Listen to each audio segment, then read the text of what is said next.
Hello, pool fans, and hope you are locked in and ready for some world-class pool. And it's in. What a performance. Ladies and gentlemen, we have witnessed some absolute thrilling matches so far.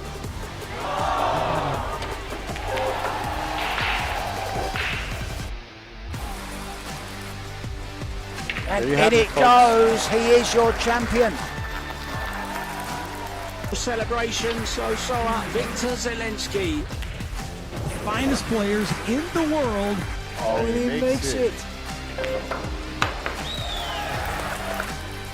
Nicely on the 10. Jasmine Ocean.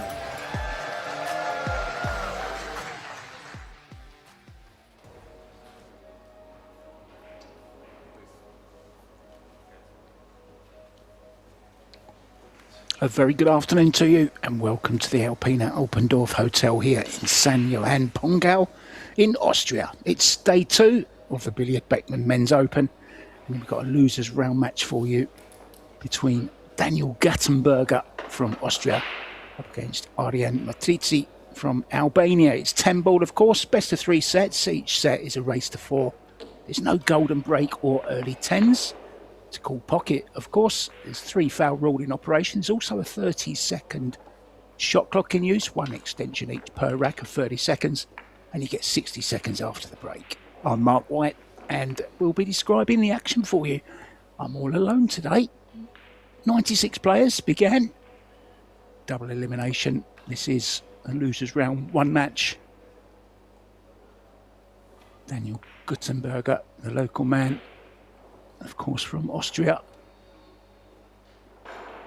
up against the Albanian on your left, just taking a sip of water there, getting himself hydrated and ready for action.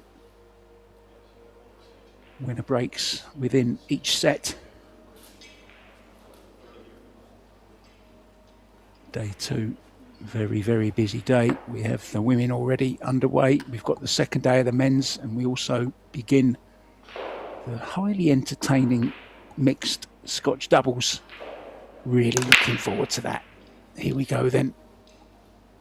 Breaking from the side. Unfortunately, only finds the cue ball to enter a pocket. So it will be ball in hand for the Austrian. Quite a tall young man. Yeah, whatever you do, don't move that with the tip of your cue because it will be a foul.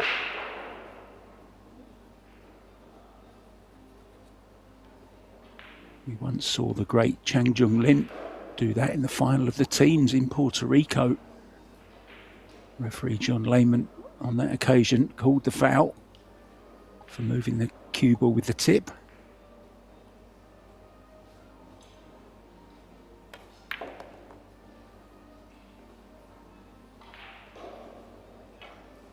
Now 10 ball is over the corner pocket. I'm sure he'll be playing the 5-10, maybe even the 3-10 now because of where he's finished on this 2 ball. He's a bit straight. The 10 ball will be replaced, respotted.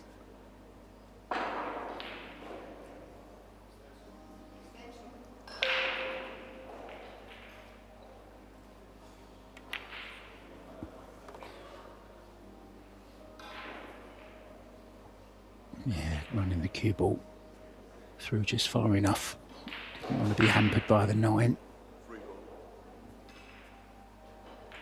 Albania pretty well represented here this week. Eklund Kaci, Kledio Kaci. I'm sure I saw another Albanian flag somewhere within the draw.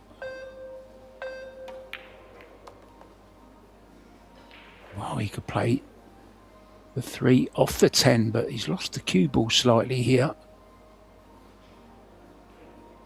It's a tricky little angle this into the side pocket on these Predator Arc tables. They're not the most forgiving. So he's going to be very, very accurate with this purple 4.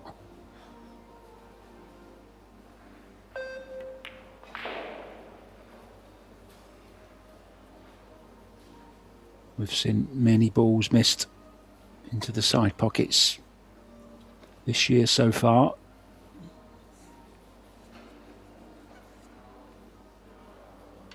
So the scratch not costing him anything. Won't be going for this. Can hold the cue ball over behind the 7. Or he's gone thin off of it. Yeah, I'm not sure about that one. I think there was an easier shot than that one that he played. And now Daniel can just play a nice little cannon into the 7 ball here. Hold for the 5. Leave a bit of distance on the orange. Quite close to the corner pocket, so that shouldn't be a problem. Could also draw to the side rail as well, low right.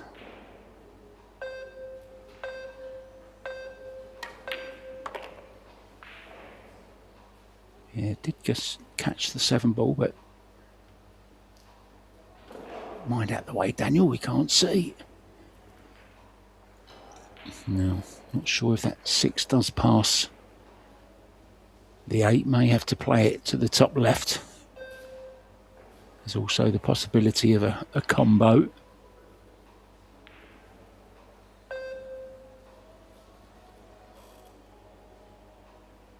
Very tall young man, isn't he? Using all the shot clock there. He's played that pretty nicely. Okay, maybe overrun it just slightly, but it's okay. Can play it to the top left. Cue ball bouncing off the side rail. Give him nice position on the 7.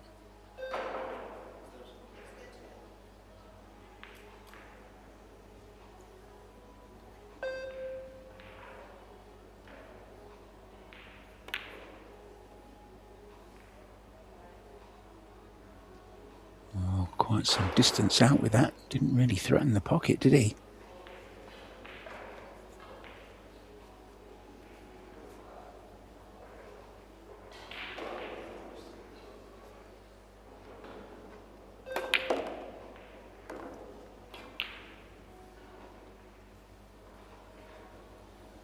Well, he's had 2 shots and he's potted the cue ball on both occasions. Not a great start for Matrizzi.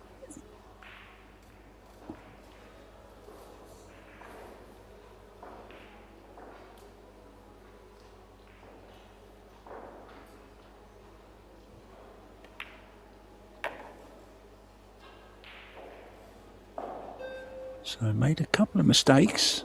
He's got away with it. That 6 ball could well have cost him the rack.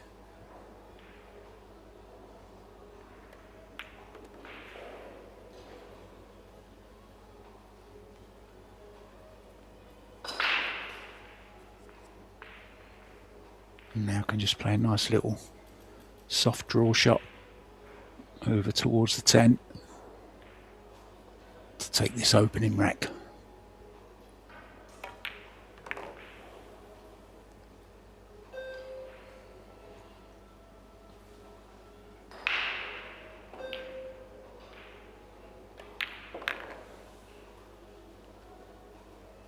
Nicely done. 1-0 it is. Plenty of other action going on as well, guys, at the moment. 3 tables available to you on Pro Billiard TV. Over on table 1, George Antonakis from Greece is up against Emil Andre Gangflo. You may remember yesterday Emil lost to David Alcady in straight sets.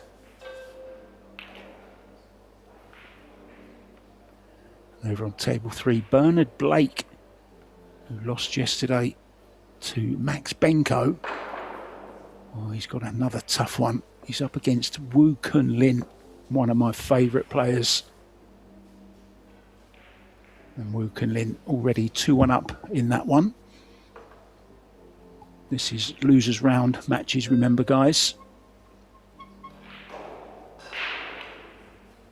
Bader Al-Wahadi is up against Ali Alobaidu. Young Estonian Revo Meinrich 2-1 up on Roberto Bartol. Back to this one. Gutenberger breaking off then with a slight advantage, 1-0. Good square break. Ball's threatening. But nothing down.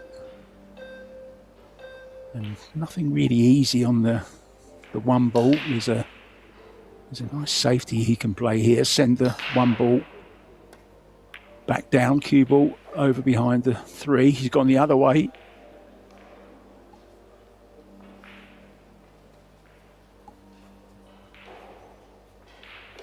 He played a similar shot in the opening rack. Hasn't got cover.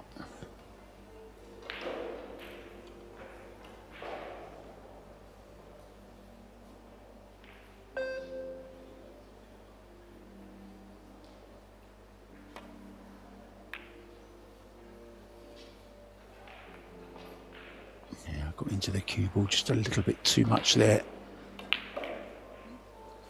Walks back to his chair disappointed. But he's not left anything, well, he's not left a hanger, that's for sure. The 3 ball could come into play here as well if he goes for the pot. But he didn't.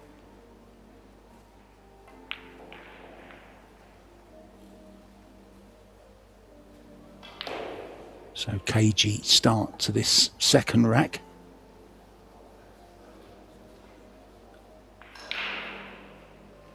Balls in, they're okay. 4 ball maybe just a little bit awkward. It goes into both corners.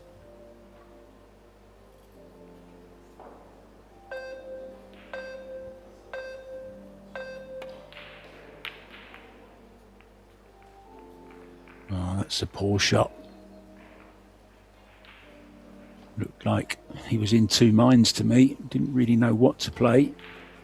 Ended up playing a nothing shot, so this is a really good opportunity now for Ariane Matsitsi.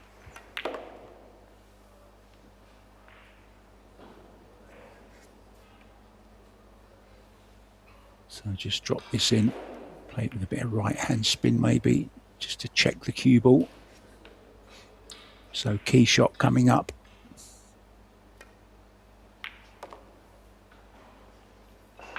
Oh dear, is he playing this into the side? It looks a little bit awkward into the side. Thought he might have played over near the rail, but maybe it's a lot easier than I think. Yeah, it was no problem. Certainly gets on with it, doesn't he? Doesn't hang around.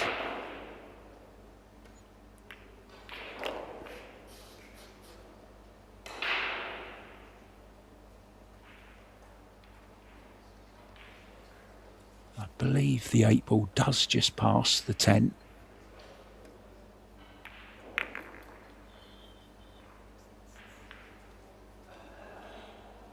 Oh, he's got a little bit too much angle. May have to use the 9 ball here as a buffer to hold the cue ball.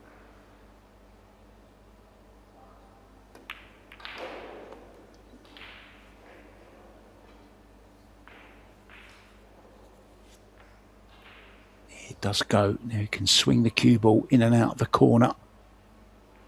2 rails. Leave the 9 into the same pocket.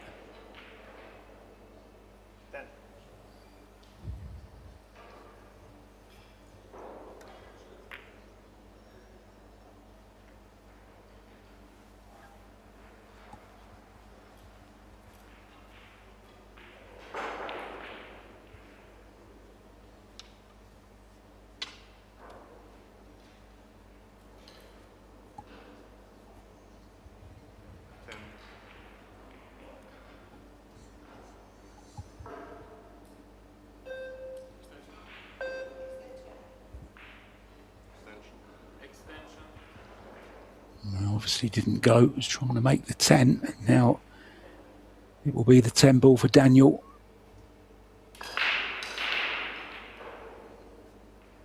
Wants to play this with a little pace, doesn't want to lose the 8 ball near the 9 ball.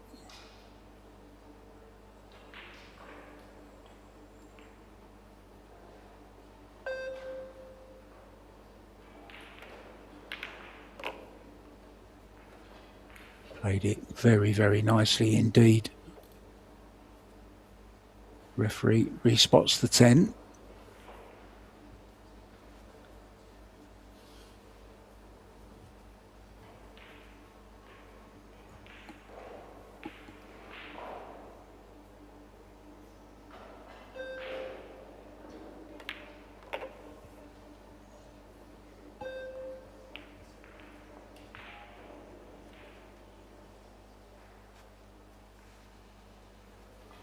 Has just a little angle, I believe, on this 9 ball, so I can just get the cue ball away from the rail.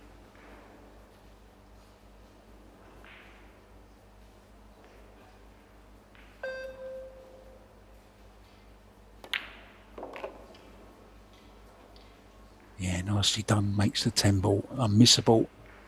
Saw one earlier on, Linnea Holmström. Had a similar shot. Ended up missing the 10 because she left herself on the rail. Didn't really make an attempt to get off the rail, but Daniel did.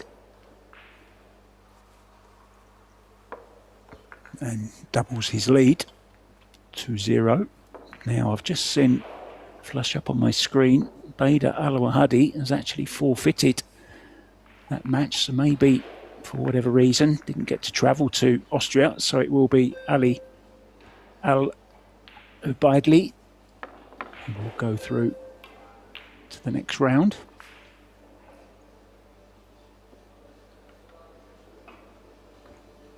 Nicholas Dart is in action as well, the German.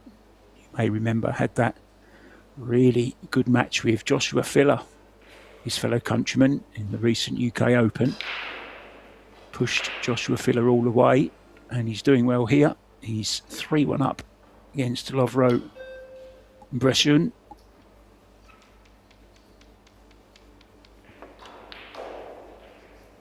Victor Forczynski 3-1 down to Greek Dimitris Lukatos.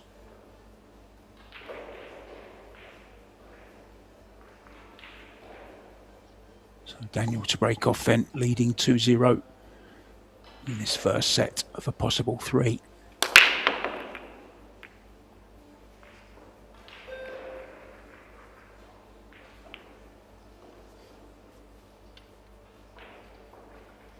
Try again. Hand rack 10 ball, notoriously difficult. We had a match yesterday and there was 10 breaks without a ball made. Having said that, this morning, well, look at this. Made the one in the side, didn't call it. So, player option. Daniel says, have the next shot as well, young man. He's hooked on the 2. He's going to have to get a lot of swerve into this. Good shot to hit it. Yeah, and then what does he do here? Just hold the cue ball behind the orange maybe. Send the blue away.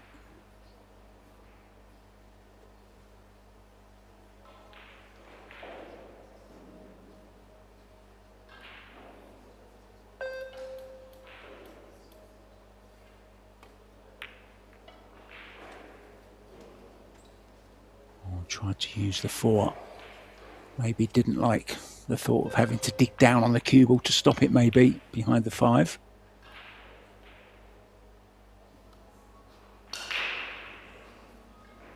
Straightforward safety here though. Send the blue back up the table. He's got a few balls to hide behind, but I don't think he's got it. In fact, he's left it. And in theory, Daniel could just draw into the 4 here and hold for a cut on the 3 into this bottom right-hand corner. He's looking to follow. So coming to this right-hand side rail.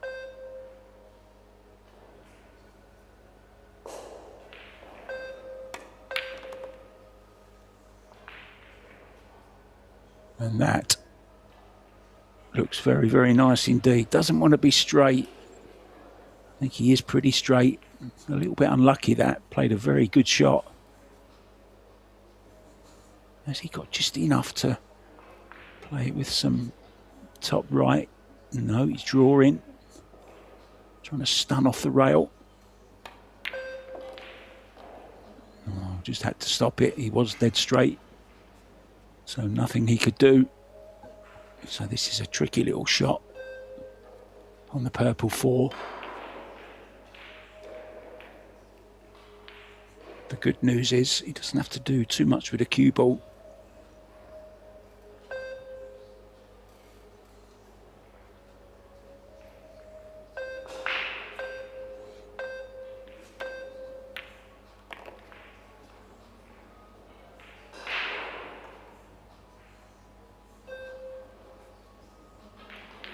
That looks okay.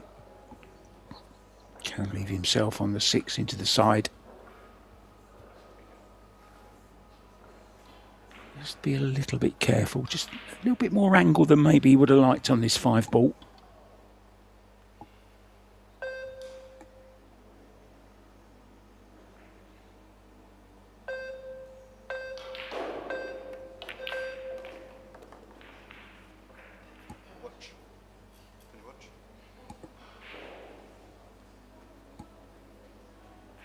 Now what kind of cannon is he going to get onto the 7? He'd love to send it towards this bottom left-hand corner if possible.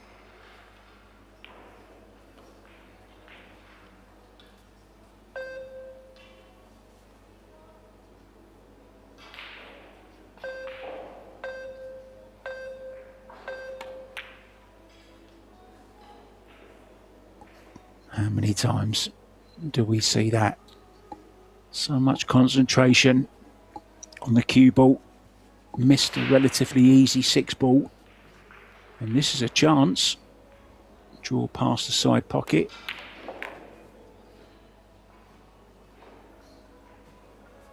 Yeah, you might have noticed there, he's one of the players that aims higher on the cue ball and then dips the cue at the last minute.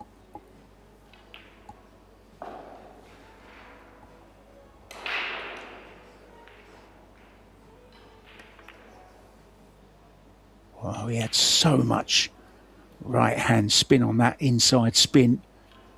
Completely swerved the cue ball away from the 7 and ended up hitting it way too thin.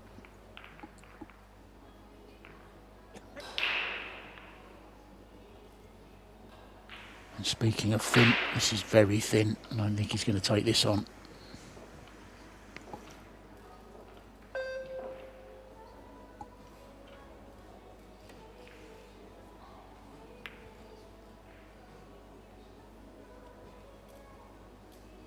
Yeah, nice effort, unlucky. Very difficult to control the pace of the cue ball over such a long distance. Now this is a little tappy one as well.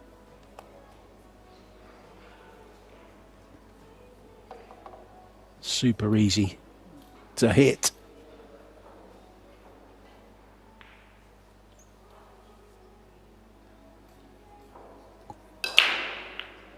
Just wondering, can he make it in the top corner? I don't think he can. Don't think he can cut it enough.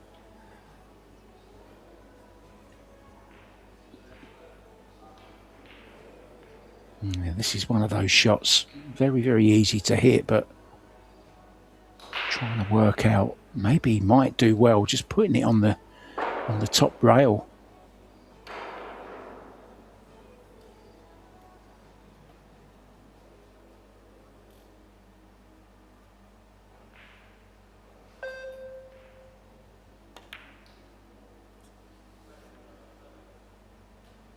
Yeah, I think that was a little bit ambitious. Trying to kick it into the top right-hand corner. Now, has it gone beyond the cut into the side? That tells me it has.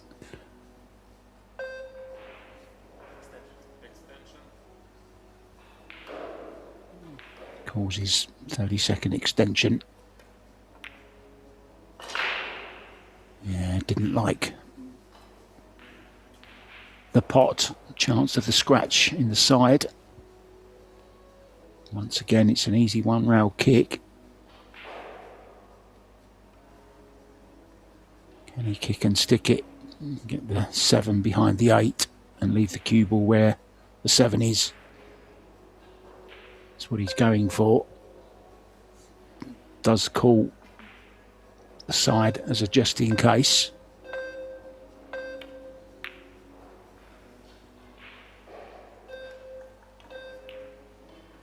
Wonderful. Really good shot there from Daniel Guttenberger.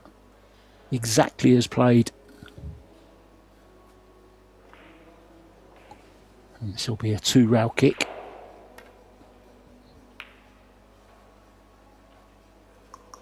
Pretty good as well. Some good stuff here from these two. Some interesting safeties. Hooking and kicking.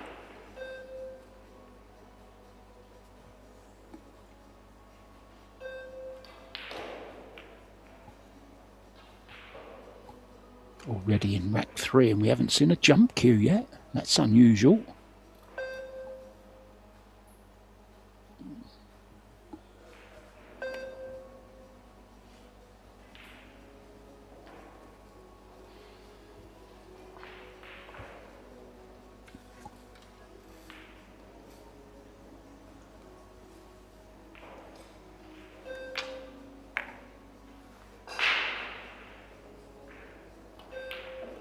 Talking of jumping, Fedor Gorst started off with a great win yesterday. And he will be playing Radoslav Babica from Poland. That's tomorrow in winners' qualification.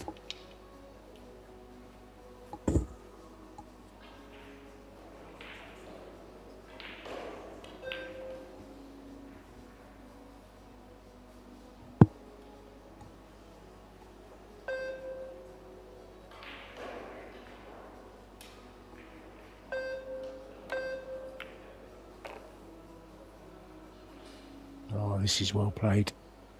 This is very well played indeed.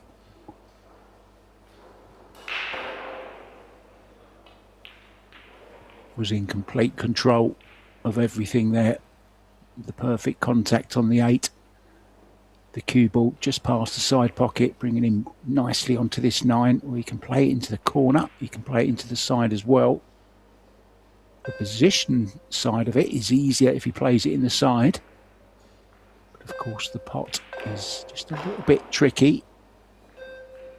Decided to play short side. Now then, he did miss a 6 ball earlier into this corner. He undercut it. And on the new cloth, you want to be sliding it in off the long rail, really.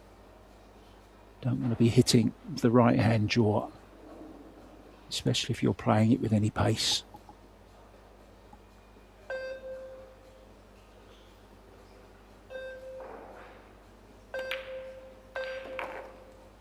Yeah, nicely done.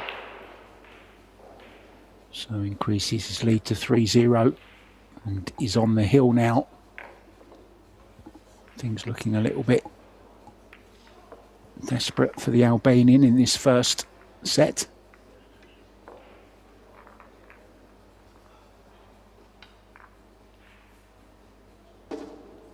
Now let's just take you through some earlier results. Dennis Grabet having a 2-1 win over George Antonakis, which is why George is now playing on the loser side. Oliver Shnonoki played very well yesterday to beat Mustafa Alnar from Turkey. Josh Filler was amazing.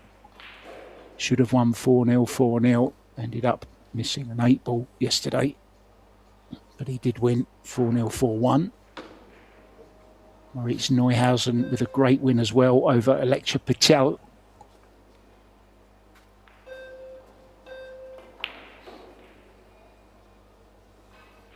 Victor Zelensky is responsible for sending Daniel Guttenberger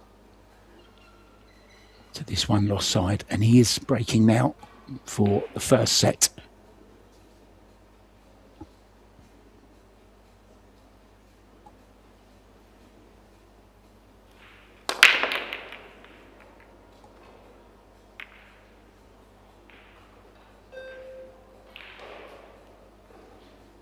Oh, it looked like a ball was going to go in the corner, but it didn't.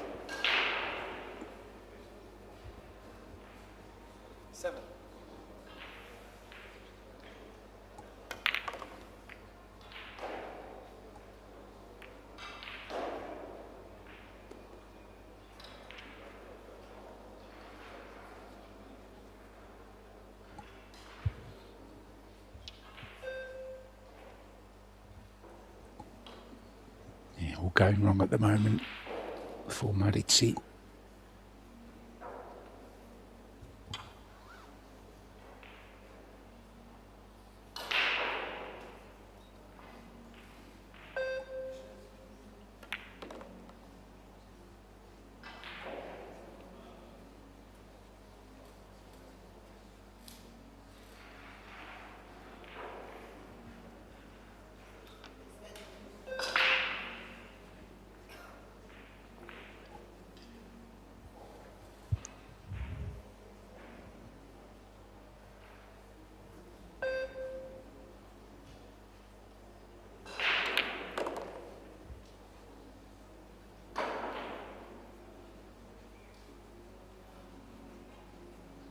It's okay just to miss the 5 ball.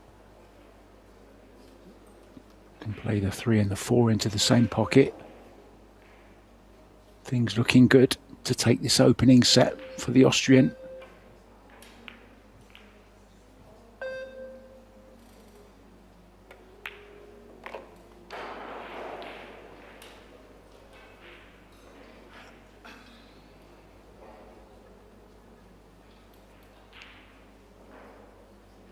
Strong presence from the Austrians, as you would expect. In their home country, Max Lechner, Mario He, Albin Ocean, Jasmine Ocean. Jasmine and Albin will be pairing up again in the doubles. Doubles starting later on today. Always a great event, that. It really is becoming one of the most enjoyable events on the pool calendar in my eyes, and I know from speaking to a lot of people and watching social media that it's very popular with a lot of people. And at this event there's even more strong teams. One of them, Fedor Gorst, is playing alongside Rita Chow, and Christina Takac is teamed up with Eklund Kachi. I'm calling them Takachi. And it's going to take a lot, I think, to catch them as well. Got to be one of the favourites.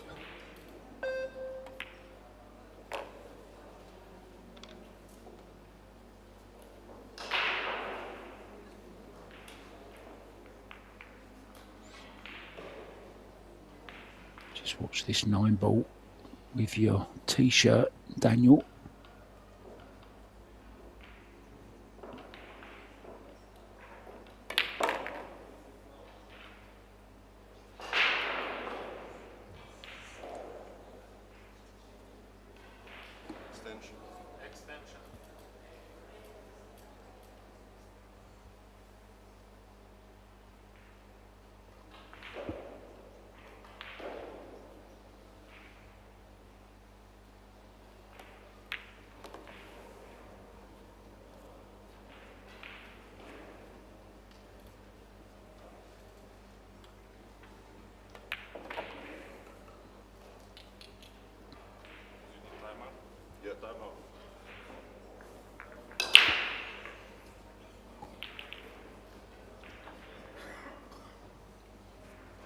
So the first set does indeed go to the Austrian, and Matrizzi decides it's time for a timeout. So I'm going to do the same, and Mark White will be back with the second set, guys, very soon.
Welcome back to the Alpina Alpendorf Hotel here in Pongau, Austria. Daniel Guttenberger up against Ariane Matrizi. As you've probably seen, very dominant first set from the Austrian. Coming up next on this table at 3 p.m. local time, Sanjin Perlevanovic will be up against Petri Mäkinen from Finland, the man with the big break. Now then, big breaks is something we haven't really seen yet. Dry breaks at a premium. Looking to make a ball, he will break off first in this second set. Winner breaks from here on in within the set.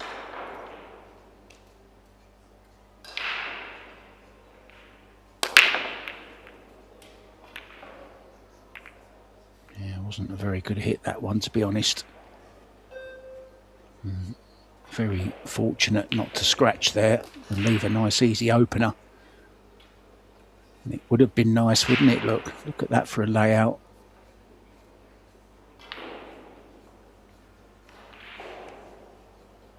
Just the safety in behind the 9.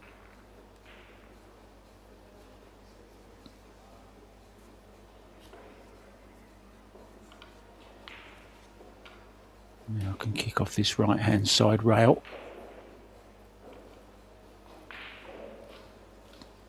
Or the left, the bottom rail as we look.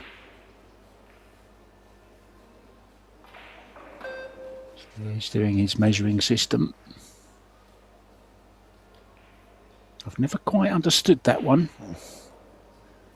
I know that was the mirror system, I believe, and there's also the diamond system.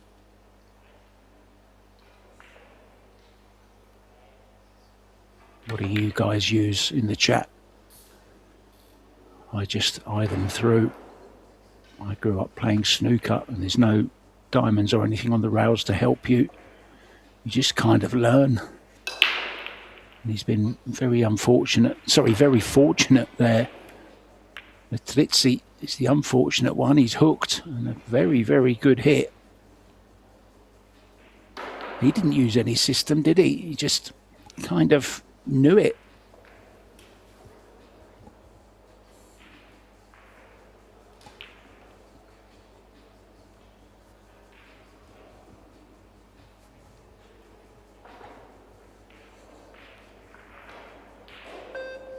Safety here. Cue ball in behind the purple 4. Send the 1 between the 5 and the 10. Oh, he's got in behind the 10. And I think had to get the hook. However, he played that shot. So he's going 2 rails here. Calling the side pocket. Again, a very, very good hit. And what a shot he's played there. Who needs mirror or diamond systems? Not him. Okay. Hasn't really got anything on the 2 ball, but it keeps him at the table. He does have a thin edge of this. Now look at this for a shot. Getting behind that 6 maybe. No, too strong.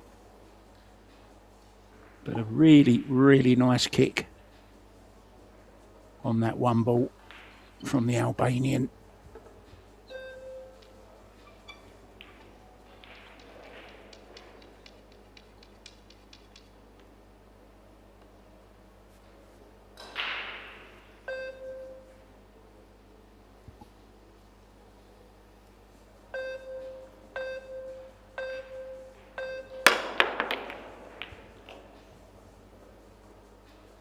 There is the jump stick, first time we've seen it.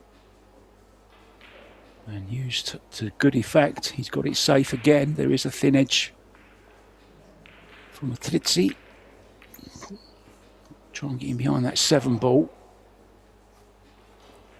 Oh, it's a great line, just a little bit short of pace. Now there is a shot at this 2 ball, but how do you get to the 3? 4 balls blocking the path. Unless he can get in between the 6 and the 4, can he? Surely not.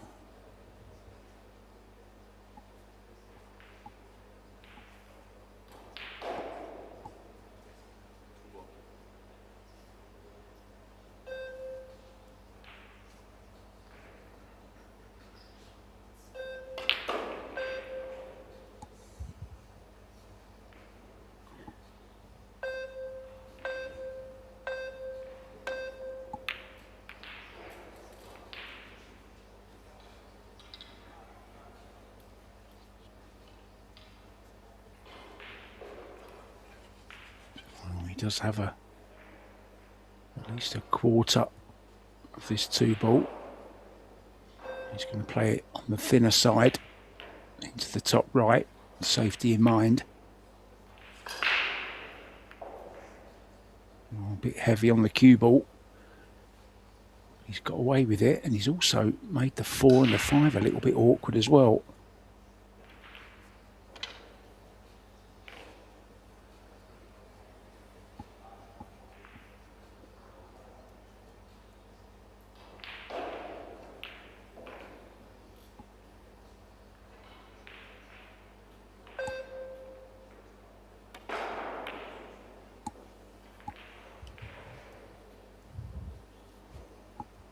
So very, very tactical opening to this second set.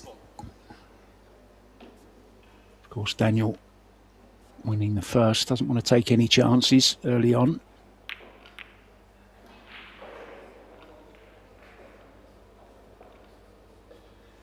I must say I am impressed with this man's kicking. It's the third one now. Okay, he's left a shot. And this 2 ball for Guttenberger. It was a lovely 3-rail kick though from Mitritzi.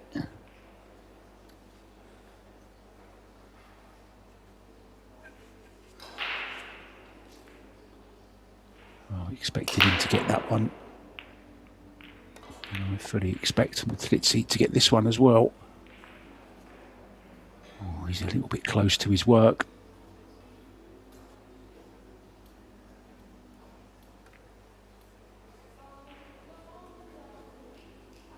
And that's a little bit careless, a little bit sloppy there.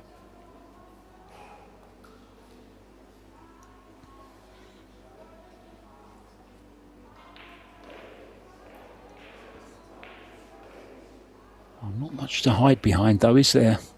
At the top end of the table. Play the 3 into the 7, draw the cue ball back behind the 6.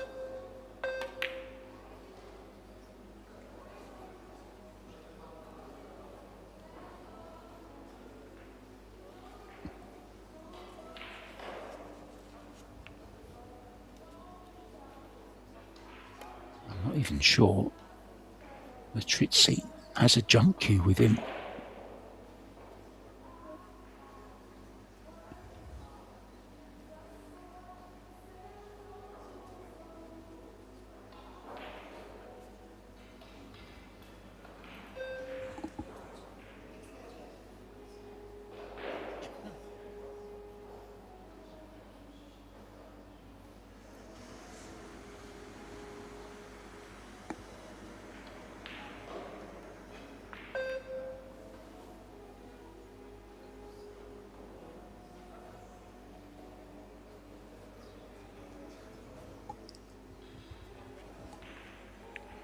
Very cagey, isn't it?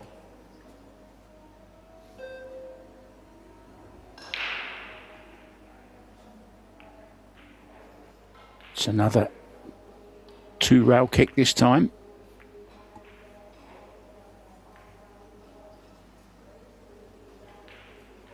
Well, a little bit lucky, but a good hit. And if you hit the ball when you're hooked, you kind of deserve something as well from it. And this is nasty. This is a very small target. for the Austrian. And is he just going to tie something up? I think he is. That's how good the hook is. Yeah, decided to tie the 4 up.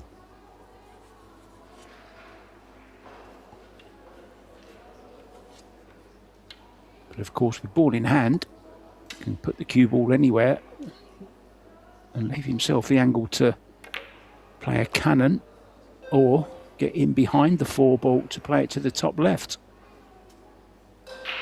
Or the safety, of course. He has options.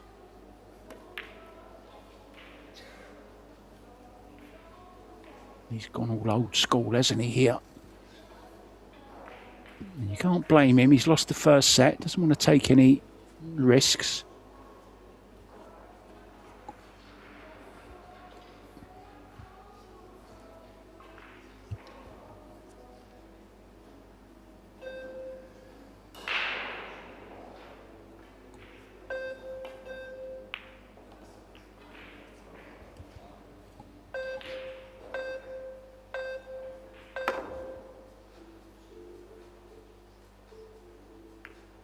Sometimes the one-railers are the hardest ones.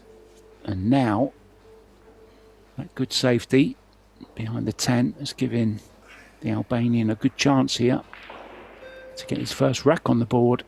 And this first rack of this second set, obviously really, really important, as every rack is in these short races, but even more so for this young man.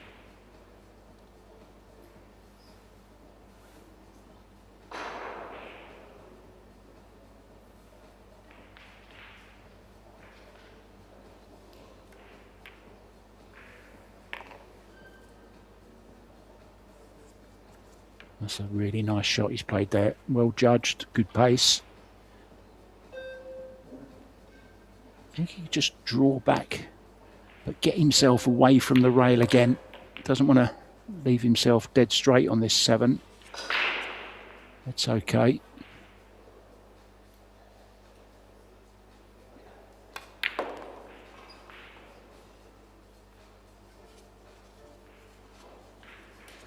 How does he play this? He's going to play it with inside. Or is he going to draw it? Or is he just going to play plain ball?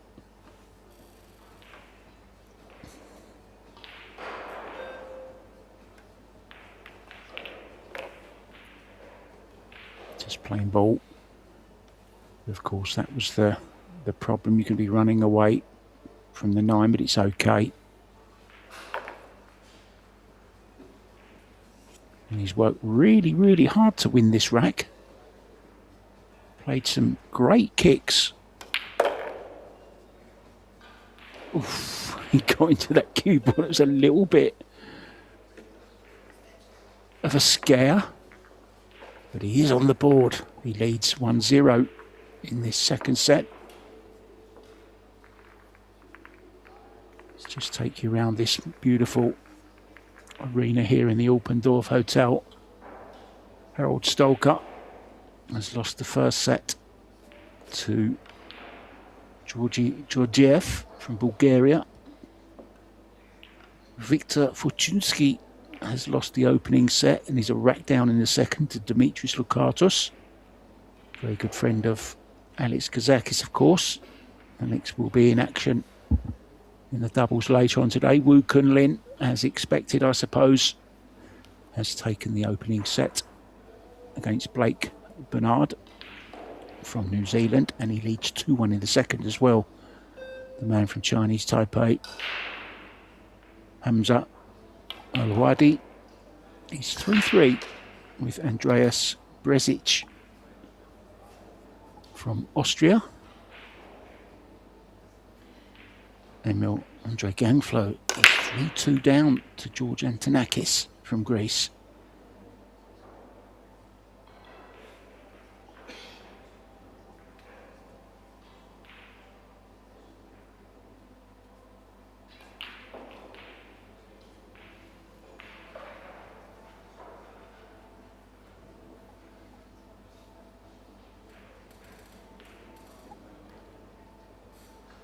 little bit unlucky there. No shot on the 2. So plays a push out. I think he might be in a little bit of trouble though after this shot.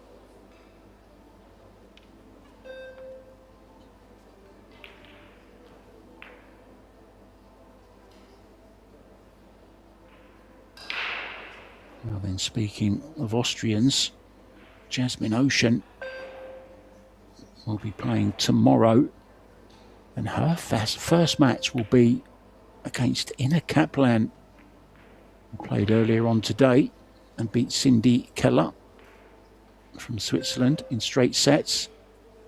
That's a tough match for Jasmine as an opener. Tough one as well for Kennedy Mayman tomorrow morning against Xiaofang Fu. The other American, Savannah Easton, is up against Austrian Sandra Baumgartner. Those matches are tomorrow, guys, at 1 p.m. Looking forward to those. Very, very strong field of 64 players.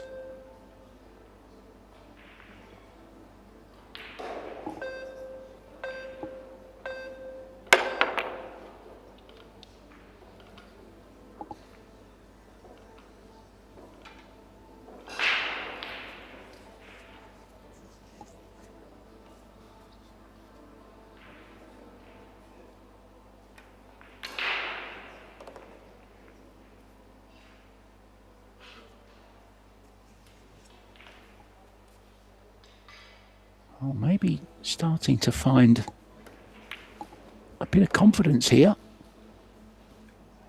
You wouldn't call him textbook technique, but he's got his own style.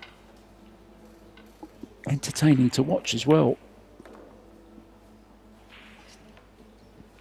Quite a lot of movement when he plays his shots.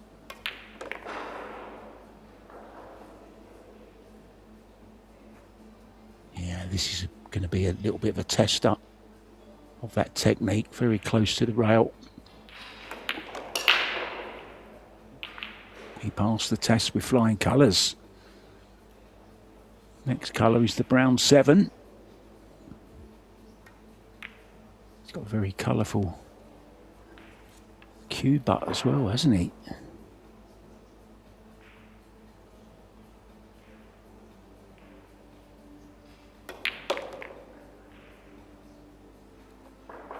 That's a confident stroke as well. Cue ball, though, is very close. If it's not in, he's angled himself. Oh dear, oh dear. Well, he was trying to get closer to the 9, which is why he played it the way he did. He could have just played it a lot slower and left himself a longer 9. Didn't have to go back and forth. Well, now this is horrible. This is going to test his kicking ability. We saw the amazing Cesca Centeno play a shot like this once when she hooked herself on the 10. Very similar, but the other way round. Doesn't look far away from where he's aiming. Well, it's a good hit once again.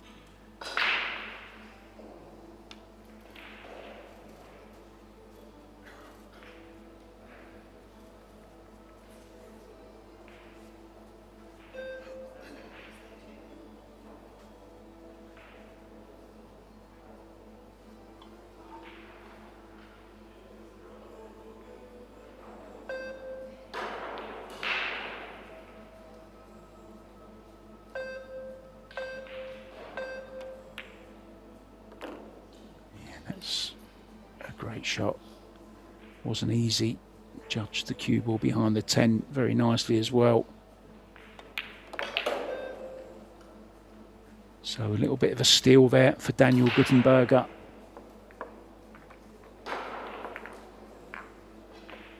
Arjen playing really well right up to the 9 ball. Hooked himself behind the point. Kicked at it successfully, as he has done with every shot so far. Unfortunately, though, left it into the side for the Austrian, and he said, "Thank you very much, danke." Now, I just missed that stat that flashed up on the bottom of the screen. I was looking at some results, guys, and latest scores. Emilundra Gamflo has levelled up at 3-3 against Greece's George Antonakis.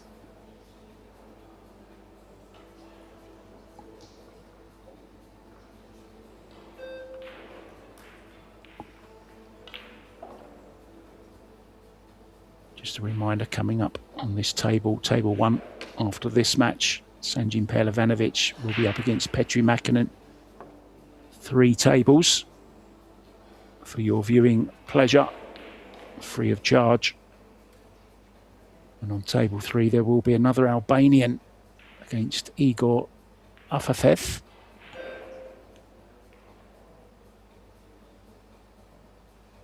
It's coming up at 3 o'clock. And on table 2, Jonas Saute Komino, the island boy from Ibiza, will be up against Mariusz Cinecki from Poland. Now, balls down, finally, for Daniel. He does have a look at this one. 4 ball, very awkward though.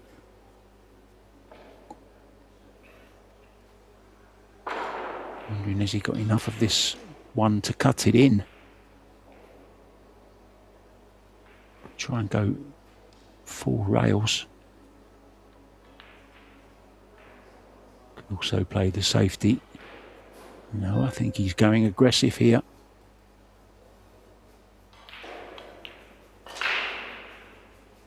Yeah, there you see from the overhead, he does have the angle, the potting angle.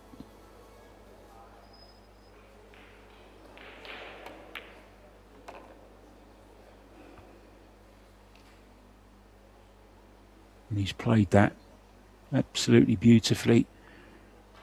Not sure though. Well, he does have an angle.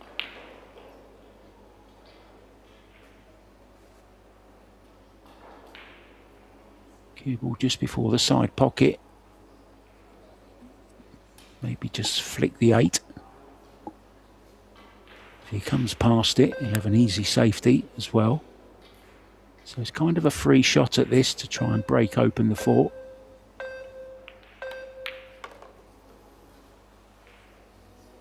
Well, it must go in the top right then. He's played short side, and what a shot he's played there. Didn't even realise it went.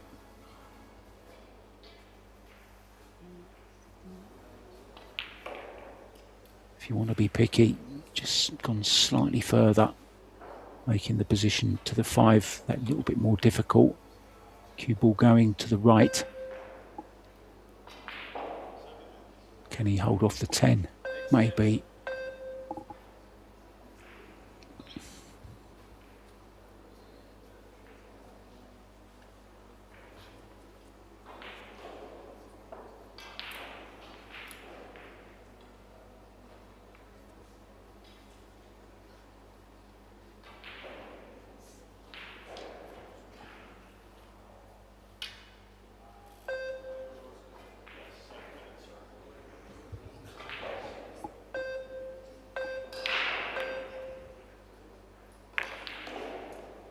Mr. 10 ball.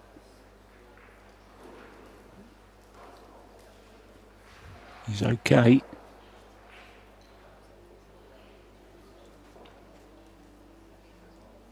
Now cue ball between the 8 and the 10. 7 ball. Nice location. Pretty close to this bottom right hand corner.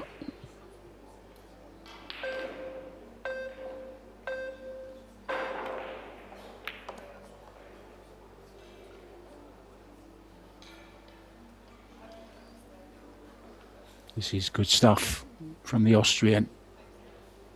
He's having to work hard for this. Nothing's easy. Played a wonderful shot to get on the 4 ball.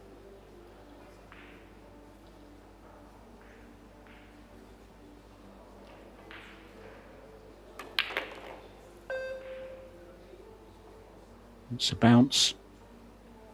He's got it. He's okay. Can draw off the right-hand side rail. About 5 on the clock face, low right, just to hold the cue ball, check it up off the side rail.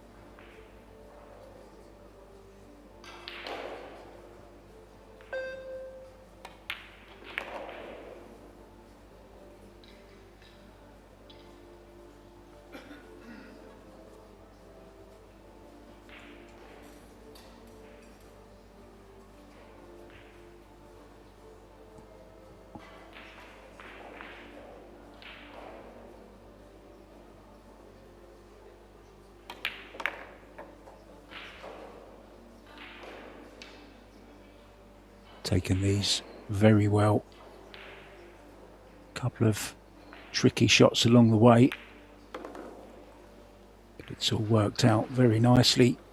He now takes the lead in this second set by 2 racks to 1, and more importantly 1 set to 0 in front. Best of 3 sets, remember. Rivo Maimret from Estonia has taken the opening set against Roberto Bartol, and it's 1-1 in their second set. Now Emil Andre Gangflot actually lost the opening set. They were 3-3. George Antonakis has won it to take the first set. Nicholas Doa continues his great vein of form. He's a set up and 3-1 up in the second against Livro Beshun.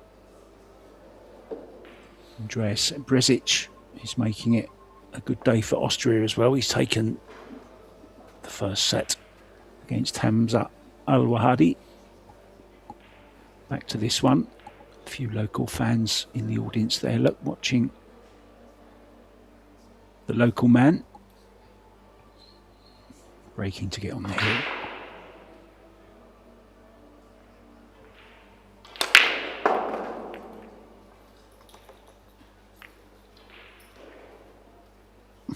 Cue ball nearly scratched.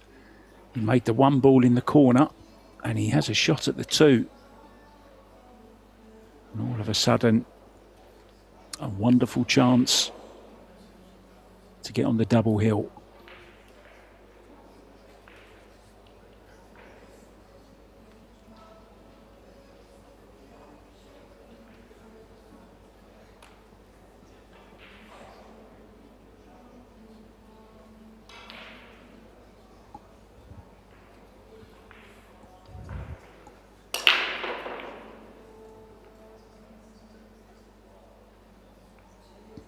Jasmine Ocean in the chat. How are you doing, Jasmine?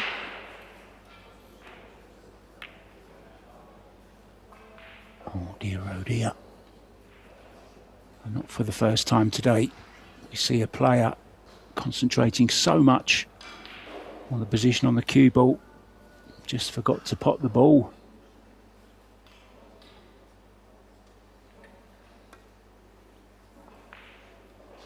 That's a thin one.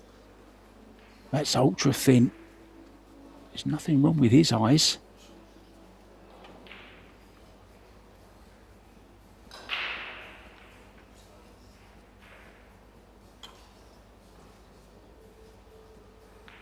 I just want to give a mention to Jasmine Ocean's YouTube channel as well. If you haven't subscribed to it, guys, it's one that you've got to get on. She does produce some fabulous training videos. There's a little bit of comedy involved as well. Very, very knowledgeable. Well, 9 balls gone in. Yeah, I was going to say, don't give that away just yet. Come and have a look. Yeah, walks away. Can't see the 2.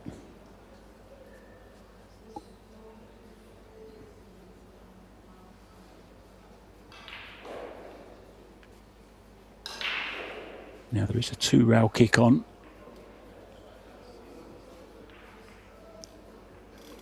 Didn't see him call the side, but maybe he did. That's normally the call. Just in case, he'd love to kick and stick this behind the 5. Called it a bit thin. Well, he has made the 2 in the side. Did he call it? He did.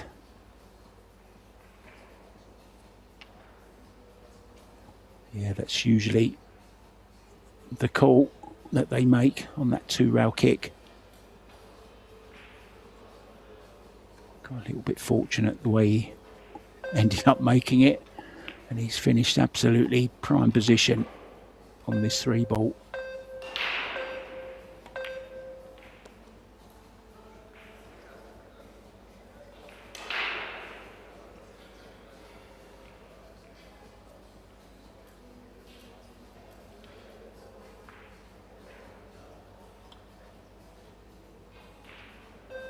I think there's a fly in the arena.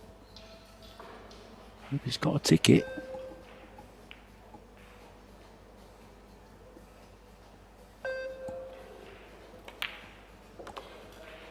Actually, I should say, guys, anyone in the area of St. Johann, near the Alpendorf, get yourselves down there. It's free to enter. You don't need a ticket.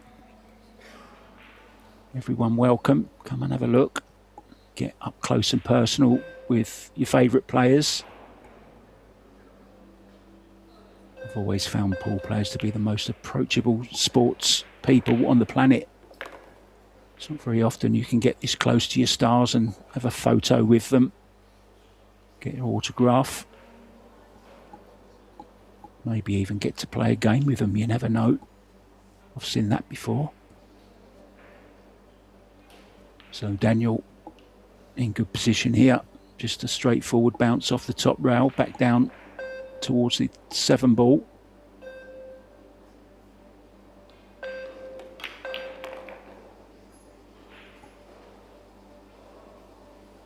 Just off straight would be nice. That's okay.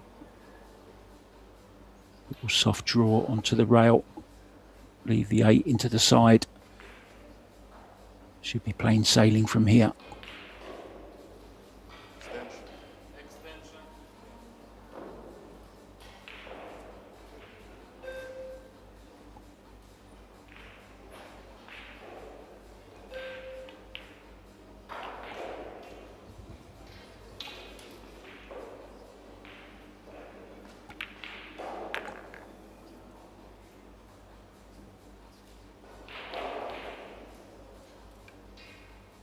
So, Acht Zen for 3 und 1, rather. Mixing French up with my German here. Jasmine Ocean's got me at it now. She's got me trying to speak German.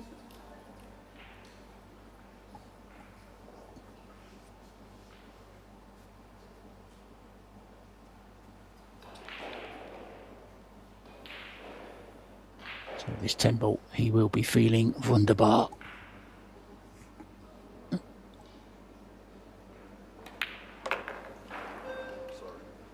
Yeah, nicely done. Holds his hand up for a little bit of a lucky positional shot along the way. Well, the lucky 2 probably he's talking about. Lucked it into the side, but it counts.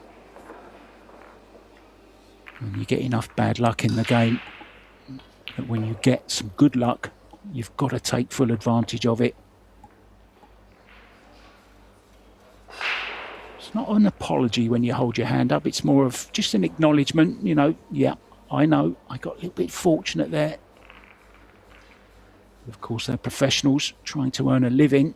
And talking of earning a living, there's some big money on offer this week. 37,500 to the winner of this tournament, 17,500 to the runner-up. Losing semi-finalists get a very nice $8,750. 5th through 8th, 4,375. 9th through 16th, 2,190. And even if you come 17th to 32nd, you still get 1,095. All goes towards your expenses, doesn't it? Players spend a lot of money flying around the world. giving us lots of great entertainment. So Gutenberger breaking off for the match. Nice little pop on the break. Pretty good hit. But nothing doing. And a chance for Matrizzi. Into the side pocket. I think the one does go.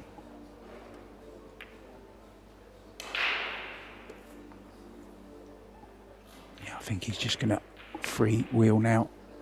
He knows he's at the point of no return. Just relax. Take it a rack at a time. Enjoy yourself. Show the crowd what you can do. We all know he can obviously play.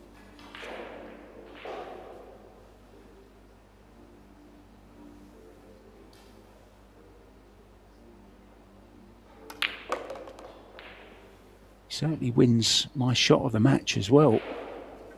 That beautiful kick on the one ball, which wasn't easy. It's not your normal two-rail kick and stick. He played it very, very well. And there's another example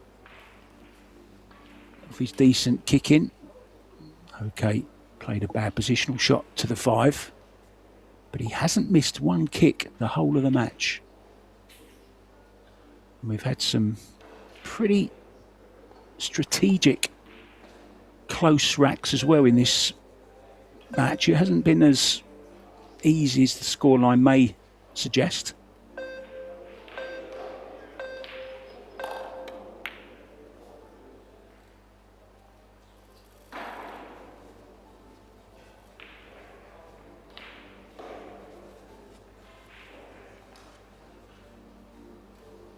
Now, does he cut this in? We know he's got an eye for a thin ball. Maybe it's just a little bit too thin. Can still play the thin safety though. Swing the cue ball round 3 rails. Oh, he's just going for the kick again. He's called the kick in the side and he's made it again. A tap on the leg from Gutenberger. Wow, amazing. I was just talking about his great kicking. He still hasn't missed one. Well, that's tremendous.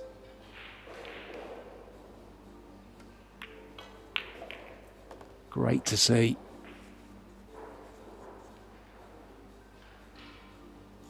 And what I find most interesting, he doesn't use any systems either. I wonder if he's been a bit of a snooker player in his past.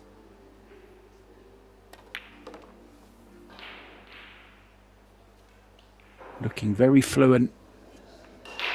Playing really well.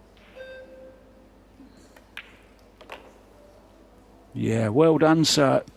Another really, really nice finish from the Albanian.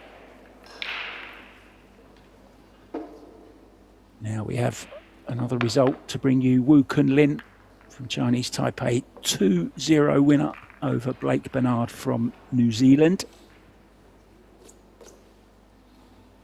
Andreas Bresic from Austria has taken the first set against Hamza Alwadi, but it's the man from Oman who is 2-0 up in the second. Another result, Niklas Dohr from Germany, 2-0 winner over Luvro Breschun.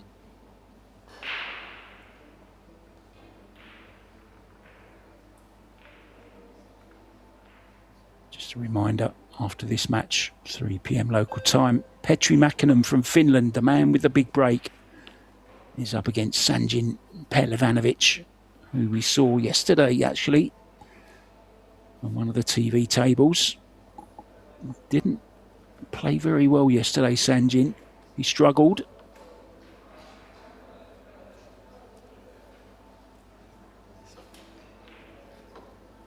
Yeah, I think he's maybe either the one has moved or perhaps they're not quite square. I'm not sure.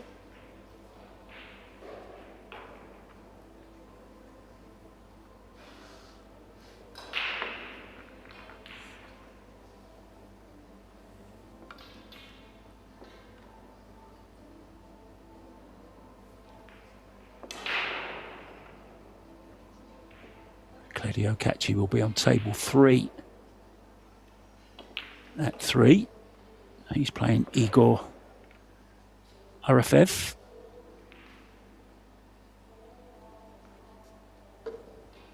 On table 2, Jonas Salto Comino, the island boy from Ibiza, the party island. He's up against Mariusz Zinecki.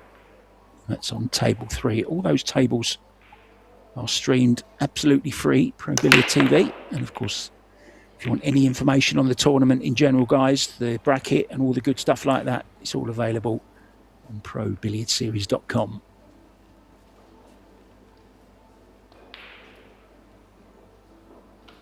Well, this is interesting.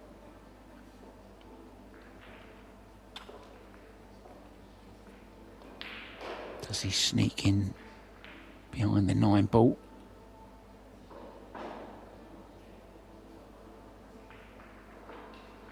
Well, he's looking at going for this bank. He certainly called the bottom right-hand corner. I can't see because he's where he's standing, but he could be going all in for this, you know, and hold the cue ball.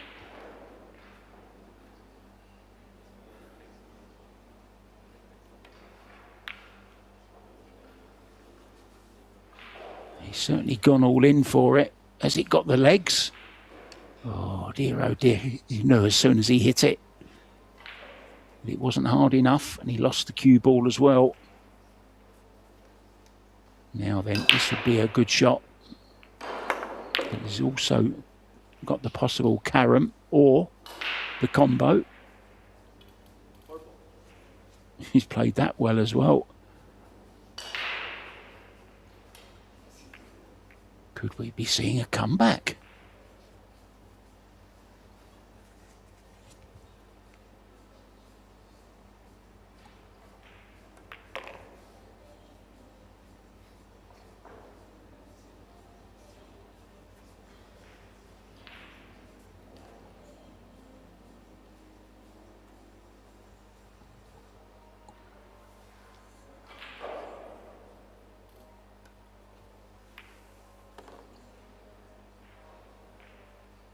Well, this is incredible. He's perfect on this 5, just to draw for the 6 into the same pocket.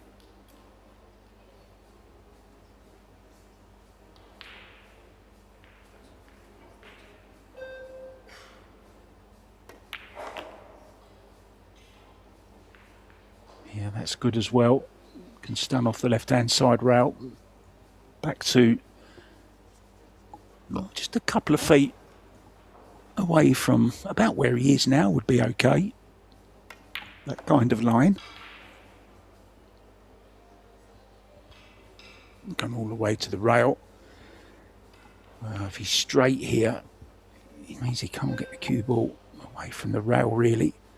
Can maybe pinch the pocket just a little bit, steal a bit of angle, which he does. Now just play this with a little dab of left-hand spin to get as straight in on that 10 ball as he can. Just off the rail, doesn't want to be tight on the rail. Don't want the middle pocket point sticking its nose out at you. Oh no, he hasn't done it again, has he? Earlier on, you may remember, hooked himself behind the point on the 9 ball. Not this time. And all of a sudden, we're heel in this second set, and the Albanian will be breaking.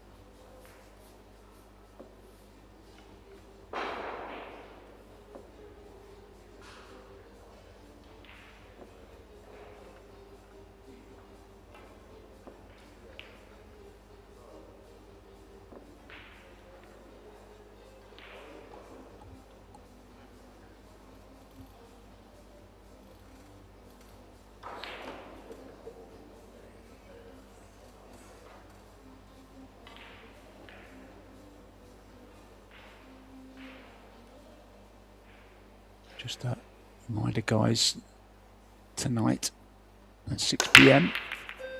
we have the first of our mixed Scotch doubles games beginning, and first up on this table, table 1, will be Jasmine Ocean and her brother Albin. We'll be up against Marion Jude and Alex Montpellier from France. That's at 6 p.m. on this table here. Table 3 will be Mighty Reparo and Sanchez Ruiz up against Robbie Capito and Soa Soa.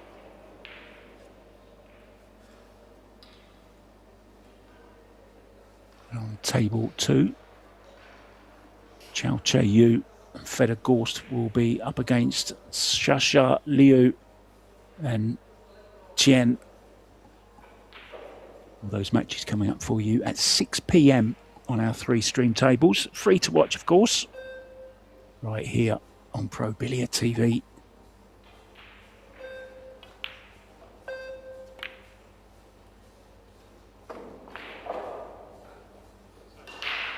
Well, that was almost perfect. But instead, it's another chance.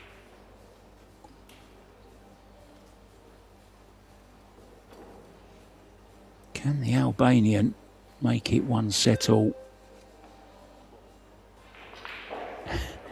He smiles at Daniel. Daniel smiles back. Oh, maybe the fairy tale could come to an end, although this is very awkward. Oh, I didn't notice what he did there. Beg your pardon. He's obviously fouled.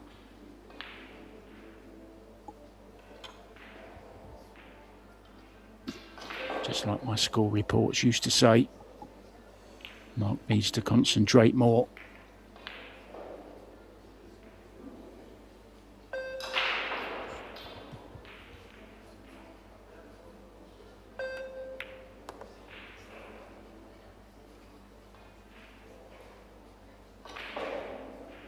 Well, he must have just touched the ball with his hand there or something, maybe the 3 ball, but it was a foul. I just watched the replay and I couldn't see anything. Anyway, chance for Daniel to finally close out this match.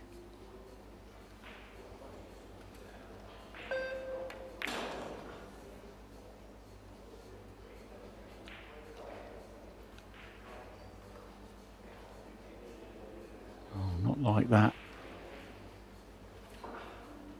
Just trying to leave the 3-4.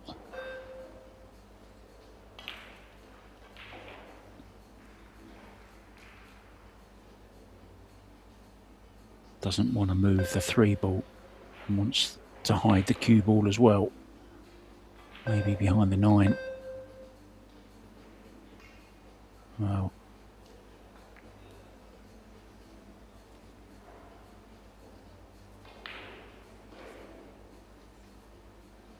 don't be surprised if he doesn't come up with something special here. He's got a 100% record at his kicking at the moment. Well, it looks like he's playing straight at it. Is he playing the 4? Can he catch it thin enough to play a carom on the 4?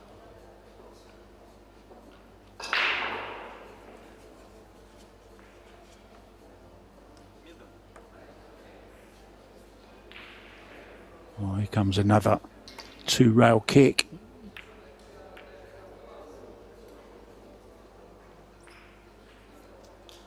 Yeah, B ball in hand, no rail, no contact with the rail after making contact with the 3.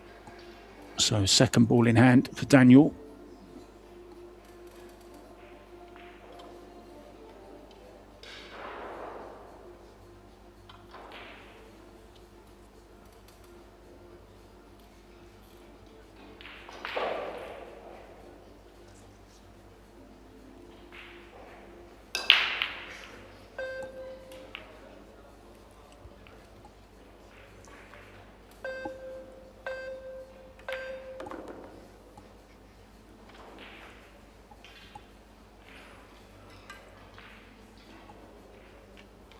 Not sure the 5 passes the 6. Extension going on the back of the cue. He's a tall man. Still quite the reach this is, isn't it? And he's got to be careful of that 8 ball as well. Well, not the 8. What ball is it? The 6 ball, isn't it? By his hip there. The beeps of the shot clock just interrupting the shot, so causes extension, another 30 seconds to settle himself. This is a big shot, this one. I think he needs the bridge, doesn't he? Oh, he can reach it.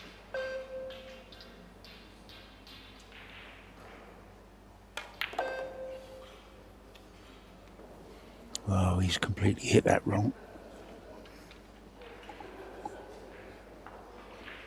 Yeah, extension on the back of the cue.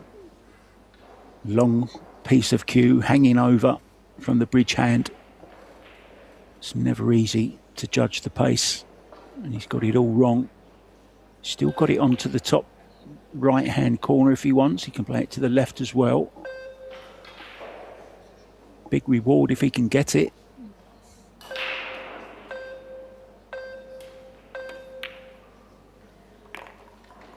Oh, beautiful shot. Well played. I think he might still have a shot to play here. If he's dead straight on this, he's going to have to put a big draw to get from the 6 to the 7.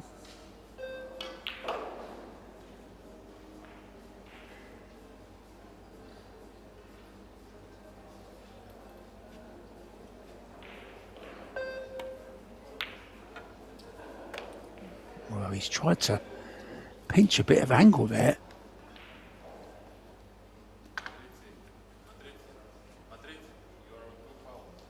To me, it says that he's lost a bit of confidence, Daniel Guttenberger. Well, he seems to be enjoying himself, doesn't he? Plays with a smile on his face, which is always nice to see. He's certainly growing on me, this player.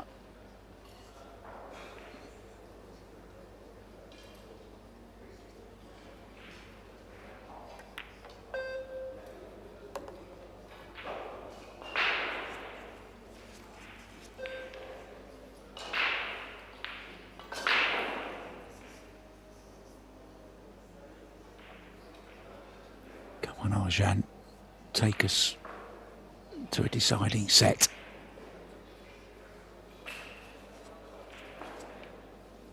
Our other game is due to start in about 29 minutes time. So if it does go to another set, I think we might be running just a little bit late. Play this 8 to the side pocket, low left on the cue ball.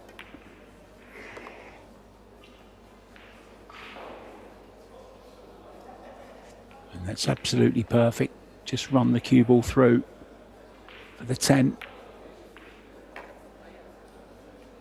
Oh, what a turnaround this is.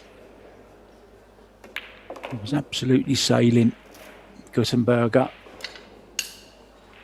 Now, yeah, look at that. The glove thrown down from Daniel Guttenberger. And I think he might be taking a break here. Just go and have a talk to yourself in the mirror or something, but maybe he's not going anywhere. But Arjan is, yeah, smart move. Going to take a little break, so I'm going to do the same, guys.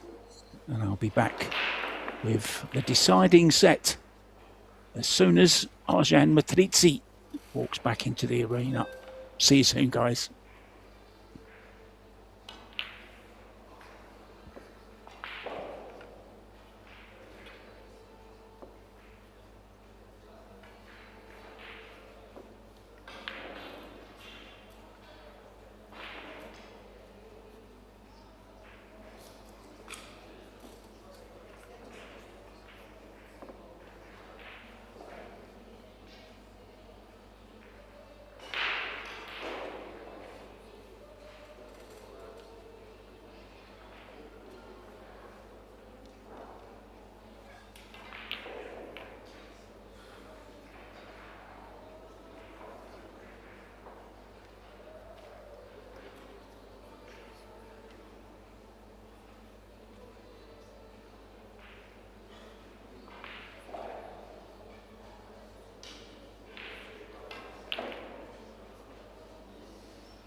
Okay, guys, sorry about that.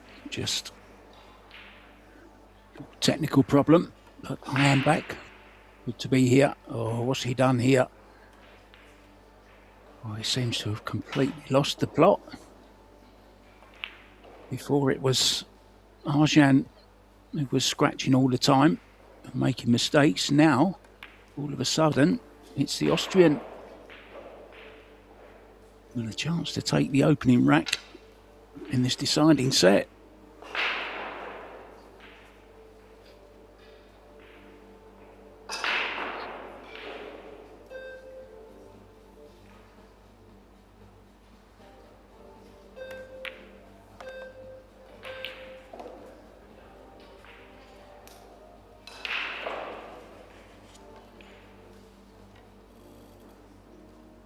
This is such...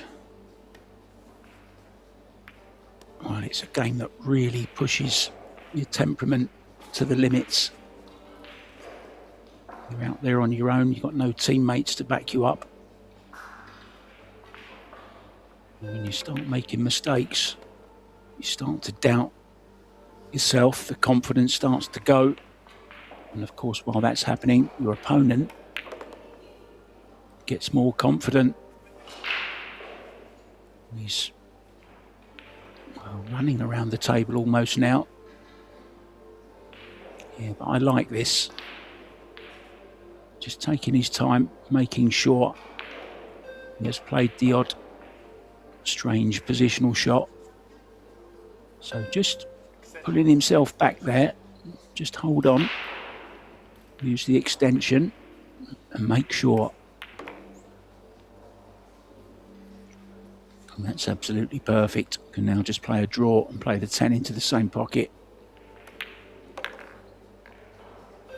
So that scratch from Daniel Guttenberger is going to cost him the opening rack. He'll be seething in his chair. Doesn't even want to watch.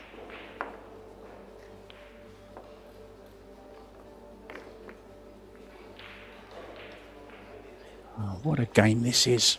How many times do we see it? Everything's going swimmingly well. The confidence is sky high. Everything in the garden is rosy. And then all of a sudden, a couple of little weeds appear to spoil the party. Now, if you had to make a favourite, it would be Arjan Matizzi. Because Daniel looks absolutely gone in his chair at the moment.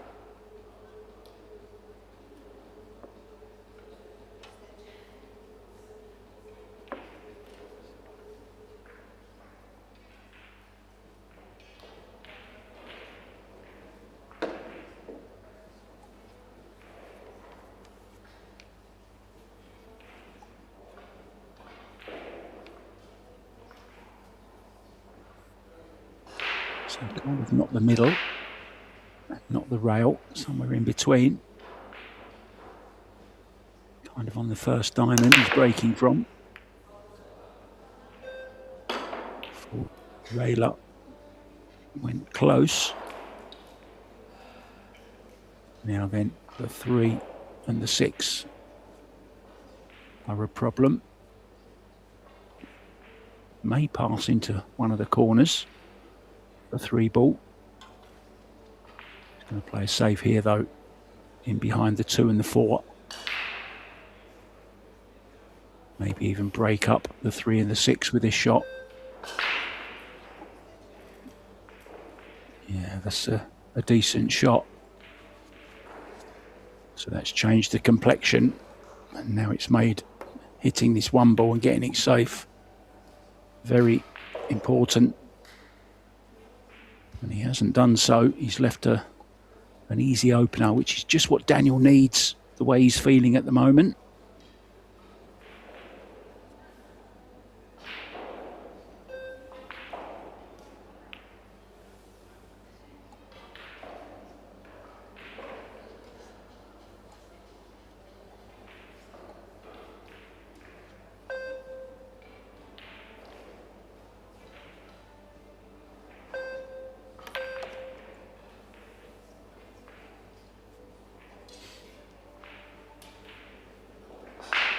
he's not happy with that one. Still okay. Still cut this in. Top left and low left on the cue ball. Or is he just going plain ball around?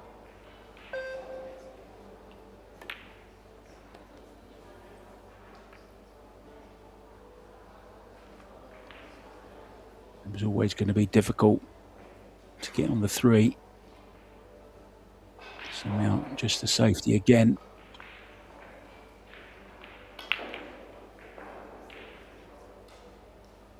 And it actually looks like Arjan Matrizi is enjoying himself out there. Enjoying the challenge, and why not? He's played some good stuff today. And showed a lot of heart to come back from the position he was in.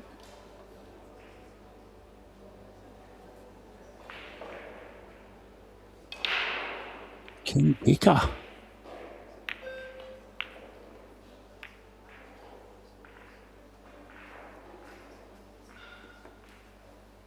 Oh, another good kick. He's had a little stroke of luck as well.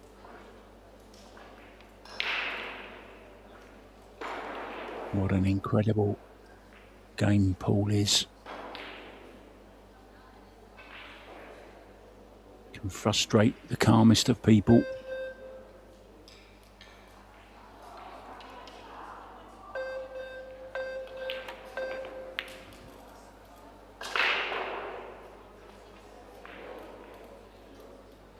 Another good solid kick.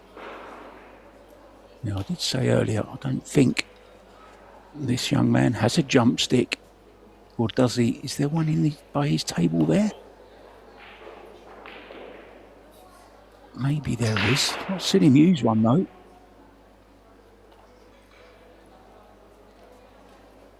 So he has got a piece of this, calling the cross-side bank just in case. Oh, he's got no time. He thought he had an extension, but he hasn't. He played it with a second to spare, and he's got it as well.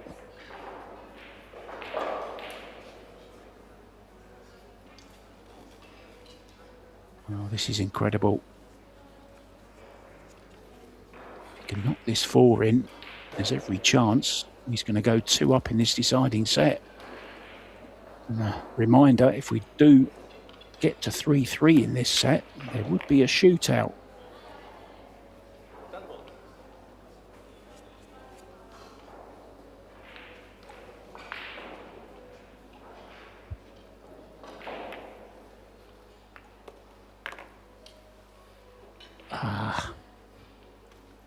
Didn't want to make the 5 as well.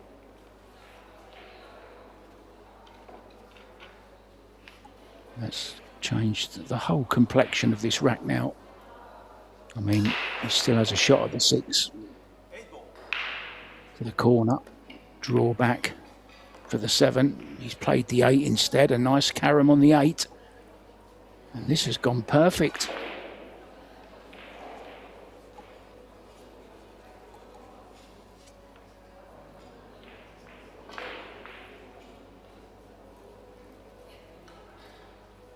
Just a little bit tricky, this.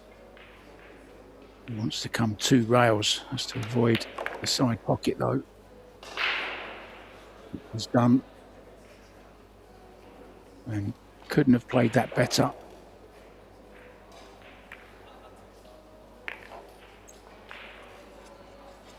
Well, what a story this would be.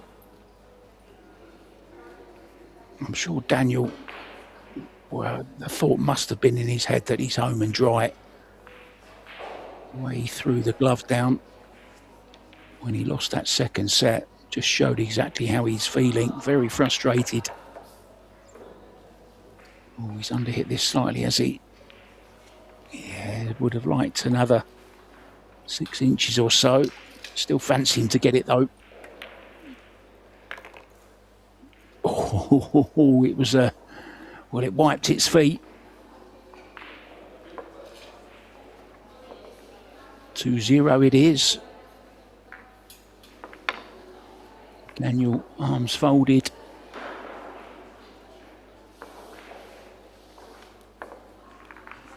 pretty good first set. Missed a couple of balls, but didn't get punished for them. Won it quite comfortably, 4-0. And was looking very comfortable in the second set. And then things began to change.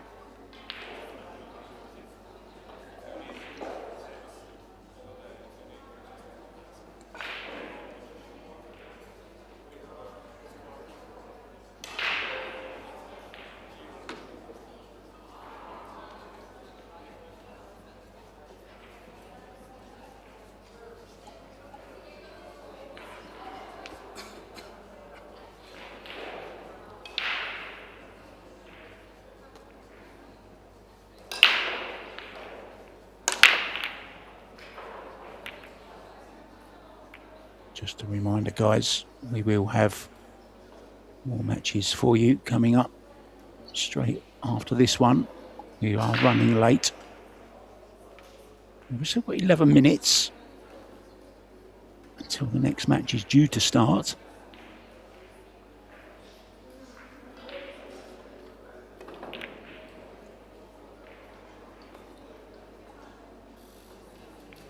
So come on, Daniel. Let's see the first shootout. I don't think there's been one on the TV tables yet, if any at all, but they are very exciting. 3 ball does go past the 7.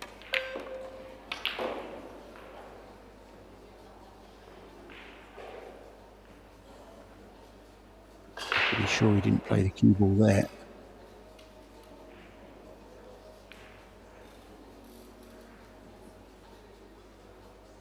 And now makes the position to the 4 more difficult.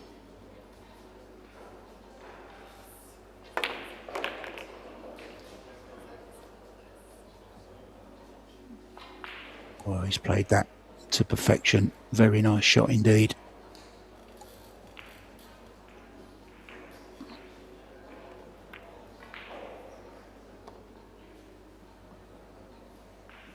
Another score to bring you. Emil Andre Gangflot from Norway is out, beaten 2-0 by George Antonakis from Greece. But he will be playing in the doubles with partner Nina Tordvend. Remember, the doubles match is starting at 6 p.m. tonight, local time here in Austria.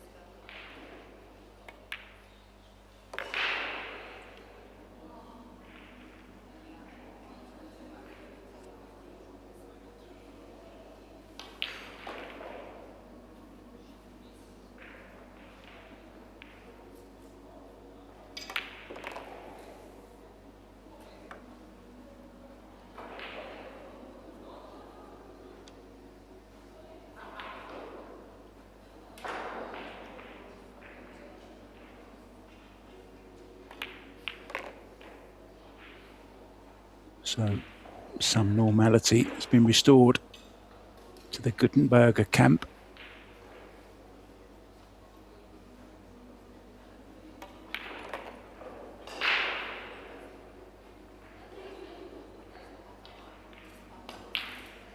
Nicely done. So straightforward 10 ball to trail by just 1 rack at 2-1.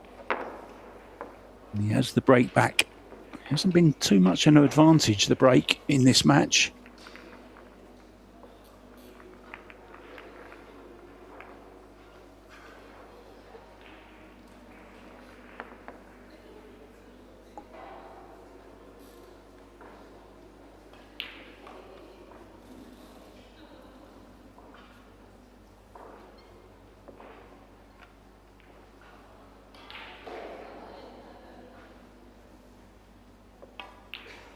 Just mentioned Emil Andre Gangflot, his partner Nina Torvend. They will be up against Max Legner and Jiang at 6 o'clock as well, local time. Jason Shaw, what a pairing that is with young Savannah Easton from Las Vegas. They're up against Bernard and Sherman. ProBilliardSeries.com is the website, guys. All the info you need is on there. Back to this one. Gutenberger breaking off. 2-1 down. Deciding set.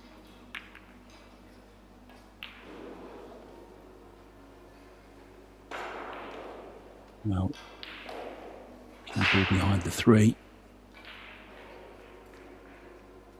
So although the 1 is over the pocket, well, this is now not a very nice situation. Now he's not a jumper, so I'm wondering, you know, some players would push to the jump here. He's trying to find the bottom rail. He's left. Tempting bank shot.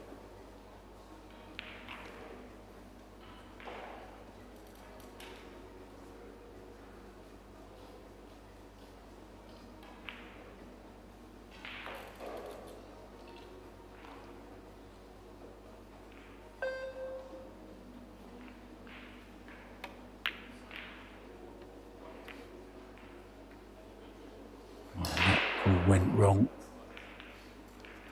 He's been fortunate.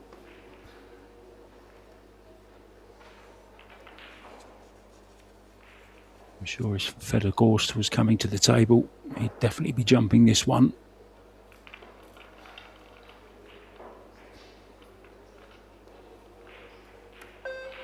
This man is old school. Well, could have been worse. Daniel seeing the funny side of it, just a little smirk there. Now can he play it past and nestle up behind? 2 ball. No, going thin off it.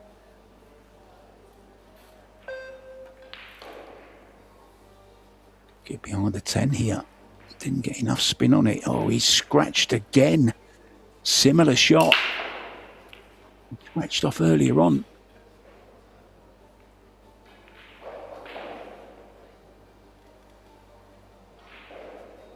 If he does run out here and get to the hill, he's guaranteed minimum of a shootout.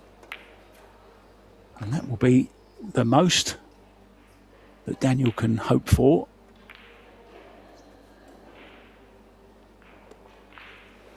Yeah, just slow down a little bit.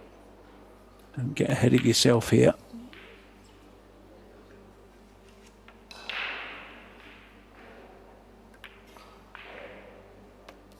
I like when a player plays with rhythm. What I don't like is when they start to rush shots. I think he just needs to check himself sometimes.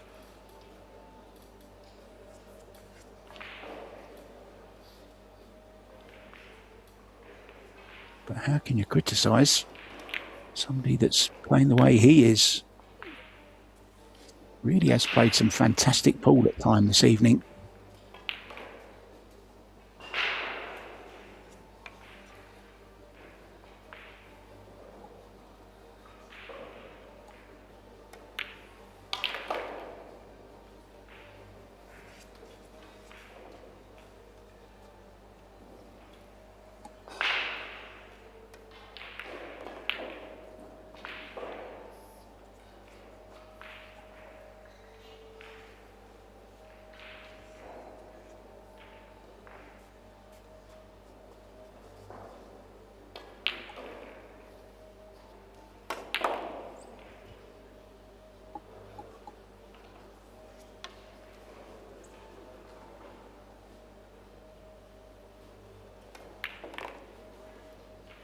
Great stuff again from the man from Albania, Johann Matrizi.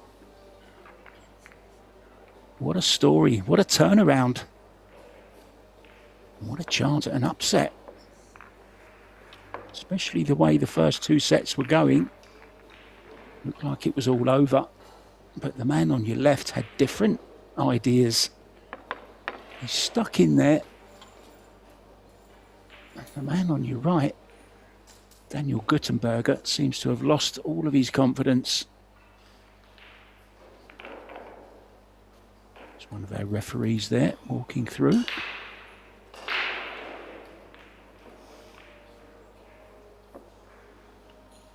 I wonder what's going through Daniel's mind now.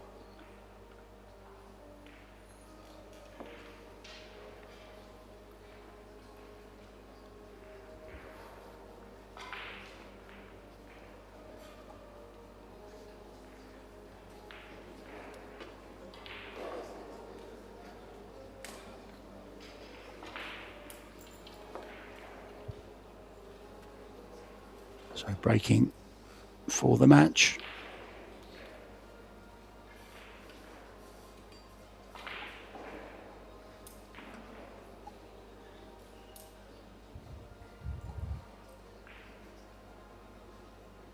Moved back to the rail this time.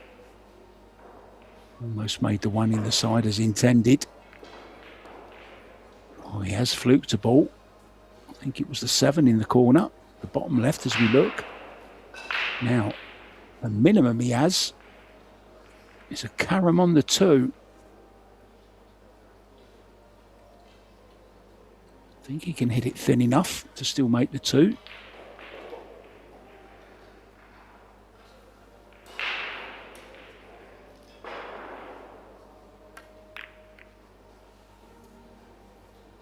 Oh, I've got to say I'm surprised he played it at that pace. Good job he didn't make it, because he would have hooked himself.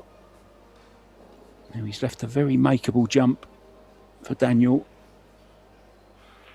He needs something to spark him back into action. At the point of no return here.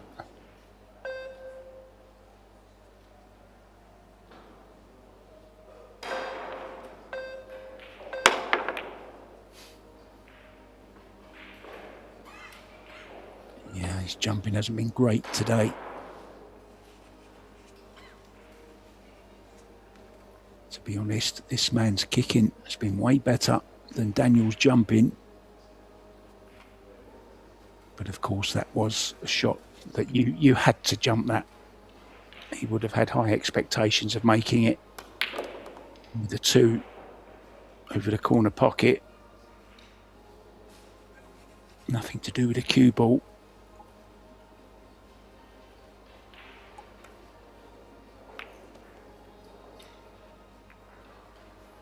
Oh, what a flick that was on the 3 ball. Things beginning to go his way. Maybe it's written in the stars. What a chance now. Well, Steve Guttenberger will be gutted. He was in control of this match. Deep breath from Arjan Matrizi. This is a big moment for the Albanian.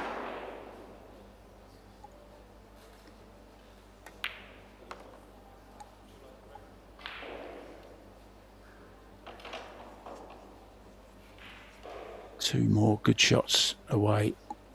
6 to the 8.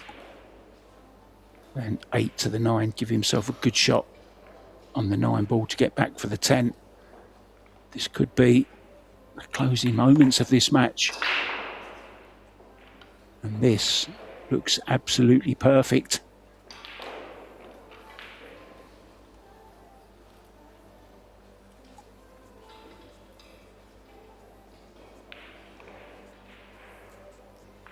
Just try and get near to the 9, make it as easy as possible, because he's going to have to do something with the cue ball to get to the 10. So just make the 9 easy. Well, this looks pretty good. Now, he's just got to be careful, I think. Yeah, very wisely taking the balls out of the corner. He's got to reach over the 10 ball here and don't draw all the way back into the corner pocket.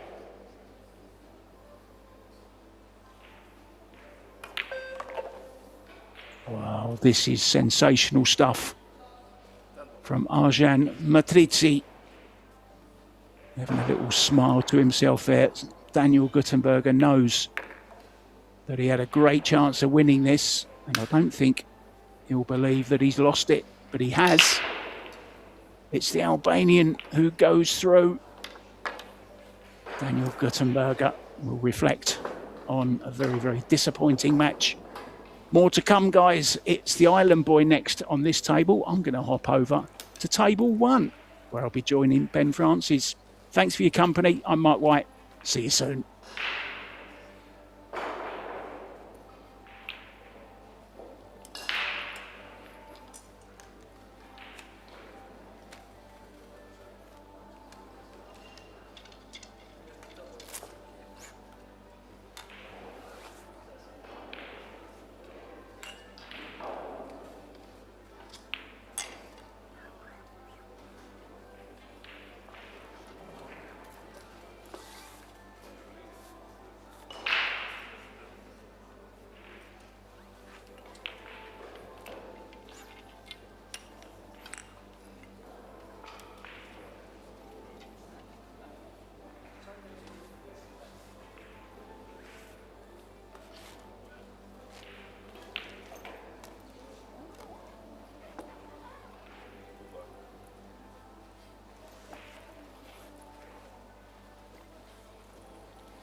fans, and hope you are locked in and ready for some world-class pool. And it's in. What a performance. Ladies and gentlemen, we have witnessed some absolute thrilling matches so far.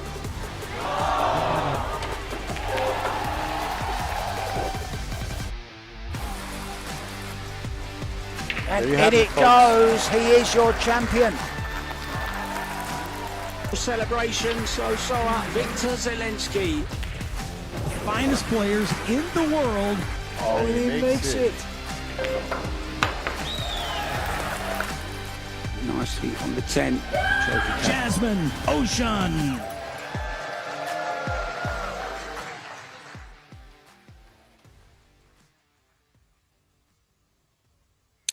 And quite a nice clip of our previous champions and the 3 tournaments coming up here in Austria.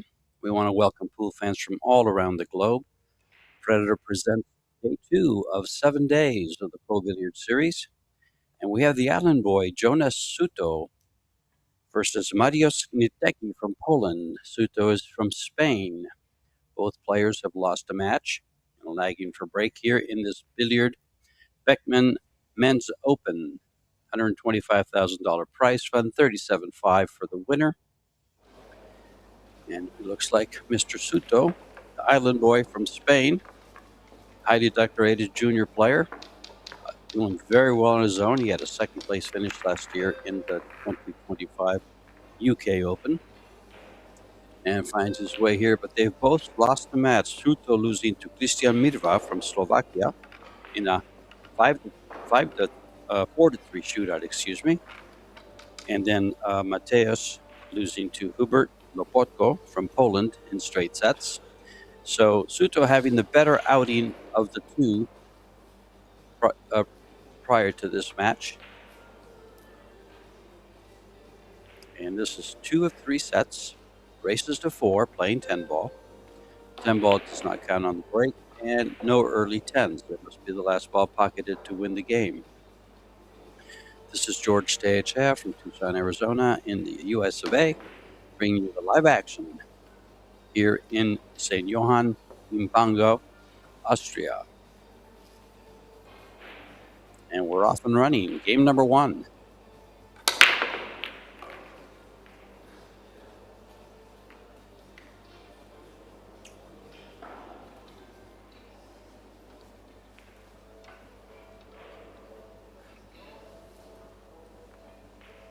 Open break there. Didn't make a ball, so we're wide open. The 1 ball's open. Can he cut it to the side past C8, or can he go to the corner? Nitecki is from Poland. He plays the Euro Tours. He's played for the last 3 years.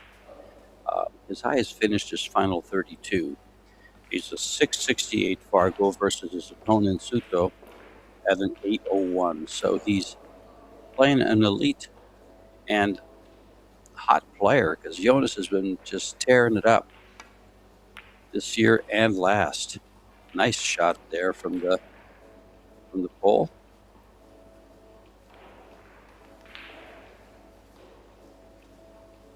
Came down for this position on the 2. He's going to have to, I don't know that he can avoid the 10 here, but the 3 ball is on the left-hand rail, long rail for the upper corner. So he might be okay to just maybe draw off past it. There. Nicely done. Will he get behind? Yo, no reward. No reward at all. Big break for Suto. Jonas, a very personable, emotional player from Spain. He gets rolling. He's a pleasure to watch. High rhythm, high speed, accurate, good position.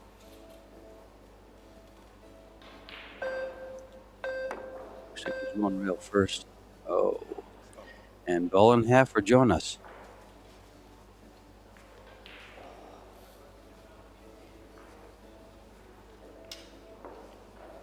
A 24-year-old from Spain makes the trip over to the U.S. for Las Vegas and other major tournaments. He travels quite a bit playing pool. always traveling with the Spanish contingent of Jose Alberto Delgado, who's done well with in the World Pool Championships. David Alcaide, FSR. They all travel together. They're all good friends. They all support each other. And expect this young man to just really open up here. You know, if I had an outing like both these two, I'd much rather have gone Jonas's route, where he went into a shootout, forced a shootout, than losing in straight sets. More time at the table. Last match went hill-hill. There's just so much more positives when you play an intense match like that than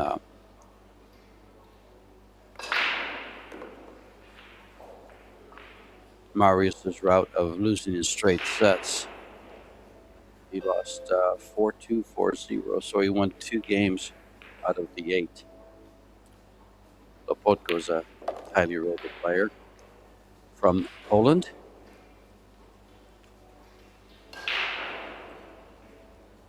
So no shame in that. Slow rolling this. 2 ways to play it.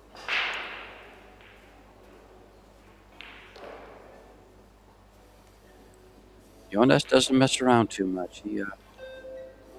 He plays with a nice rhythm, very nice rhythm.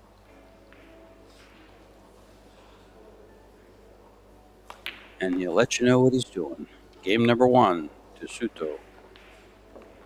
Bases to 4.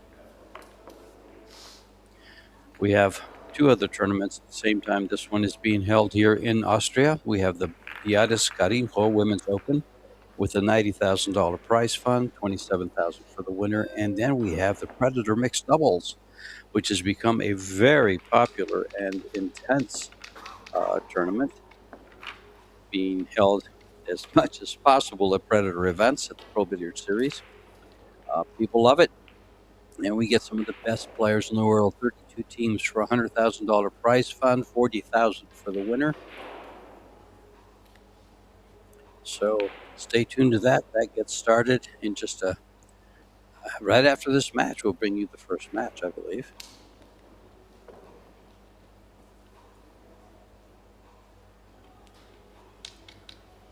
We have some outstanding teams. We have Federgorst and Cho Che-Yu, Albinocean, and of course Jasmine, Alex Kazakis, Kelly Fisher. But here we go in game number 2. And one up to break.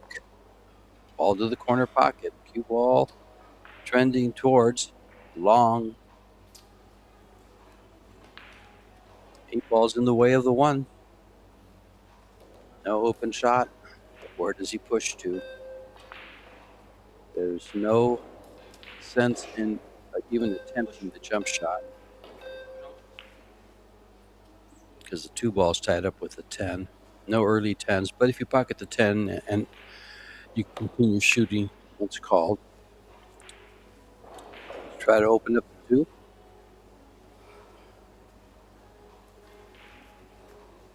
Let's see what Marius does with this. 668.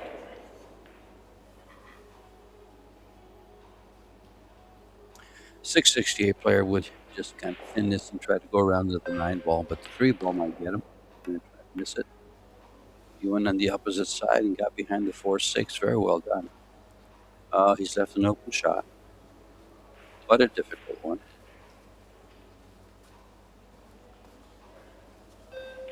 Will Jonas? Well, he's taking a look at it. Can he avoid the 8?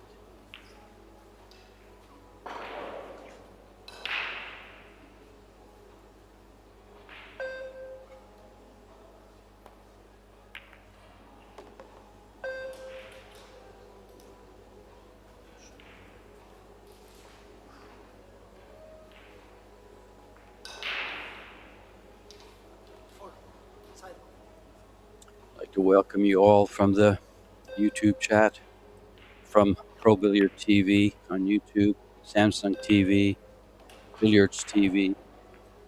Welcome to the Pro Billiard Series. Predator bring you the free streams.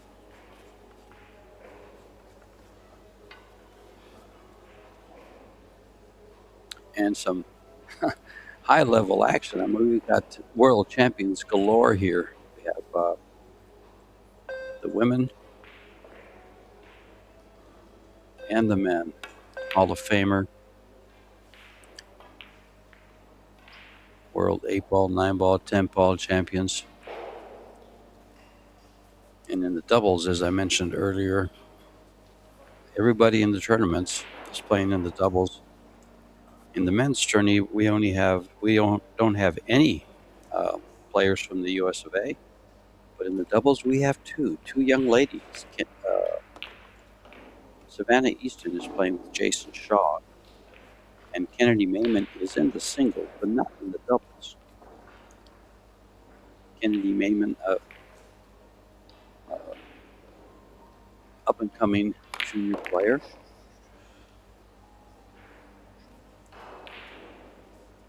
Here's Suto with an open rack here, and he's in perfect position to go to the 6 when everything's open.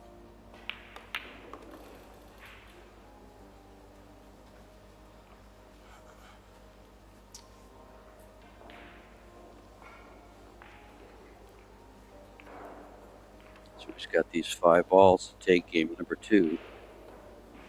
He needs a good angle on the 7 to get up for the 8. He's got it.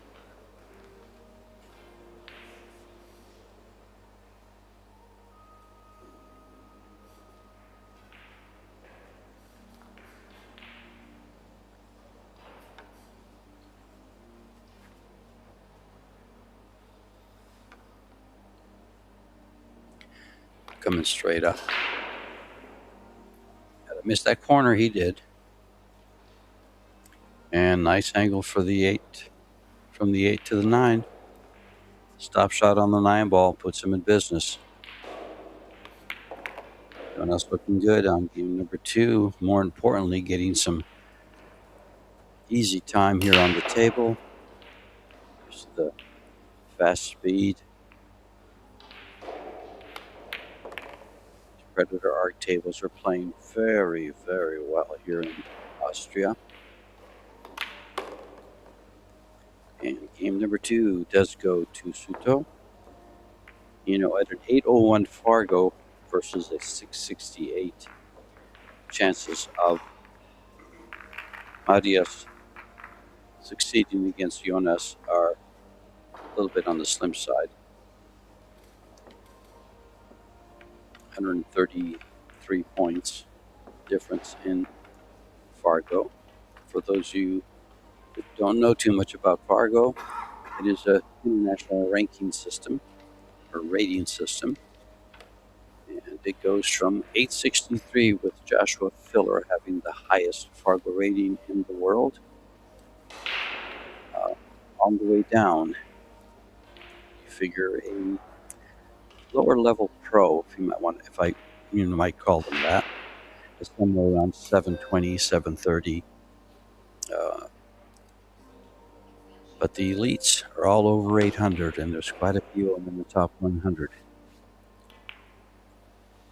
The 2 highest rated players in this tournament are Joshua Filler and I believe Fedor Korst. By FSR, Jason Shaw, Wojciech Szewczak, world champions. All 4 of those gentlemen. Albin Ocean, Eklund Kachi. So you have some big names here today, this week here in Austria.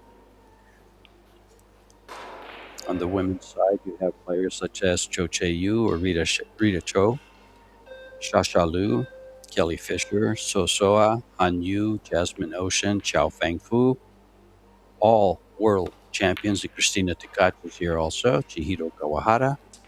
So you have some great players here in attendance this week, so you'll see some great action, including these 2 that you're watching, Jonas Suto and Marius Niteki. This is my first time seeing Maurius Sutu. I've commentated on very much, quite a bit actually, and seen him here in the States every year when he comes out to Vegas.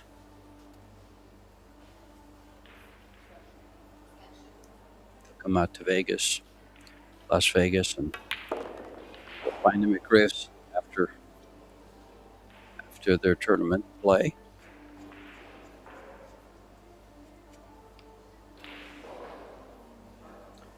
Now he's didn't travel that quite enough. He has to avoid the 10, but all he has to do is go to the bottom rail and come back up with the 4. Will it cause him trouble? Almost. It might have. It's close. He didn't want to bump any balls there.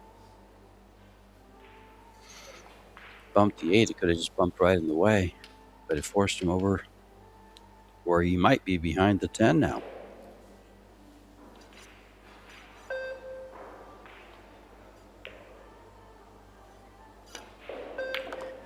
And yes, it is good to be back, pal.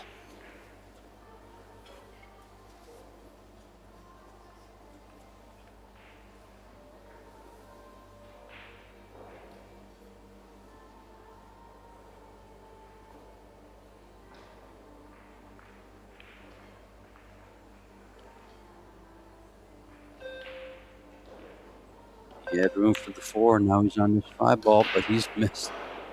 Gosh, from that overview, you could almost tell he was off. He was aiming it just a little to the left of the pocket.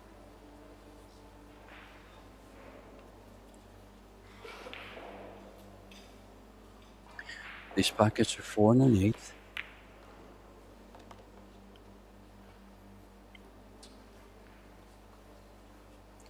This Predator Arc table just plays so well. Both of the Predator tables.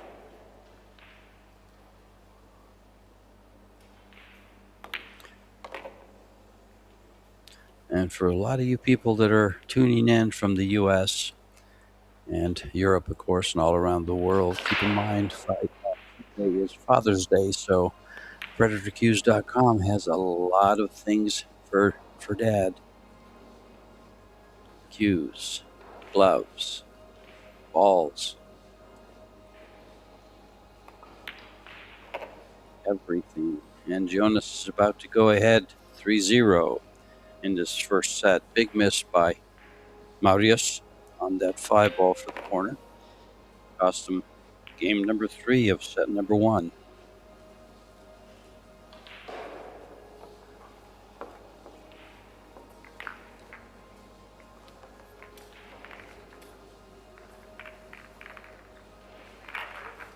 UPBF referees.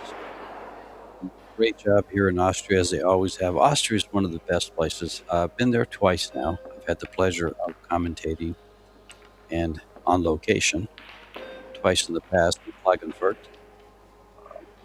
I know they have the Euro Tours here. Here's some stats from the stat guy. Let's look at it. The difference in overall performance. That was a quickie as far as the stats are concerned.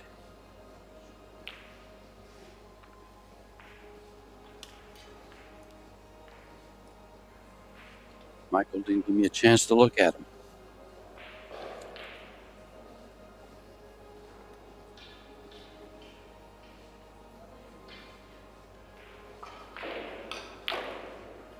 We are at the Hotel Alpina, Alpendorf in St. Johann in Pongau, Austria.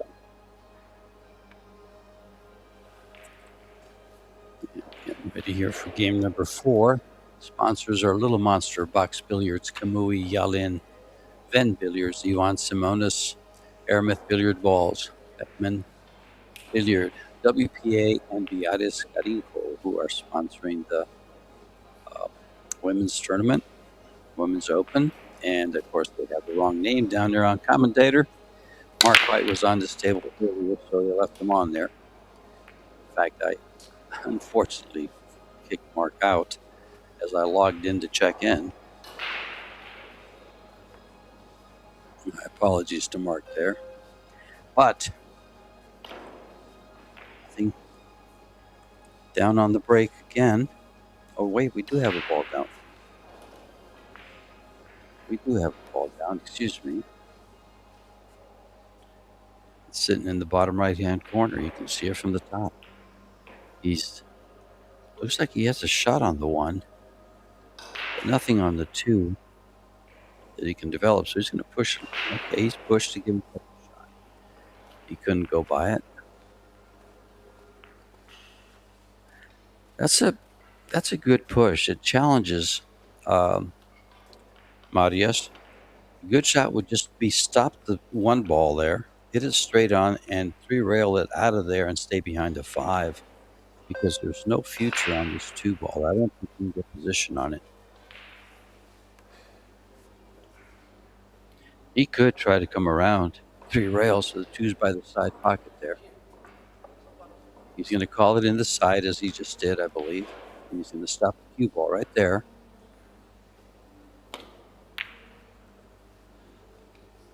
And play the safety. Well done by Jonas.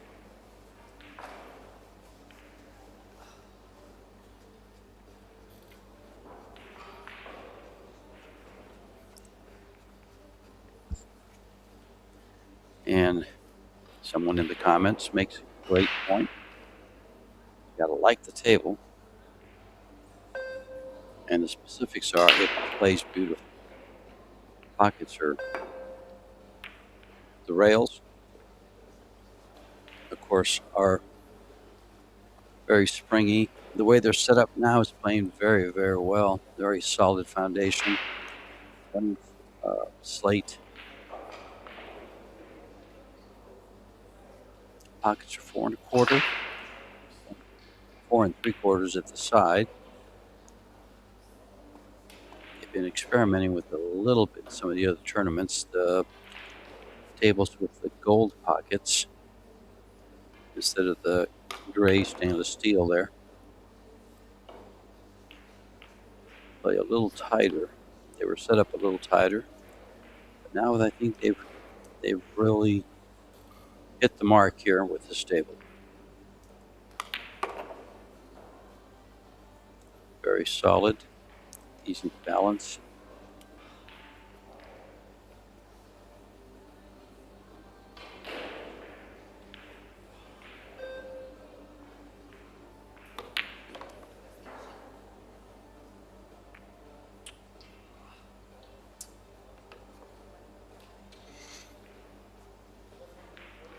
Oh, he's got behind the 5, the 6 here. So we go to the rail and kick it off. How much he can do here? He's got to kick into it and just allow. There wasn't too much yet. He's digging a little deeper than that and kick it past the 8-9. He wasn't able to get deep enough. And also didn't hit it with that speed. I think he was just trying to kick it to the head rail. More to the middle, not there. So here's a good chance for Marius to come up with a game here. And now he's playing around the 9 ball. He's got to be careful with the 9.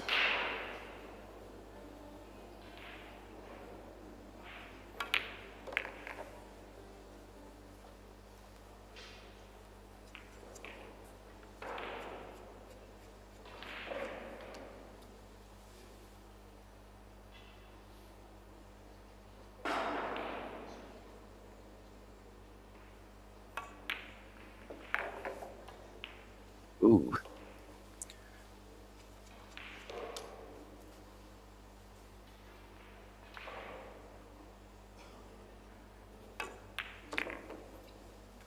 And well positioned for a game of his own here in this first set.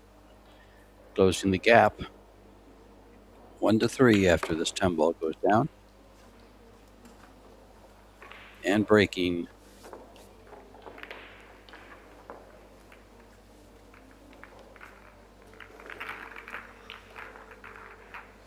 We've had some good action and some great matches already in the men's open,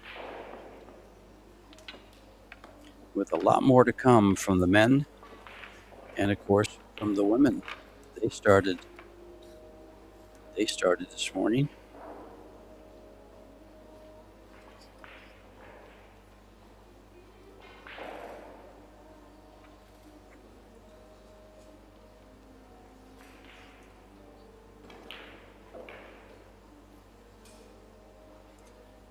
Keep in mind, the Pro Billiard Series has 5 more stops this year. August in Rome, Italy, September in Vietnam, and late September, the 28th, in Bali.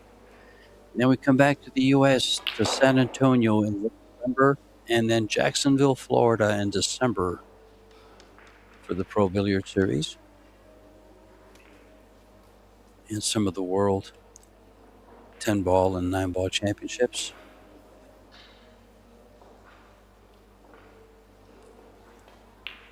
Along with the 8-ball, I don't believe that's been played yet. Now just breaking number 5. Cue ball's gone. And that usually leaves a mark, especially when they're spread as they are. The 3-ball goes by the 4, so Jonas will probably make fast work of this. The hardest thing he has to deal with is the 3-ball past the 4 for the corner pocket. Everything else is wide open for him.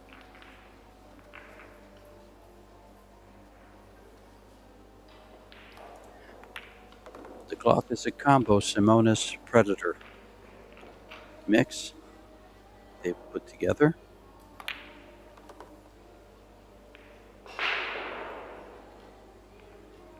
And he's gotten perfect on his 3. Oh, not perfect, because he may not be able to hold for the 4. He may have to go past the 5 with the cue ball to the left side or straight up.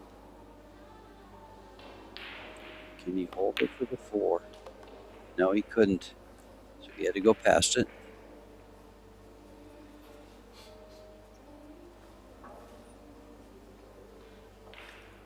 Jonas looking good here. He usually does. He seems to acclimated to the table and is feeling good. Looks it.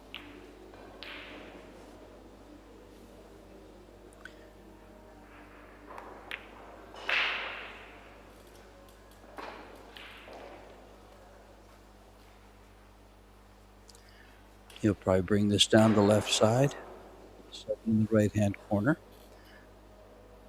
Oh, he came over. They like coming over like this. It's just much bigger position, landing area for the 7 going that way than trying to draw it down the left side. He's crossing the line here. He's going into the line of the shot. So much higher percentage, much better position. Look at what nice angle he gives himself to go from the 9 to the 10.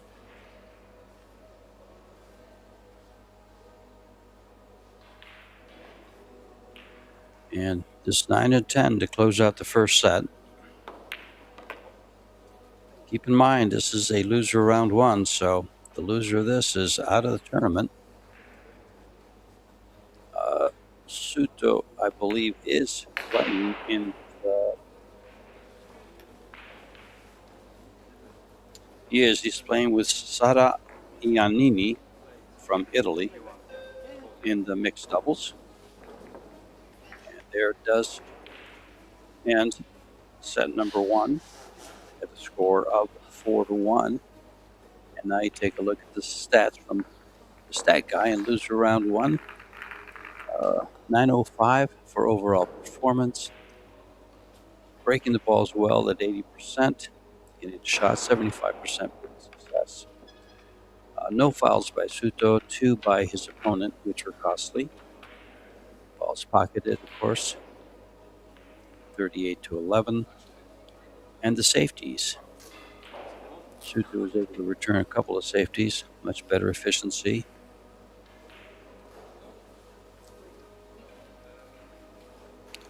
And one missed shot and a scratch by 2 scratches for 2 fouls by Marius. And score line.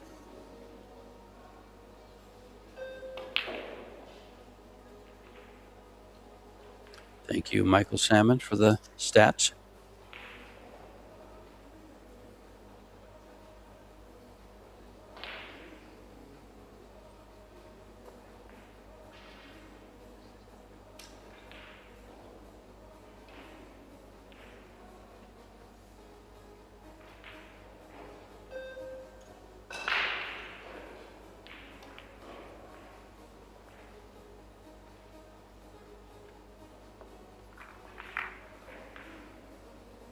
Once again, our sponsors here, as we are on break between sets, are Little Monster, Box Billiards, Kamui, Yalin, Venbilliards, Iwan Simonis, Aramith Billiard Balls, Billard Beckmann, sponsoring the Men's Open, and WPA, and Billiards Carrinho, who is sponsoring, or title sponsor of the Women's Open.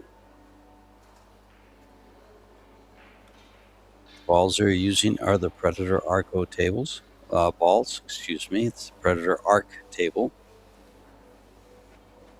And that Predator logo you see at the head of the table here, bottom of your screen, is actually a light, not just a white logo. Another little feature of the table.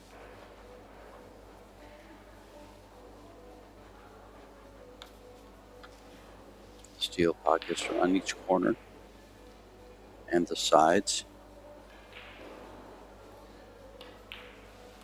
Very solid table by Predator.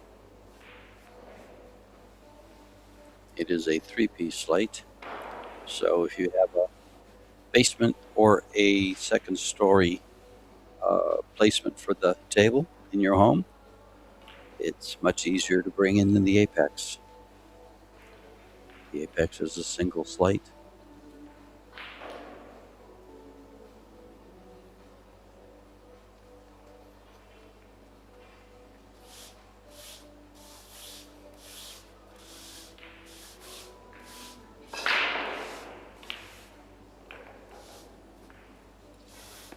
I'll be back in shortly as soon as the players get back, and we see Jonas coming back now.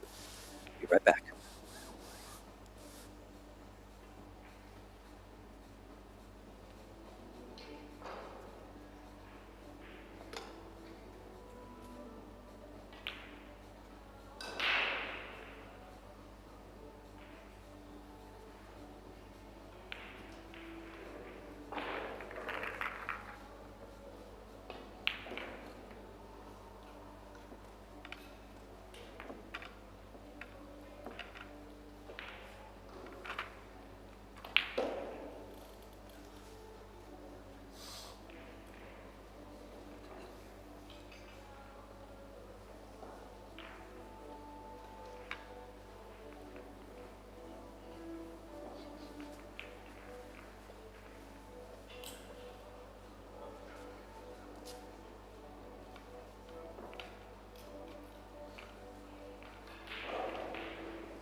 And here we go with Mateusz Indecki from Poland, breaking to open up set number 2. Race to 4. The alternate break at the set. It's winner breaks each game. But Jonas, winning the lag, breaks first. He'll break next in set number 3 if he gets there.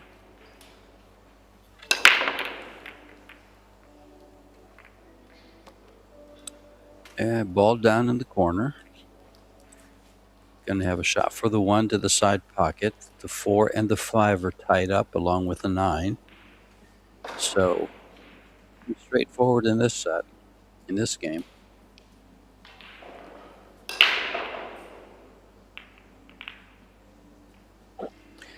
He has 60 seconds after the break to plan his attack, and he's taking advantage of that.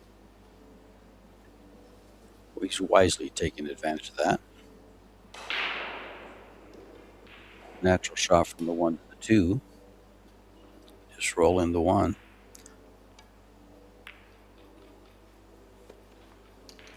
Oh.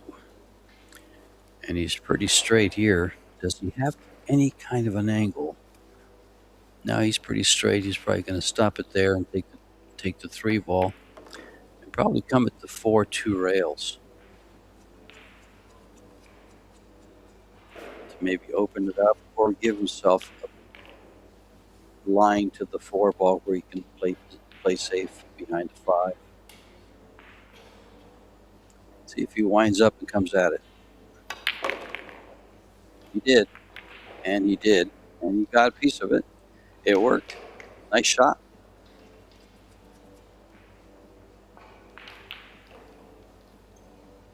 This is a difficult shot. What makes it difficult is being over the 10. It's not quite, but will he go for the shot or go for the safe behind the 5? Wisely puts it right behind the 5.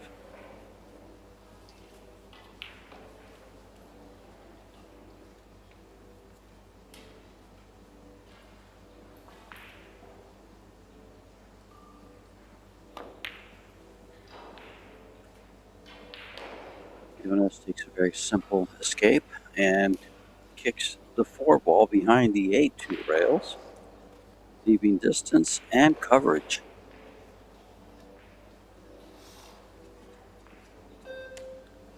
So, wasn't a very efficient safe. And Jonas took full advantage.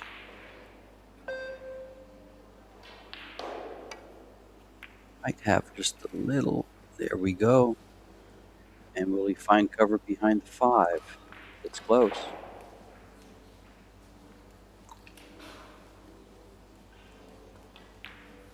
I believe he can only see the right side of the 4.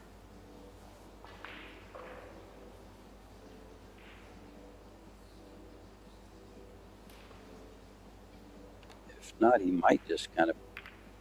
Yeah, you can see that side there behind the 10. There it is. Marius has a real first shot. He has a shot at this. He's got a good shot at this. He's got the whole side of the ball.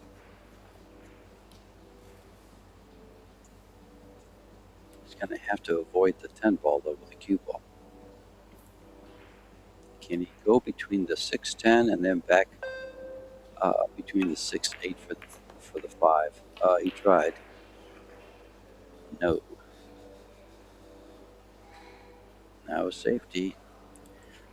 I'm sure whatever safety he plays here, if he doesn't go for the bank on the 5, he'll be playing safe and try to use the 6-8 for coverage and distance. Oh, he's going to.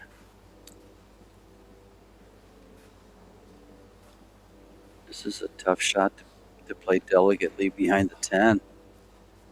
He's got to hit this. Hits this a little too full. He can go in the pocket.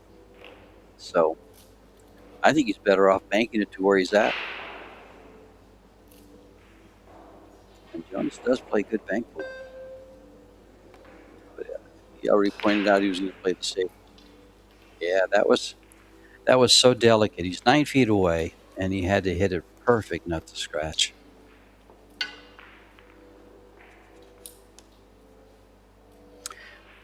He might have been well served banking that ball.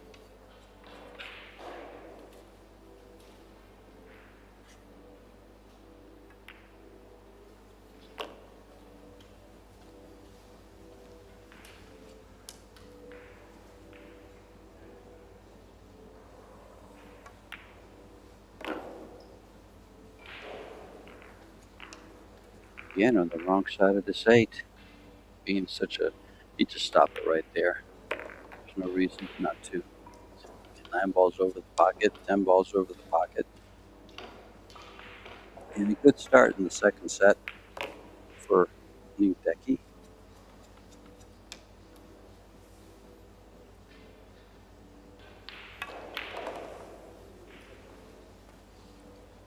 And game number 1 of the second set goes to the pole. 3 more to force the third and deciding set. Keep in mind, if they are tied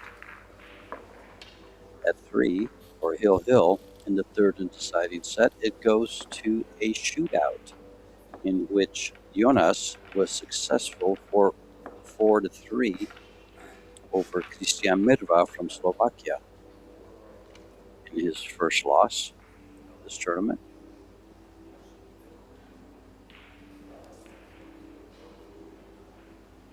So one player of the two at the table has already experienced the full flavor of the Pro Billiard series, whereas they go 3 sets and the shootout. For a player, that's nerve-wracking. For the fans, it's very enjoyable and nerve-wracking if you've got some skin in the game.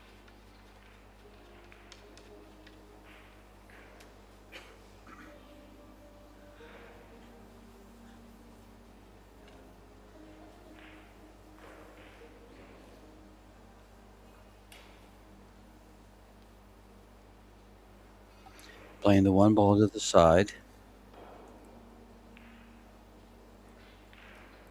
Look for most of the balls to be on the right side. He's done.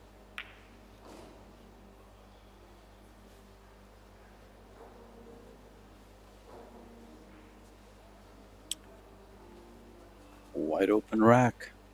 6-7 is trouble. Easy carom shot if he gets to it. Decides to play that. Everything else is pretty open. Opening shot. Avoid the side pocket and be careful. He has.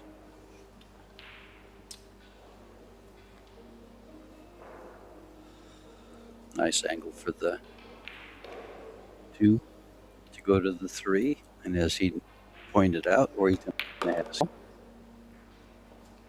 You like it against the rail. And he's got it there. Nice angle to travel down for the 4. Does not want to be straight in.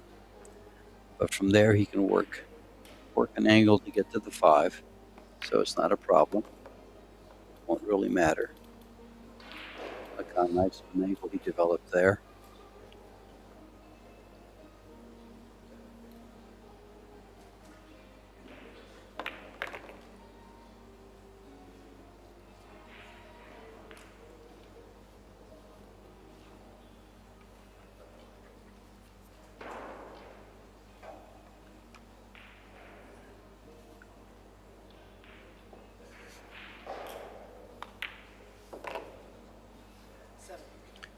And does he have the softly played carom for the 7? Should have it.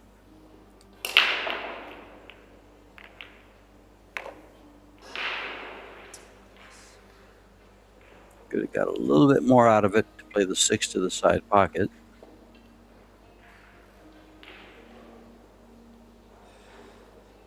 Doesn't have to go for this if he doesn't want to. He can play it safe rather easily, keep the cue ball where it's at, and use the 8-9.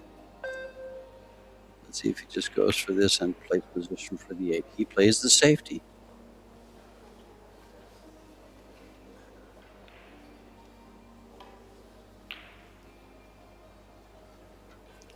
Wisely played. Because shooting to the side pockets from far away like that, from where it was, because he has to play position for the 8, lessened his chances of pocketing the ball.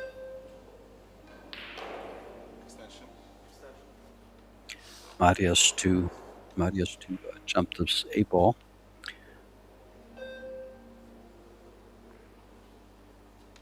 This is a tough jump. I mean, he's going to make contact with it once he gets over the ball. But the chances of pocketing the ball are slim.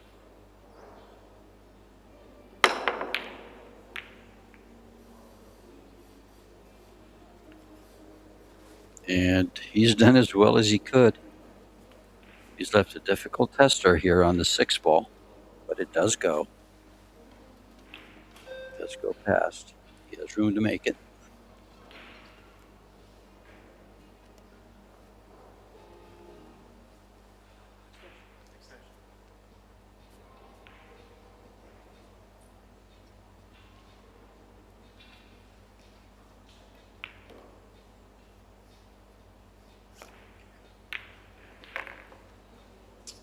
And now it's just a matter of playing the 8 ball past the 9.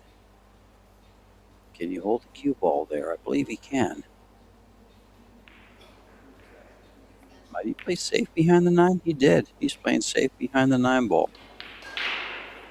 He's not taking any chances in the short format. Being down 2-0 can be, costly.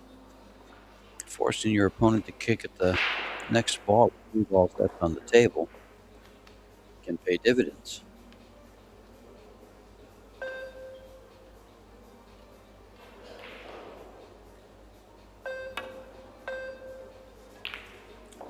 Nice hit.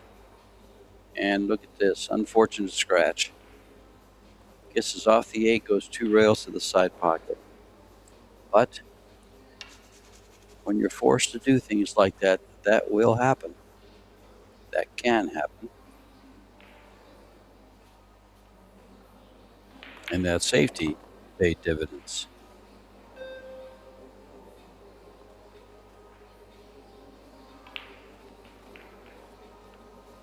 Very smart play by Jonas there.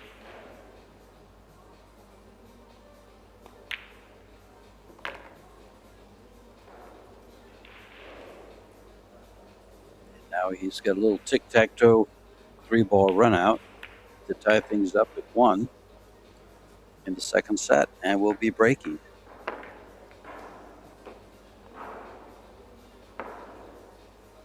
This young Spanish player had a heck of a year last year, where he was able to bank almost $87,000 in prize fund money with winning the Seattle 9-ball Open, the Town V10 Open. On that, he took a second place in the UK Open.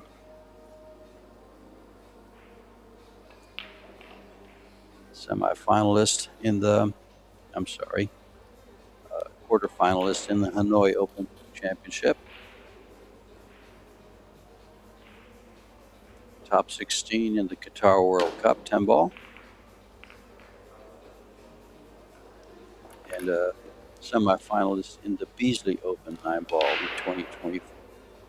Finished with a good year in 2025, And so far in 2026, he's had some success. He had a 3rd place finish for semi-finalist in the UK Open, and was 5th quarterfinalist in the World Pool Team Championships with Jose Alberto Delgado from Spain.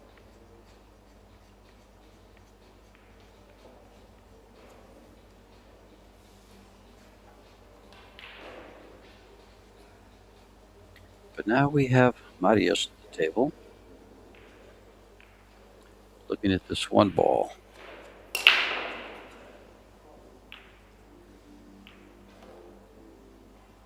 I don't believe he has a bank shot. He could play behind the 2, and he could play past the 8-5 there with the cue ball.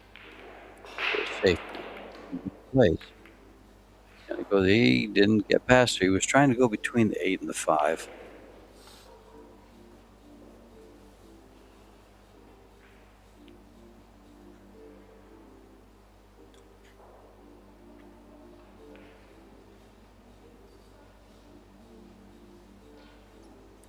Let's see what Jonas does this year. Probably just bank this past the 8. No, again, he goes to the inside and comes around 2 rails. He likes that thin cut on the wall. Kept it very simple. Didn't let the layout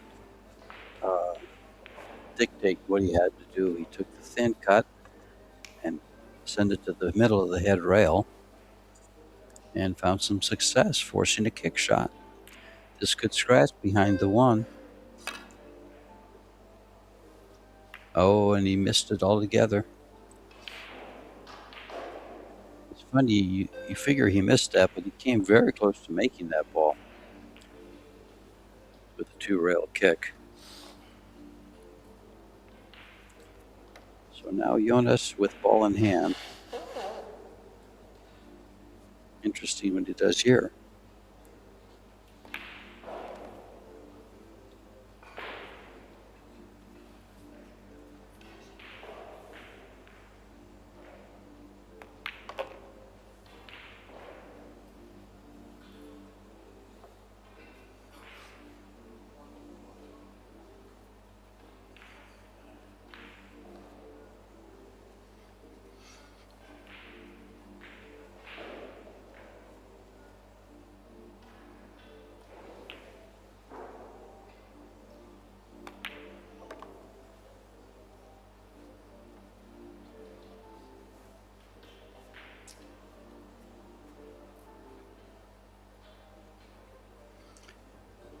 Just wants to stay away from the 6-10 there.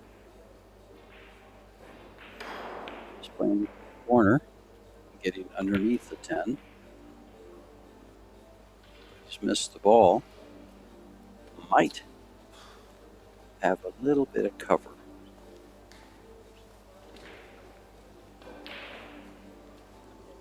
He would have played it to the side pocket, but it was tough to get around the 6-10 for position on the 5. So he went for the corner and opened it up just a little too much.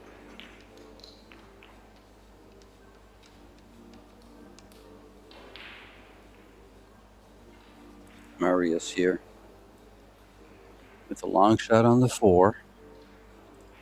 He's jumping it, so he is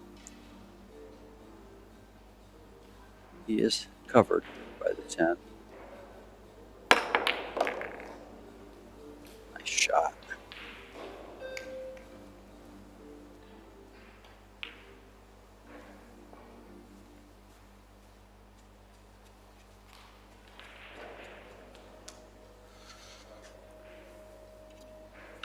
Now can you convert that jump shot to a win here by cutting in his 5 and getting on the 6? He's going to have to hit it with a little inside.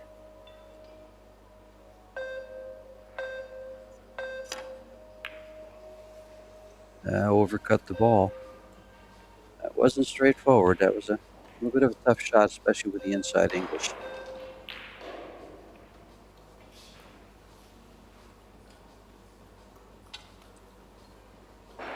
And Jones is coming up. He's got to hit the 7. Get around the 7. He wants to maneuver around the 7 to shoot the 6 ball to the opposite corner. Can he hold it? Looks like he has. Again, to avoid the 7 on this shot. This is a little harder to do.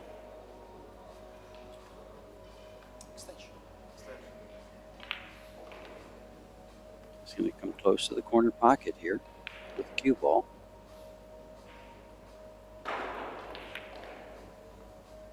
He's just going to play safe behind the 7. He is showing some very, very maturity in his play. He has a shot that that he's not sure. He'll play a safe instead, and he plays effective safeties. Very effective. Great play by the young 24-year-old from Spain. Counts for his 801 Fargo. This is a much better jump.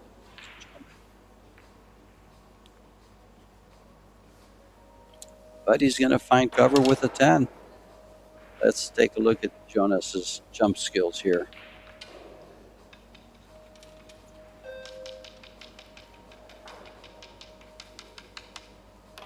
This is a good jump shot because if he pockets the ball, there's a window between the 9-10 to get to the 7. Unless it draws over behind the 9, he's got a window. He should have a window. Oh, it did draw over, and look what's going to happen here. Oh, he got behind the 9.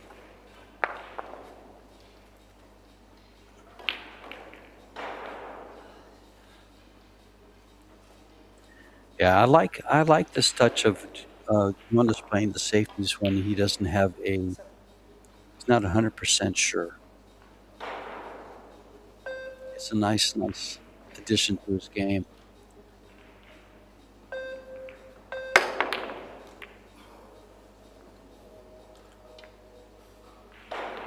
Oh, how unfortunate. I thought that was gone.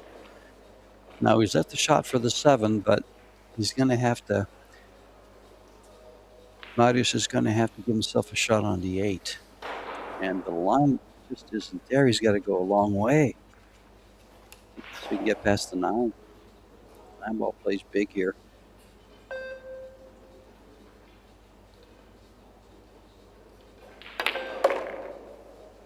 Oh, he fired it. He took the 9 completely out of play. He goes 2 rails, the length of the table, and a long shot on the 8.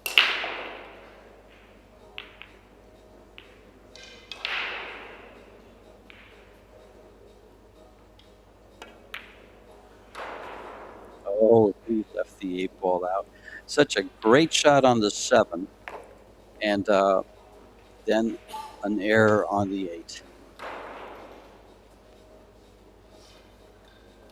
And that's kind of common, especially with your mid-range 668, 670, 650 Fargos. They make a great shot, and then they figure they're there, and they just don't complete the rather simple shot after the great shot.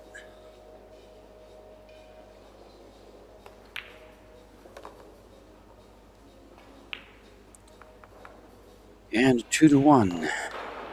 Now, by Suto. Needing 2 more games to move on to the loser round 2 match, which will more than likely be tomorrow, because after this round, it will go to the mixed doubles and the women. The men won't play again till tomorrow.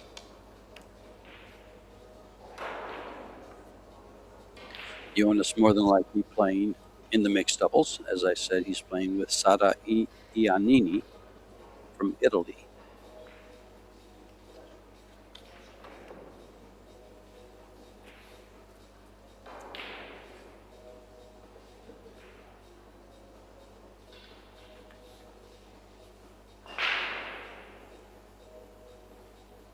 Game number 4.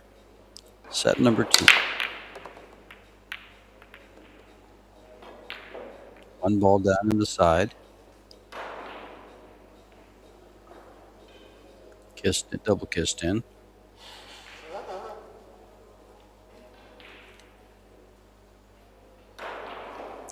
Now this is interesting. The 5 and the 10 are a little bit tied up. The 5 goes to the corner pocket. Will he bank this or play safe? Safety all the way. Jonas is not taking any chances of hanging up any balls. He's making this 668 Fargo player come with the game.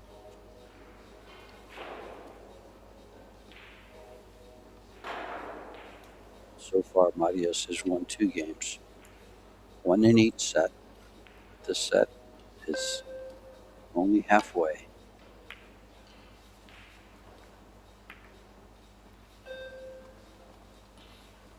And safety of his own. 2 does not go past the 6. Faced with another safety. He might be able to play the carom from the 2 to the 6. He does. This 2 ball is going to come out for him. Did it come out enough? Looks like it did.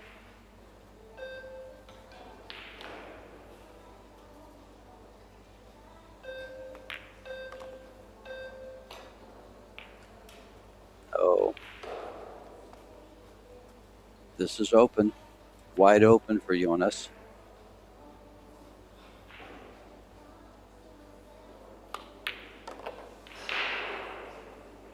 And the Spaniard not wasting any time and putting this one down.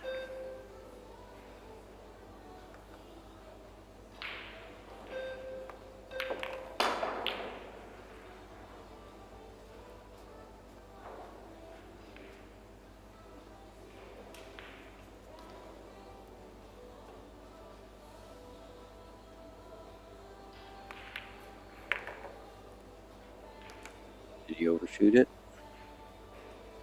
Doesn't want to be on the rail. This is a rather natural position shot.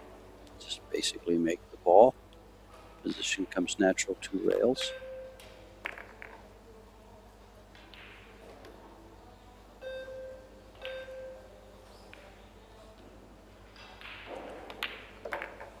And 3-1 in breaking this race to 4. One game from closing out his opponent from Poland.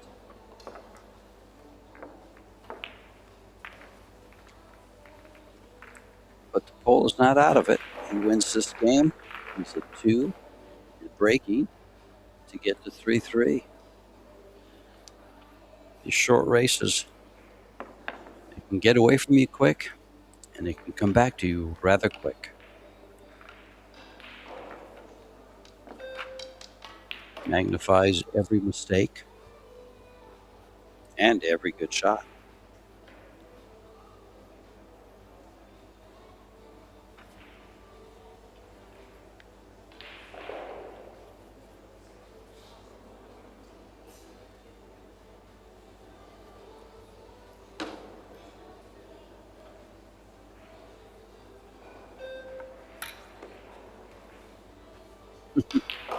He wants to put the ball a little bit. Here we go, playing from the side, breaking from the side there on the hand rack.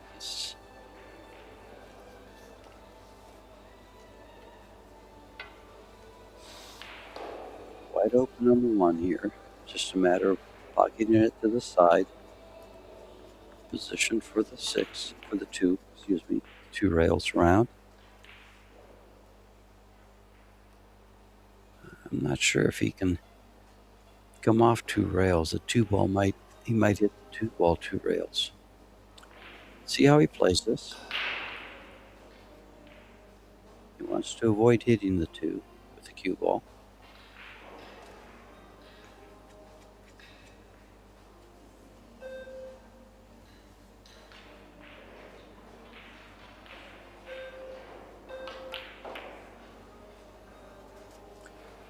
Played safe.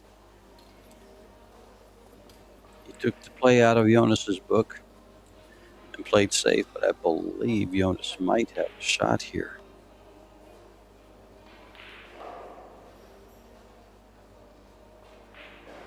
If anything, he's got the kick to send it between the 3-4 window. Doesn't quite get there.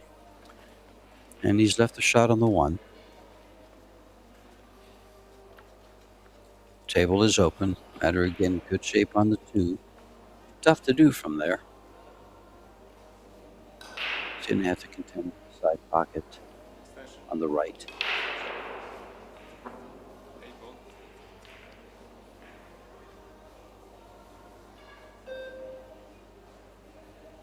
He's come with a couple of good shots. He needs one here.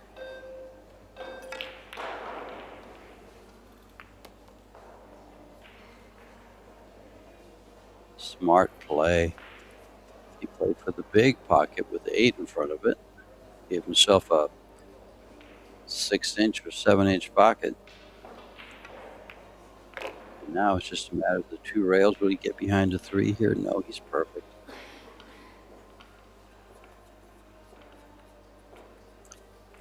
This looks good for the man from Poland.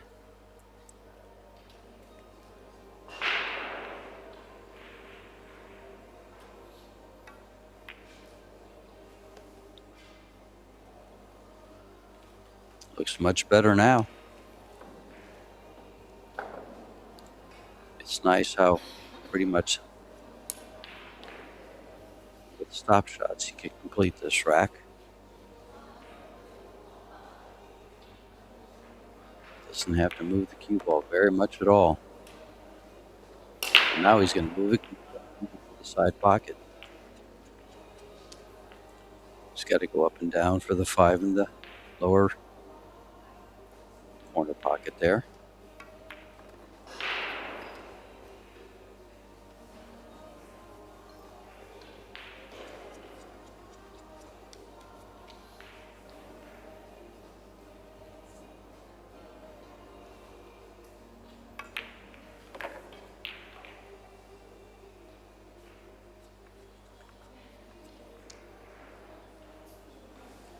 Pretty simple layout.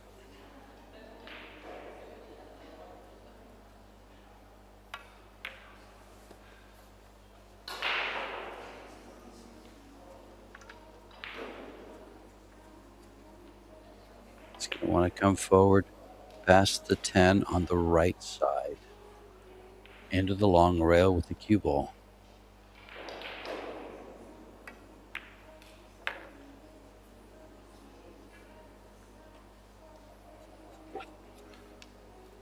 And now it's just back for the 10.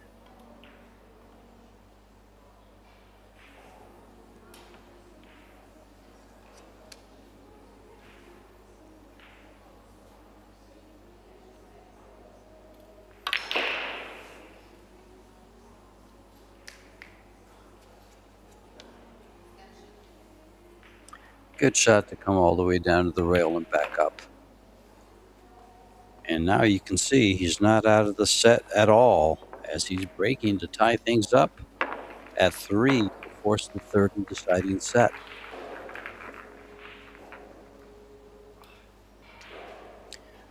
The beauty of the format.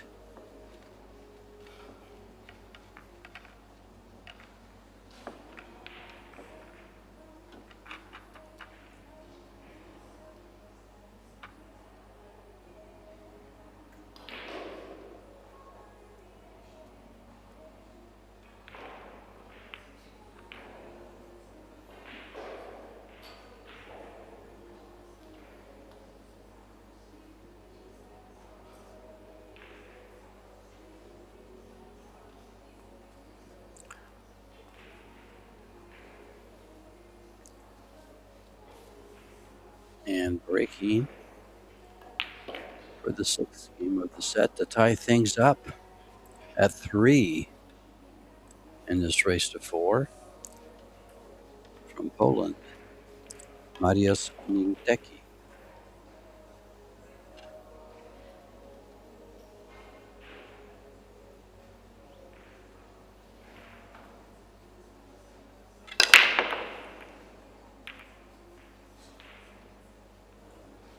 Well, is the 8 ball going to get there? It sure is.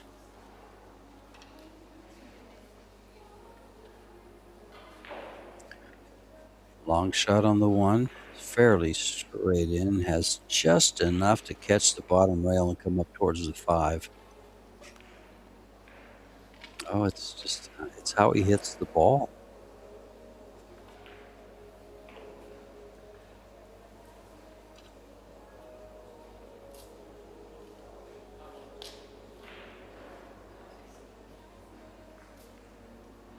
He's come with some good shots, good stroke shots. He's done it again there.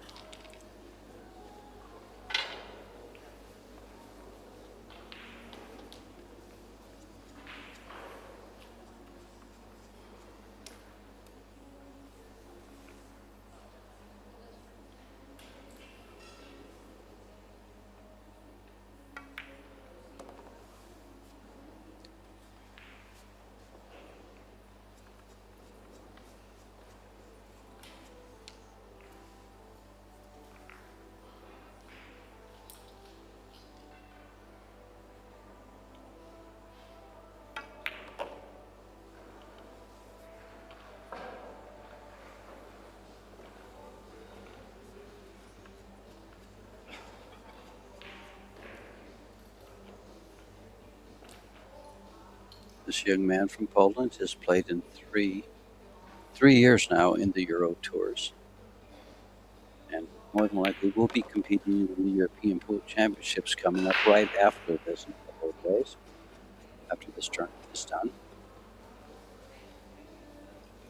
Got a little bit of an angle here. He's going to want to draw to the left side with a 6 in the same side pocket as the 5.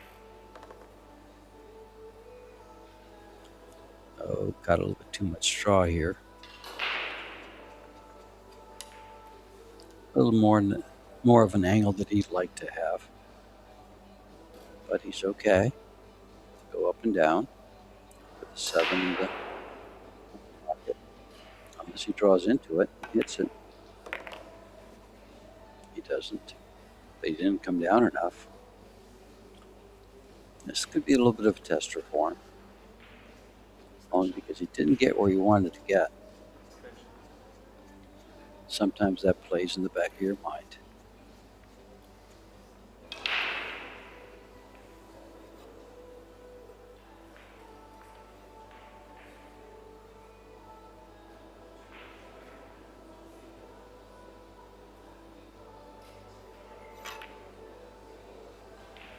Nice shot there.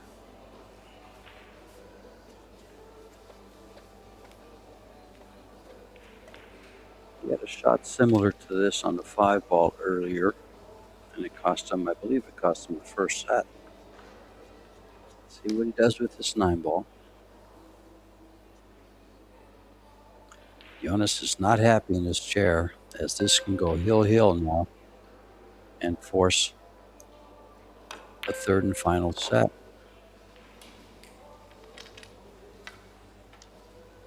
And the pole looks good to do just that.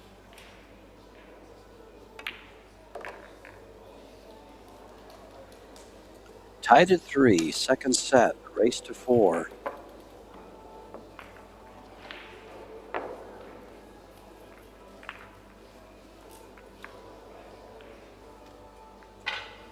Nice run. Over balls there by the pole.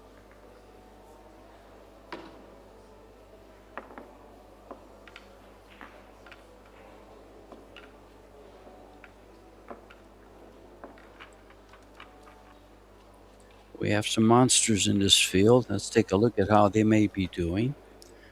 Players such as Federgorst, Joshua Filler,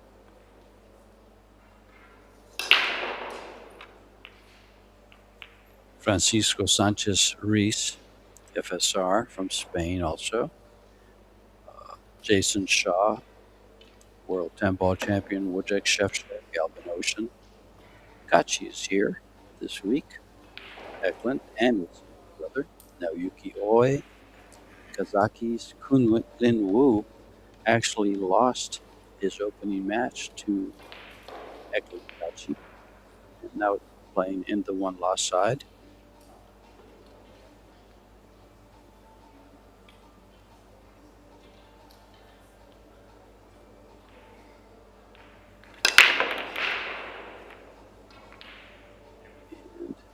There goes 9. No. Denied by the point of the side pocket. Open shot on the 1. And Jonas jumps to the table. Here's where you want to breathe and slow down a little bit. He's got 60 seconds to plan his attack. And here's where we want to make sure everything's open. So it's just a matter of pocketing the ball and holding your nerve. And this man holds his nerves very well.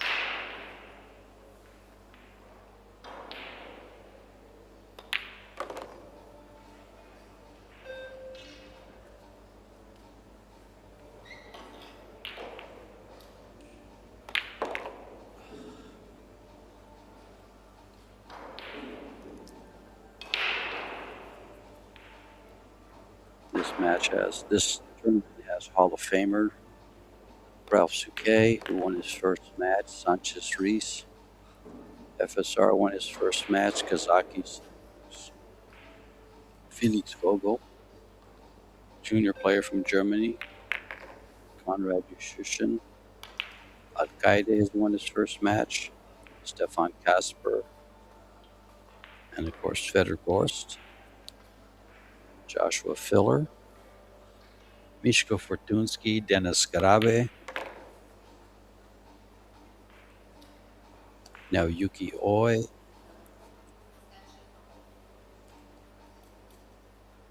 One of the top players, another one of the top players lost his first match was Kunlin Wu and Arseny Sevastano. And here's his 10 ball to close this one out and move on to the loser round 2 for Jonas Suto. And close it out he does. 2-set sweep over Mariusz Nigdecki from Poland, and Suto will move on to the loser round 2. And his performance, his best set was the first one. Second set, his overall performance dropped a little. His opponent gave him a run for his money. Almost got to the hill. So he did get to the hill. Excuse me. And so it's a 4-3 score line for the second set. This has been George Teja bringing you the live action here from Austria. Stay tuned as we come up with the mixed doubles, and the men will start play tomorrow again. But now we have the women and the mixed doubles the rest of the day. Thank you for joining us. Stay tuned. That was the long one. That was a ball for me. I missed, but somehow I didn't feel comfortable with the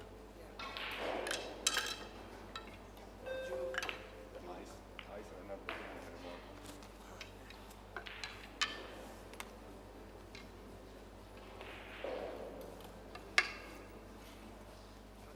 You have a lot of quality.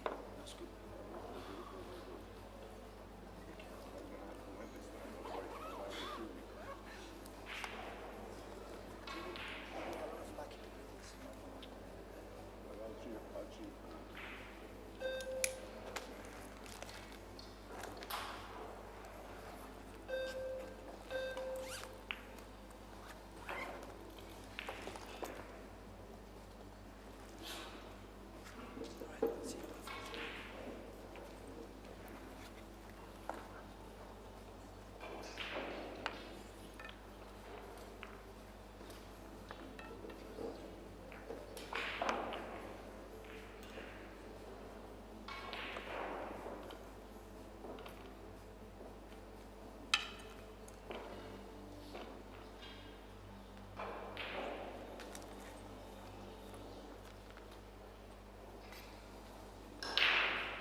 12.8那个对吧？12.8还是12.9？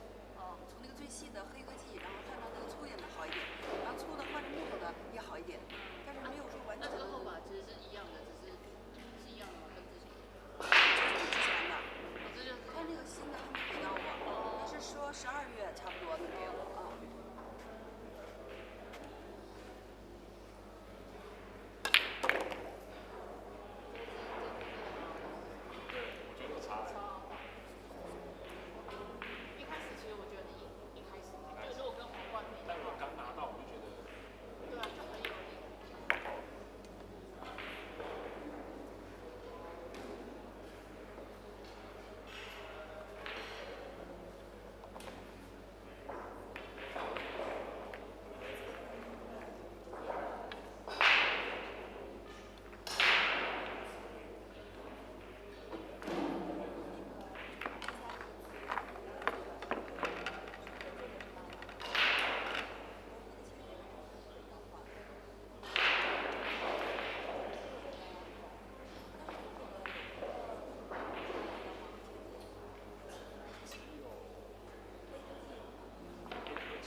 please?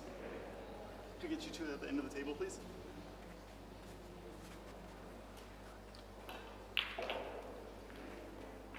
Just each team separately. So better two first. You-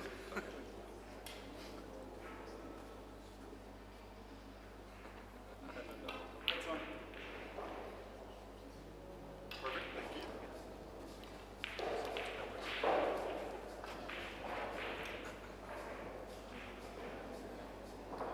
Perfect. Thank you.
fans, and hope you are locked in and ready for some world-class pool. And it's in.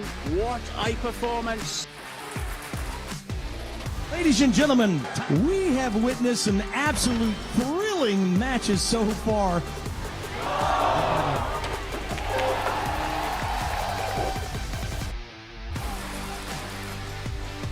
And in it goes. He is your champion.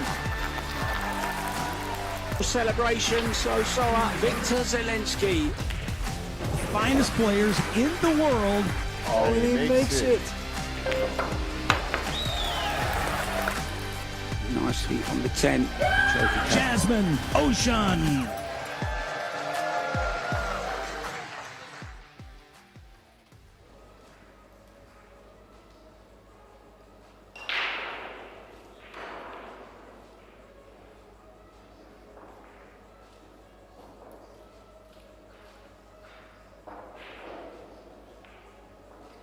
And welcome viewers and pool fans to Pro Billiard TV and the Predator Pro Billiard Series 2026. We're bringing you this live action from deep in the Austrian Alps, the picturesque hotel Alpina Alpendorf.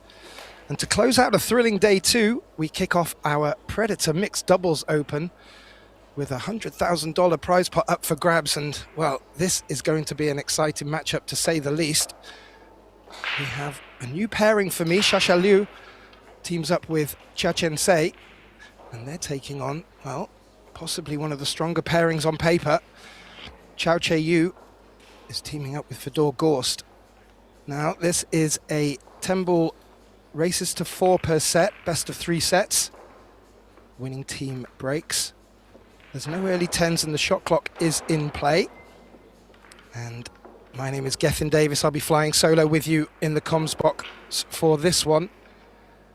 And we have 2 other tables being streamed on Pro Billiard TV. Over on table 1, Team Ushan is taking on the all-French pairing of Marianne Jude, Alex Montpellier. Over on table 3, we have an all-Spanish team, Maite Rapero with FSR, and taking on a pairing which is both on and off the table. So Soa has teamed up with Robbie Capito. But we bring it back to this opening round match in the Predator Mixed Doubles event. And it appears that Team Liu Sei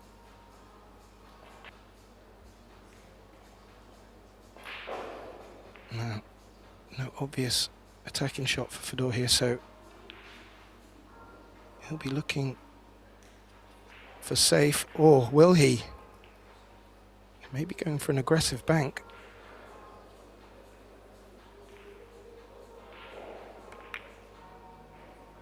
No, I didn't hear the call. Just looking to use that spot for the cue ball. I was thinking he was looking for shape on the 2 if he was going for the bank. May not have been on. And where that 1 ball's landed, that's going to give Shasha a bit of trouble. 1 rail into the 1.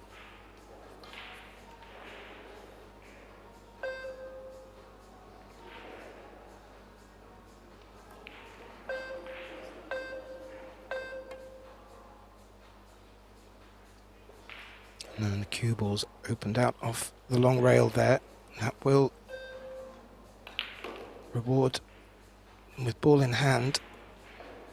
And where that 1 ball is, it lends itself to looking to put Team Liu Sei into more trouble. The 3 foul rule is in effect here in the 10-ball discipline.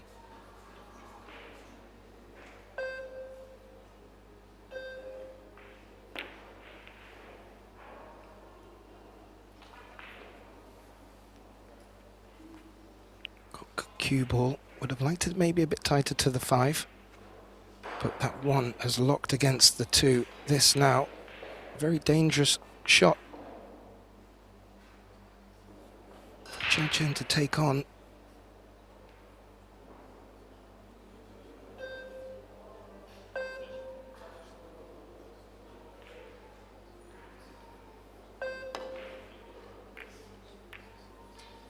And that was a legal hit.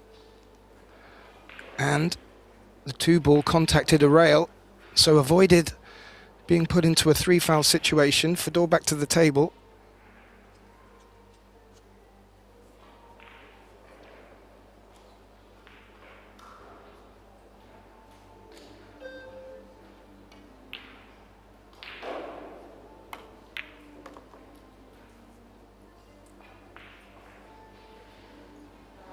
Brings the cue ball out nicely for his teammate.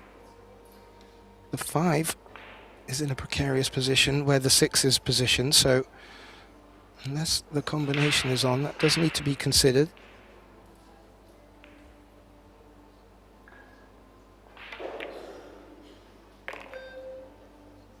Ooh, that little flick on the 5 is a real bonus.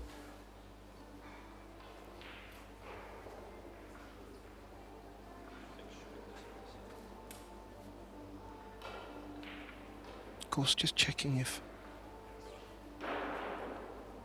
Chow is prepared to take the 4 and into the centre.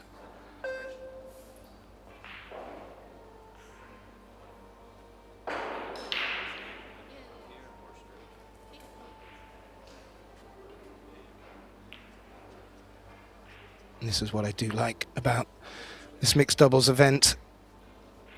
Of all the events I have the pleasure of commentating on, the mixed doubles just proves to be more fun and exciting, and you really get to see players, or another side of the players.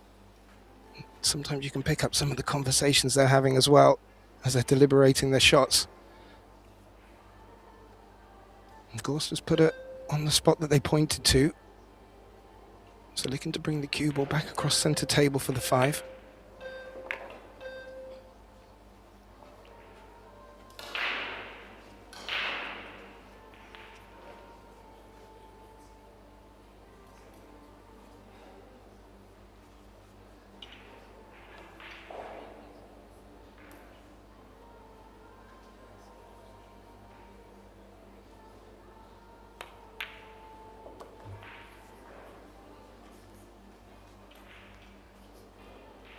Played nicely. Even Chow, not much to do with the cue ball off this 6.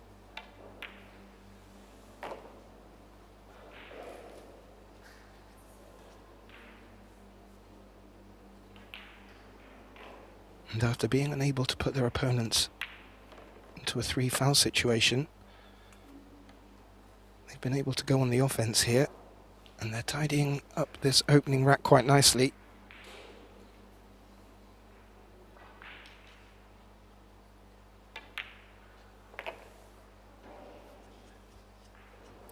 Needed to come high to just ensure the 10 ball didn't come into play.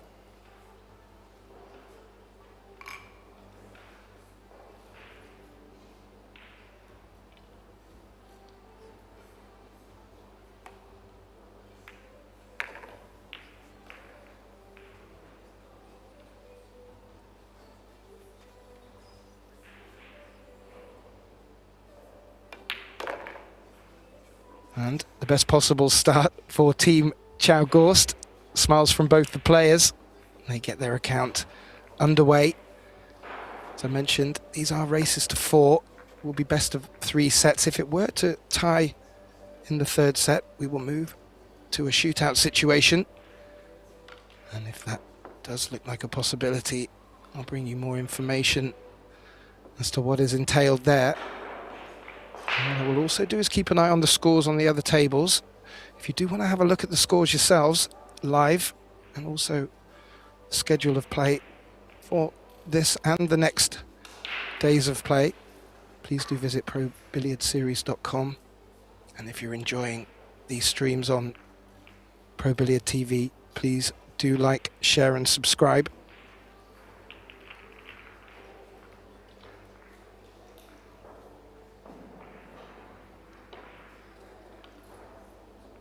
Referee being very short with the rack here.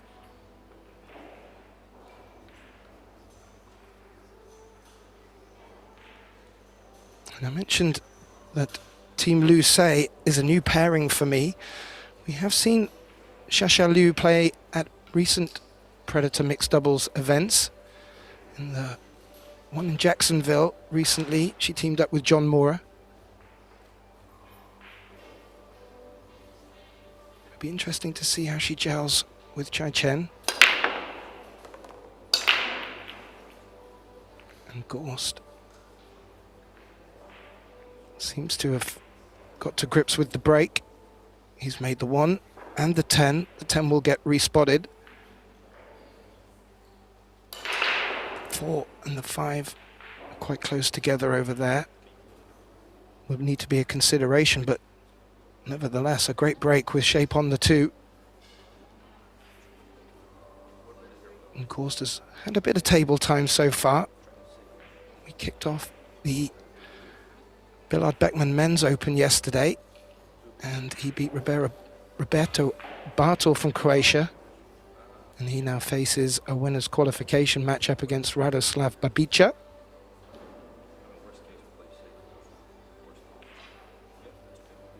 Now, they've had a good chat and a good look at that 4-5.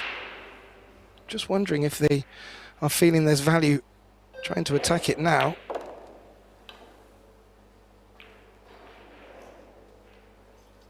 Was a deep draw needed if they were attempting that, so she's left Fedor quite straight on the 3.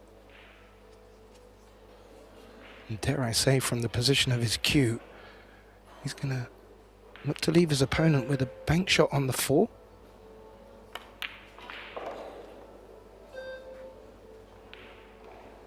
Yeah, and quick out the blocks. Chow pointing to the side pocket on the left.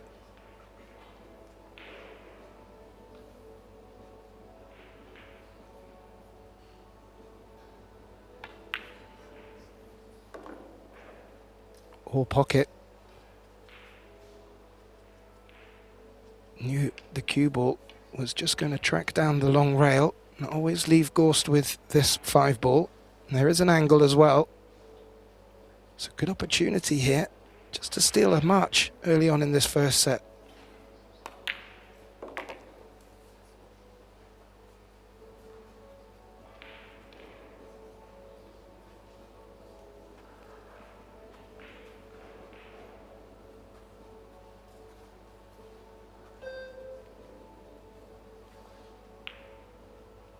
And a side of a good conversation just to get their opening pattern understood. These two really seem to just leave each other get on with it.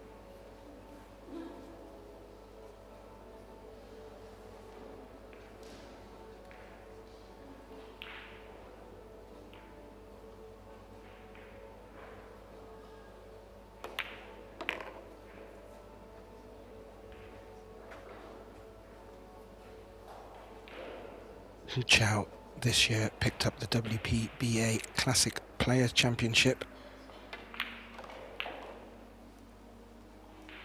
Very much in form.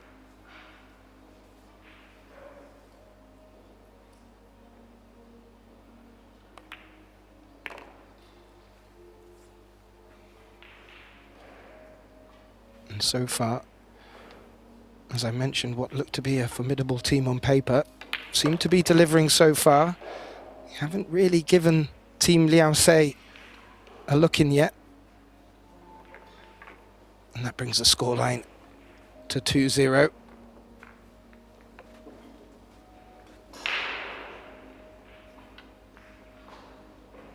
These teams, there's 32 teams battling it out here at the Predator Mixed Doubles Open.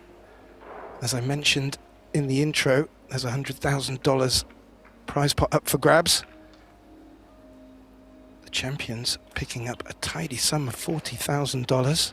There's $20,000 for second place, $10,000 for third and fourth, and positions 5 to 8 pick up $5,000 too. So really good stuff from Predator and the sponsors. And as you can see, it's brought some fantastic teams together. So Team Chow Gorst leading 2-0.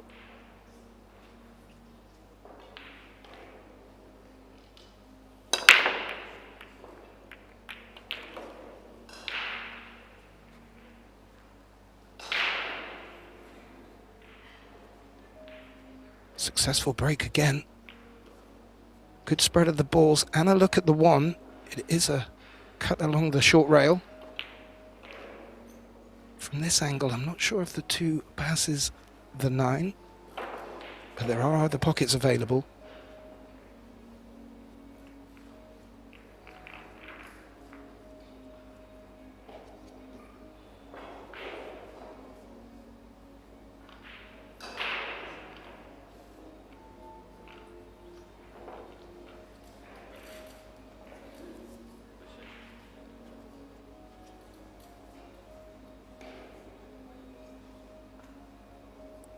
They've had a good look.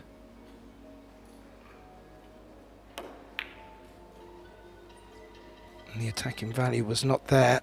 And again, playing a very good safety, really showing a lot of respect to Team Lucé.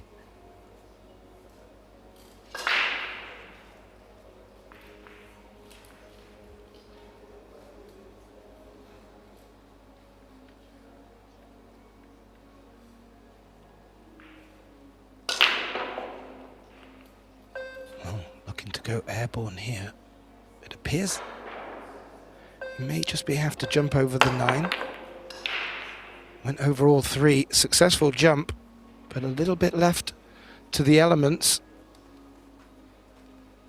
May have got away with leaving the cut into the bottom left corner, but the bank is on and there are options for safe here.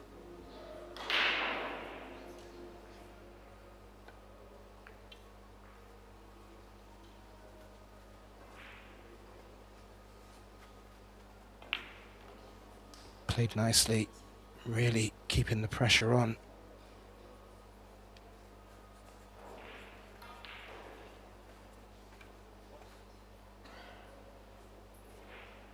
And Shasha, 3-time world 9-ball champion, a very, very dangerous player.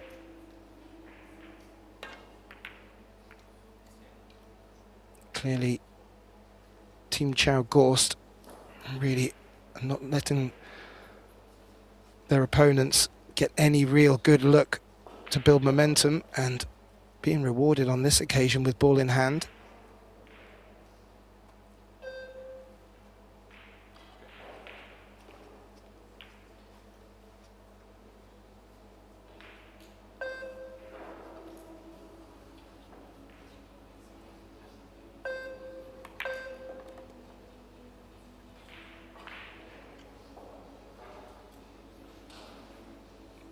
Play to leave this 2 into the side pocket.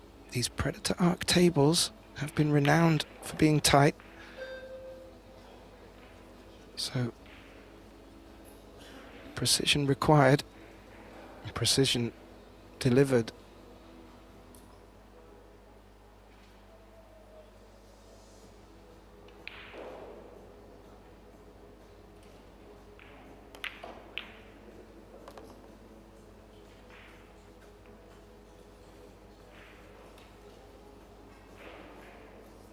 Really not much left to do here.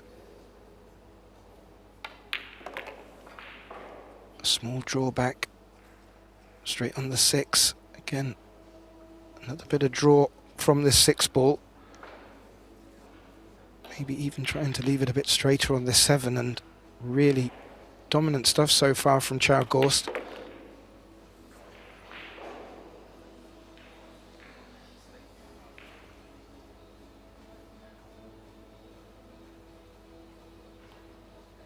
Chow is in our Belarus Carrinho Women's Open, and her first matchup is against Yuki Hiraguchi from Japan. She'll be playing that tomorrow. I'll bring you an update for the schedule of tomorrow's play in due course, as we just look at Gorst take this 8 on.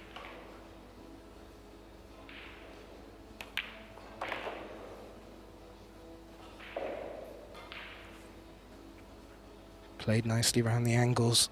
Again, leaving his teammate. In fact, they've been doing it for each other in prime position.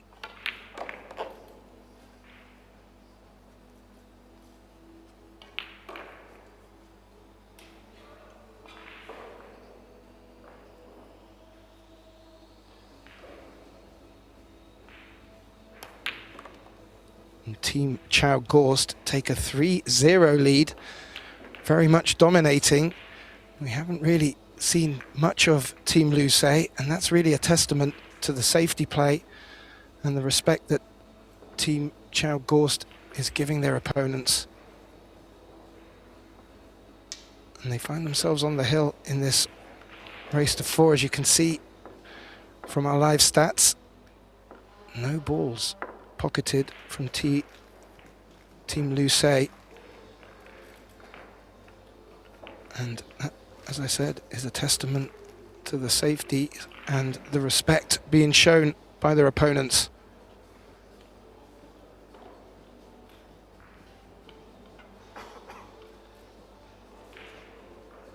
I mentioned over on our other tables, we've got on table 1, Team Johann taking on the French lineup, Marion Jude, Alex Montpellier, with commentary from my dear colleagues Ben Francis and George Teachea. And over on table 3, the all-Spanish matchup, as I mentioned, Mayte Rapero and FSR are taking on Sosoa Robbie Capito. And I will start bringing you updates on their matches as they're coming in. And it will be Gorst on this occasion to break for Team Chao Gorst, leading 3-0 on the hill in the opening set.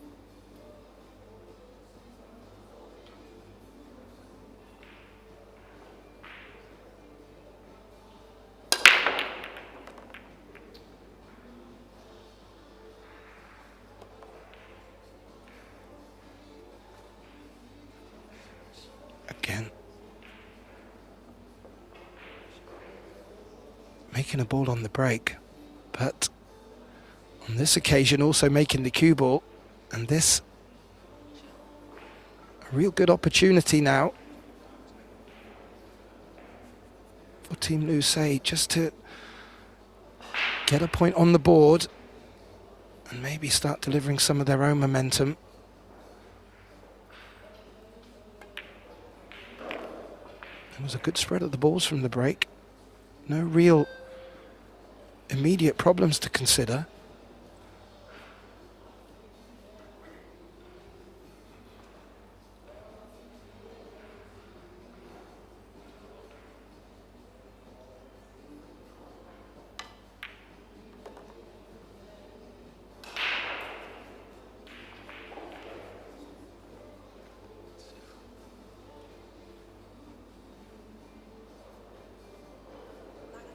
Yep, played nicely. Needs to get the rest out for this, the extension.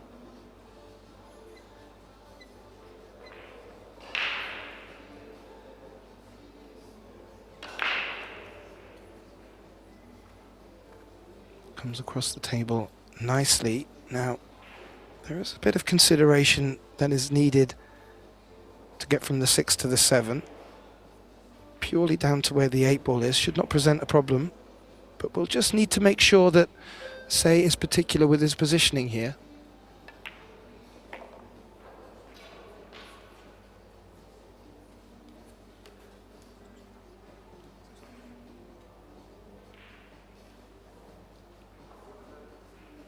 Shasha just addressing the table with the cue to show her teammate where she's looking to put that cue ball for him.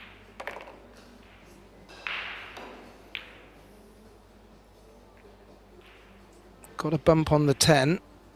That will help. However, the 10 has hung there a little bit, perhaps to hamper Che Chen's cueing.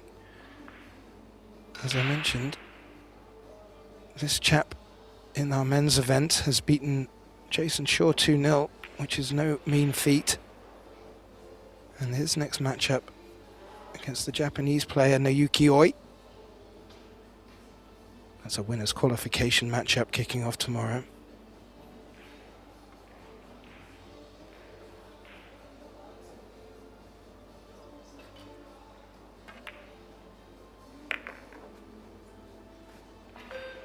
And these remaining 2 balls to pounce on really the first mistake from Chao Gorst. And how timely will that prove to be with their opponents already on the hill.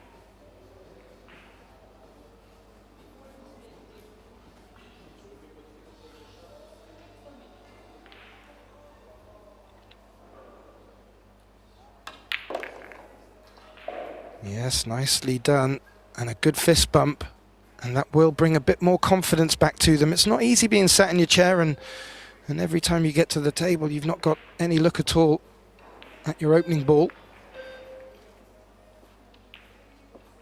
So they will appreciate the fact now that they'll get to the table with the break. And, well, if their breaks are working as well, anything is possible. In these races to 4, things can shift and shape rather quickly. As you can see in the background, just to the right of the referee, you can sneak a peek at Albin Ushan there. The Ushans currently playing that French duo of Marion Jude and Alex Montpellier. And Albin and Jasmine currently 3-0 up in their opening set. And a quick set result just come in. Wesolowska-Snigocki, the Polish pairing, have just taken the opening set against Song and Zelensky. I'll keep a few more scores as they're coming in, but now a real important break, you have to say, in this first set.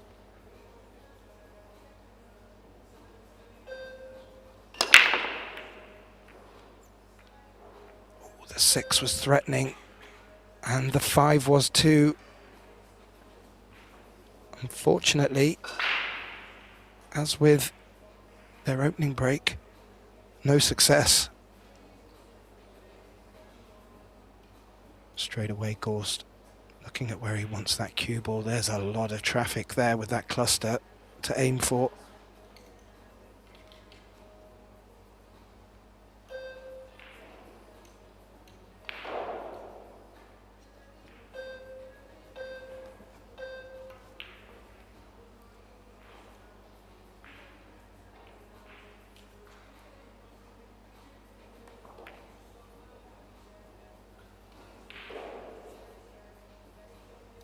Yeah, nicely played, getting that cue ball as close as he could to the short rail. There is a 1-rail escape here.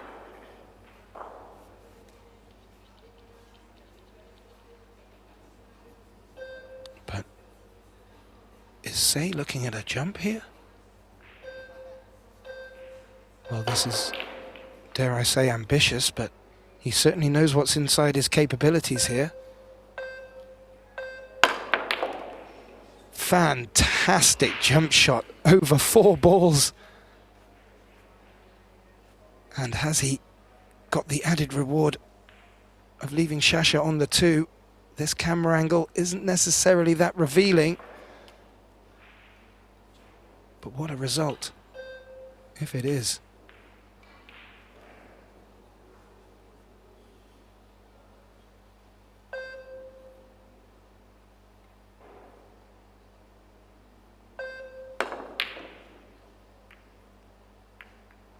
Difficult shot, jacked up.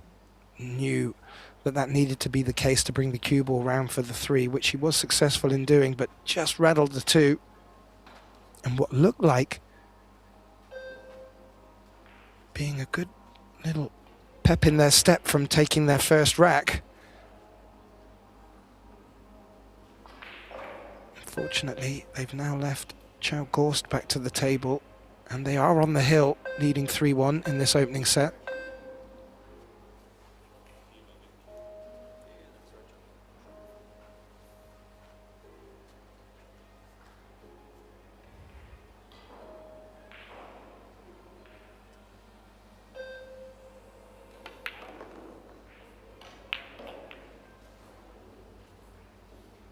Ooh, was looking to slide past the 9, hasn't done so.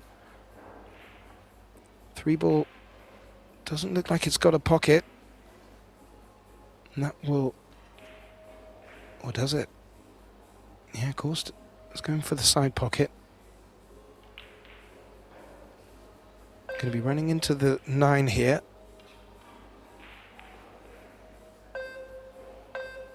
Well, he may just miss the 9. No, he will take a chunk of the 9. Oh, and that's worked out very well. Good knowledge from the experienced player. And that really does open up this rack for them here. Good opportunity to take this opening set.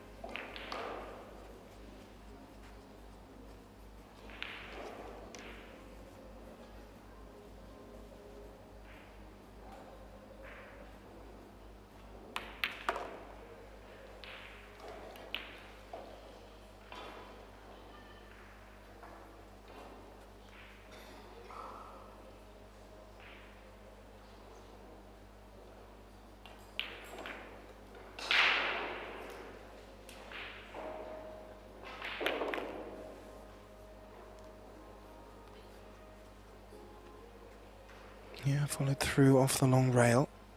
Has left an angle for fiddle here. Needs to be a bit cautious if he tries to dig in to go long rail, long rail. Doesn't want to go anywhere near the side pocket.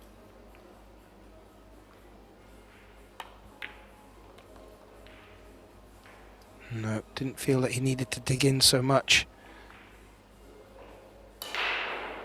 And leave a slightly longer shot, and did threaten to fall behind the 10 to make this a little bit more difficult for Chow, but crept out enough, and this is very much now looking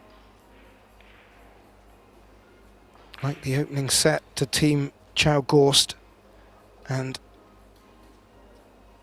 I'll have to say, from the run of play, they have certainly looked very much in control.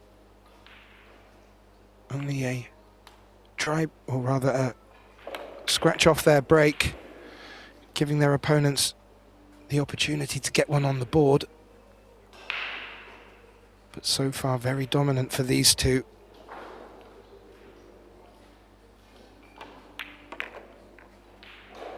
And that 10 ball for a fist bump, and the opening set 4-1. They will take a quick break by the looks of it. We will take a break with them, just to let you know, with our other tables. On table 1, the Ushans, they were 3-3. They may still be at 3-3. No, they have just, sorry, 3-0. They've just taken the opener over on table 1, and over on table 3, the all-Spanish duo Mete Rapero and FSR. They look to be locked at 2 apiece in their opening set against Sosoa and Robbie Capito. We will leave some statistics up with you while we just take that quick break. Don't go anywhere. We'll be back very shortly for the start of the second set.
And a warm welcome back, ladies and gentlemen, to this Pro Billiard Series 2026 opener match of our Predator Mixed Doubles Open. A matchup between Team Lu Sei and Team Chao Gorst. And let me tell you, if you weren't able to just have a quick look at the statistics that were up on the screen there, Team Chao Gorst leading in every department, and really that's down to their dominance in the defense play, putting their opponents really in a lot of difficulty, and also with great pot success. My name is Gethin Davis, and let's get this second set kicked off. Team Chao Gorst to break. Second set, this race to 4.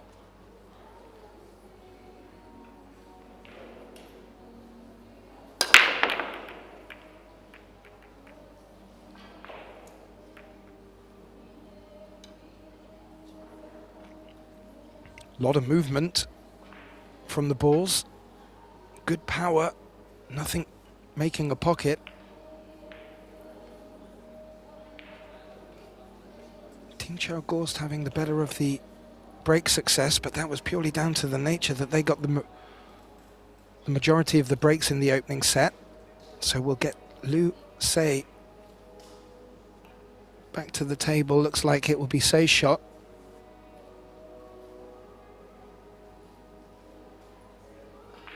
It's a difficult cluster of balls to navigate. The 2 not available.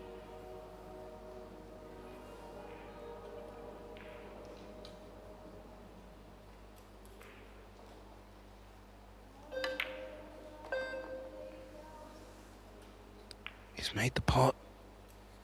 I think he's played that pitch perfect. They're looking at the 2-4 combination. Couldn't have put that cue ball better, bearing in mind he had to come back across the table.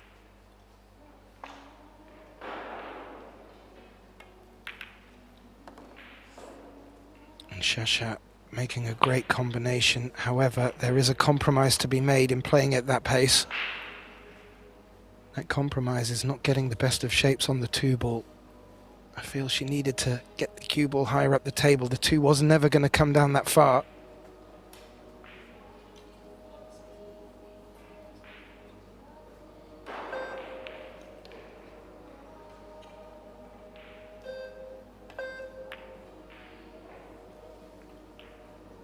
So a pivot to defense, and good defense. Looks like that's full ball cover as well. Now, Chao may be looking at a 2-rail escape here.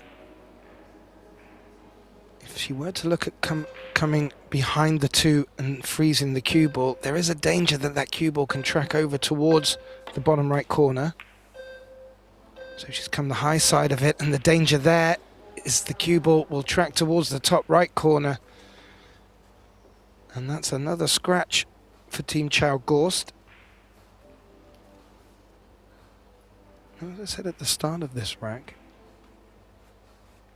the cluster of balls in the center of the table just looked like they needed taking a lot of care, or maybe even some maneuvering.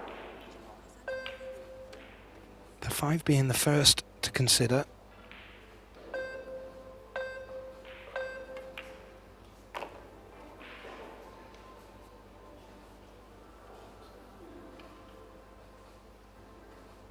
So this could be a key shot for these guys on this 3 ball. Unless they don't fancy it and are going to play safe, but I can imagine the way that they've come out for this second set is a bit similar to how they looked to finish off, or rather ended their campaign in the first set on the offense. But look at the result from this. A very thin sliver of the 5 available. Is it a sliver enough to go for the top left pocket? It's a brave shot to take on. Maybe Shasha feels this is her only option.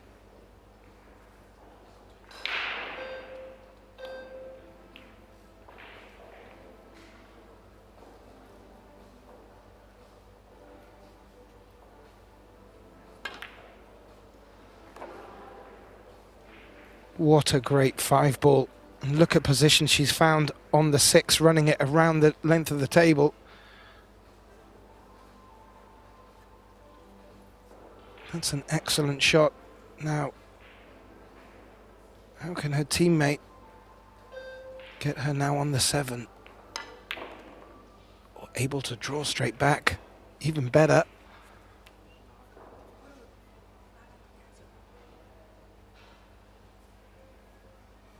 Maybe looking just to bump into the 9 here.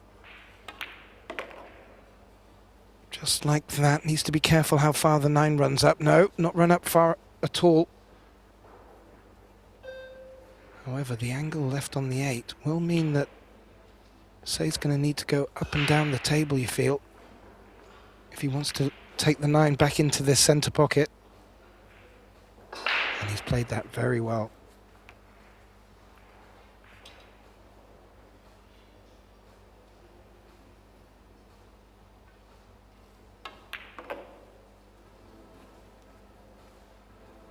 What a great response from the first set. If anything, giving Team Chow Gorst a taste of their own medicine, putting them into a difficult safety to escape, forced the scratch. And, well, it wasn't the most easiest of patterns for them to take on, but their offensive style and their ability has got them through. And they'll retain the break, leading 1-0. Must win set for them to take it to a 3rd. Quick look out over at the other tables. Quite a number in play. Again, if you wanted to look at the scores yourselves, please do go visit ProBilliardSeries.com website. A couple of nice matches out there. Christina Tkach and Kachi, they're 2-1 up over Ulman Hubler and Ralf Suke, the German matchup. And if there's any other highlights jumping out at me, I will let you know. Fu and Grubber have taken the opening set against Zhang and Zolnoki. As I mentioned, 32 teams, $100,000 up for grabs with $40,000 for the champion.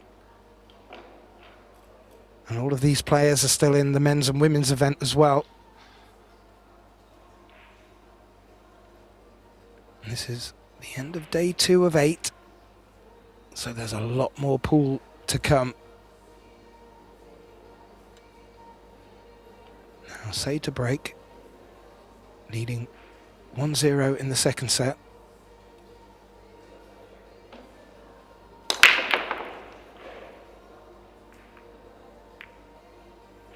A good delivered break.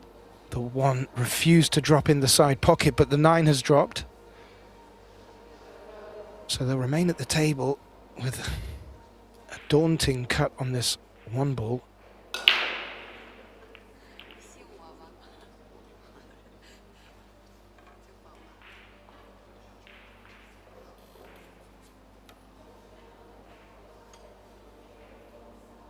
So a little quick exchange of options.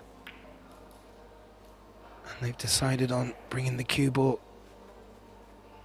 behind the 8. May have got full ball cover. It doesn't look like there's a window to get through the 4-8. However, where that 1 ball has dressed up, there is a good option for Gorst with the escape to maybe even take this 1 into the bottom right corner. He hasn't made a call though.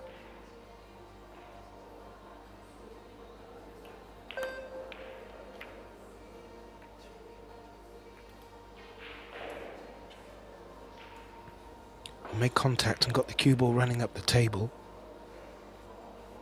Depending on if that 8 is in the way, the potting angle on the 1 may not be on. Say's body language indicates it could be.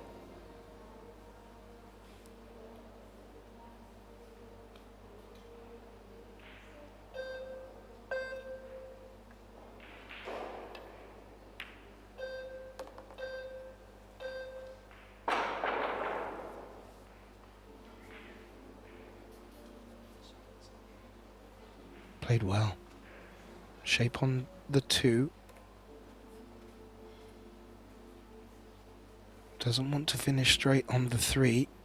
And Shasha, I mentioned, all these players still in their respective women's and men's events. Shasha will be matched up against a fellow country lady from China, Zhan Muyan. That could be a fiery affair as well. And tomorrow we will kick off our action at 10 a.m. with the Belarus Carrinho Women's Open.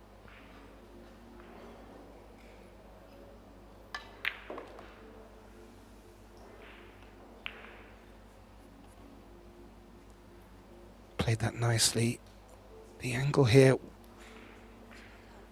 will bring the cue ball into the 5. Should just track down towards the bottom left pocket, but still needs to be treated with care.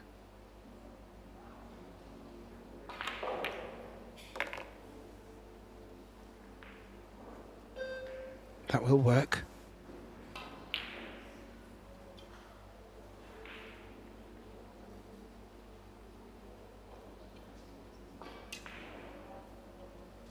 And this is really what Team Chow Gorst were afraid of.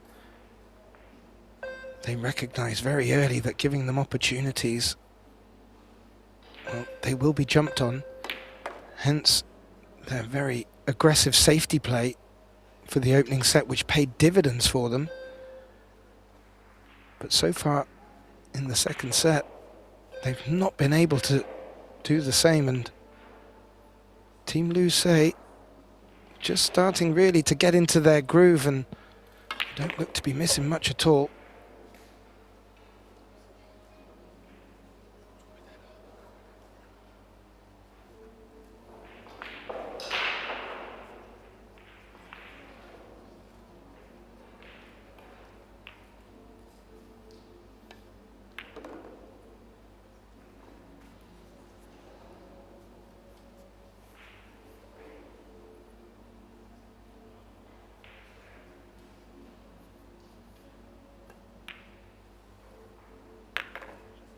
Gelling well together.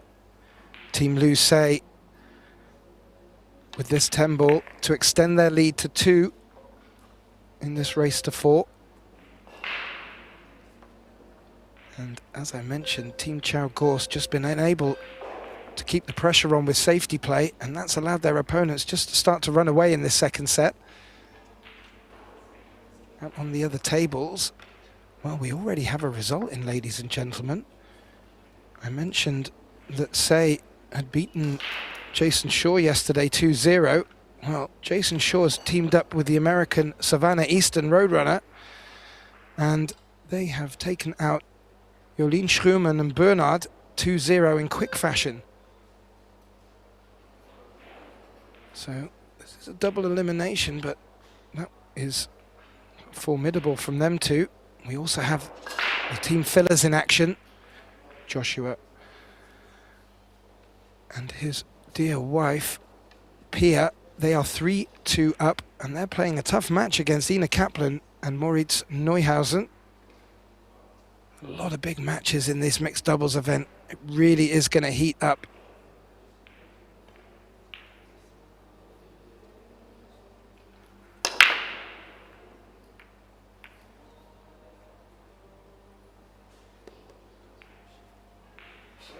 The 7 and the 3 have both dropped into that top left pocket. More importantly, they've got a good look on this 1 ball as well, and well, the momentum keeps rolling for this matchup.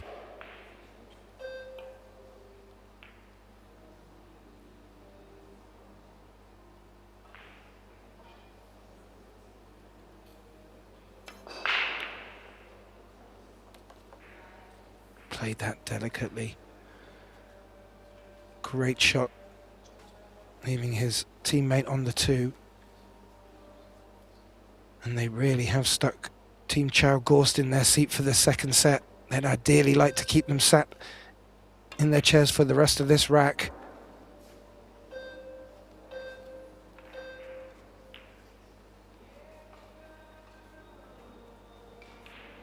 really nothing out there to spoil the party either. With an angle for the 5 just to either run through or stun out. Looks like it will be just running through from the 5, back out sweat center table.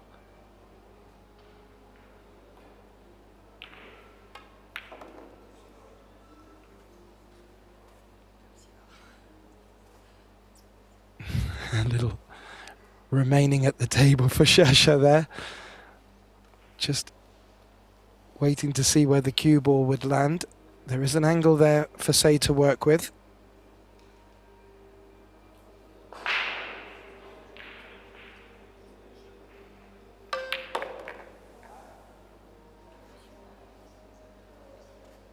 Comfortable drawing off the long rail, and that is prime position for Shasha here. What a return after the result from the first set. This just goes to show you both teams are fully capable of running this match out.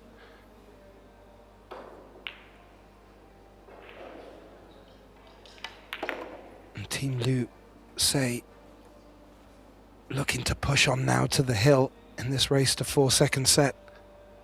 And I have to say they've done it in convincing style.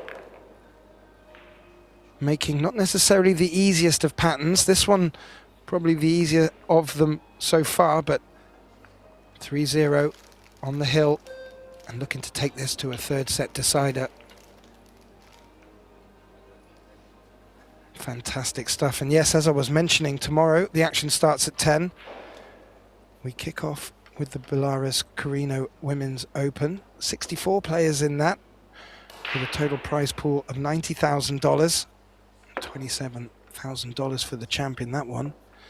And following that, we will have more action from the Billard Beckmann Men's Open, where you'll get to see both Gorst and Say in action. And that, a 96-player field, $125,000 prize pot, and a very tidy sum of $37,500 for first place. And closing out tomorrow in style, as we are doing right now, at 8 PM, we have more mixed doubles action coming for you. Now, Team Say Liu, 3-0 on the hill in this 2nd set. Can they close it out at this opportunity?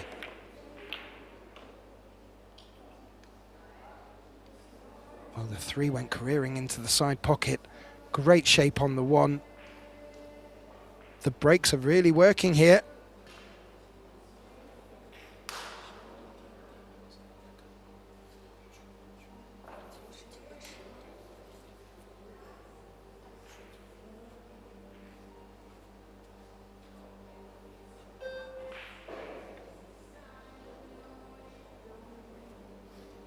Right now, well, I'm sure the stats may tell a slightly different story, but I don't think there's much to pick between these teams. If anything, 2 scratches from Team Chow Gorst, you'd have to say is the difference, even though they are 1 set in front. And that's not worked out for Shasha there. The cue ball has overrun, and the 4s come into play. Full ball cover.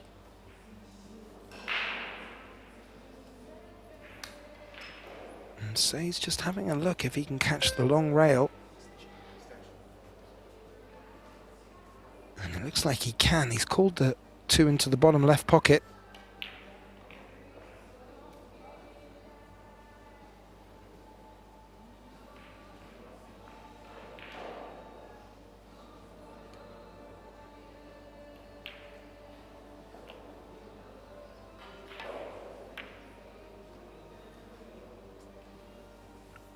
Make good contact. Just not soft enough to stop the 2 from running up into a tempting position for the side pocket. The 4 not far away from it.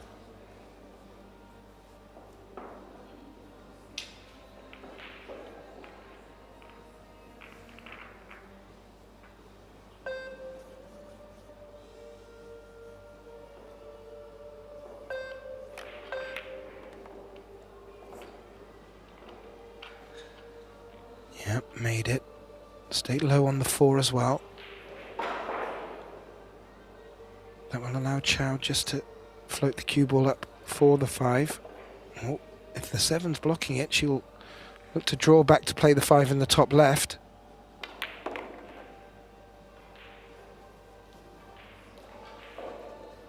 But this is what they need if they want to expect to get anything from this second set.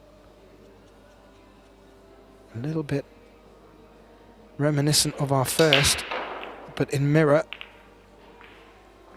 where Team Chow Gorst got to 3 very quickly and just left the door open slightly for Liu Se, but were able to close that one out 4-1. Now roles are reversed. It's Team Chow Gorst that are trailing 3-0. A little raise of the hand from Fedor there. Rode his luck coming through the 9-10. Was not as planned, but they'll take it.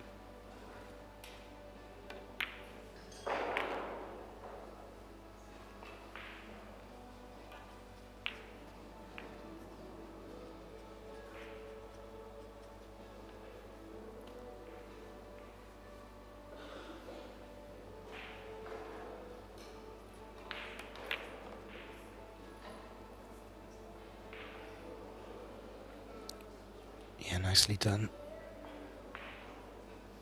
Not immediately obvious if the 9 is covered to the bottom left. Chow's choice selection would suggest it does, and that camera angle shows full pocket available. So this and the 10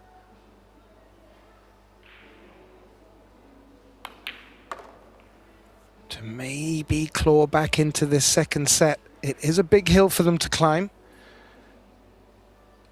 But as both teams seem to be breaking really well, an unfortunate scratch on Team Chow Gorst break earlier in the match is really the only nit to pick with the break so far. Both teams really getting reward. And thank you, our dear colleague Michael Salmon, who sat there providing all the live stats for both Table 1 and Table 2. Brings up the balls pocketed statistics.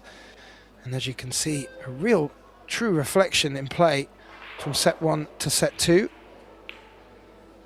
And set 2's not finished yet. May finish 40-10 as well.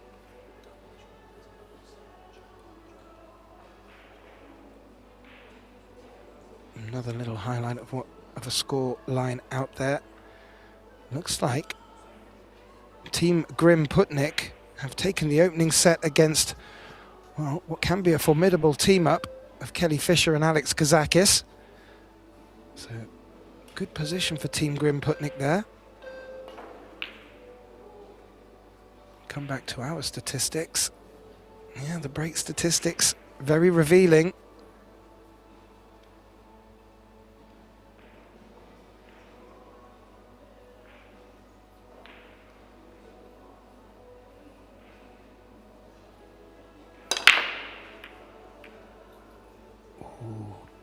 Chow not far away from the cut break on the 1 in the side pocket. It didn't miss by much, but what that's meant is, as no other balls have potted, Team Liu Se back to the table with a good look at this 1.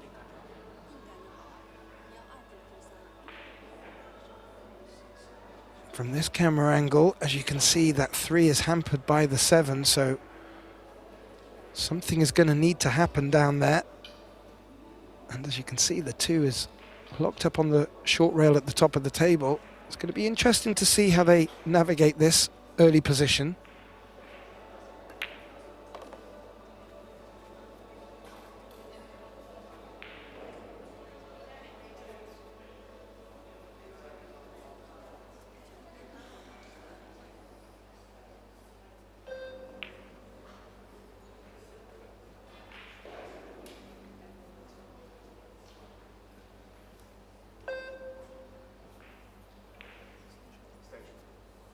Yeah, the shot clock just starting to make itself known to say when he was getting down on the shot, so quite rightly calls his extension.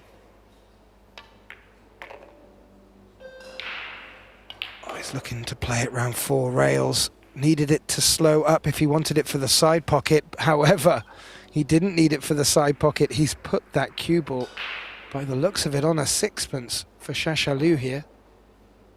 What a shot.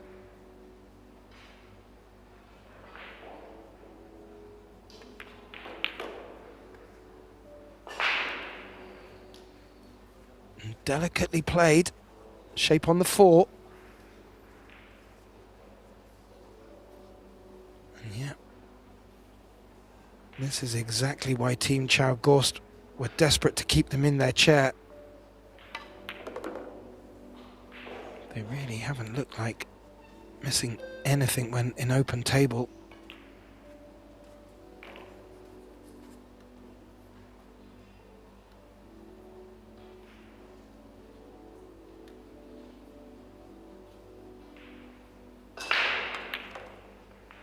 In saying that, neither have their opponents either, really. But that's been played lovely. Doesn't look like there's too much of an angle, just to be able to stun that cue ball.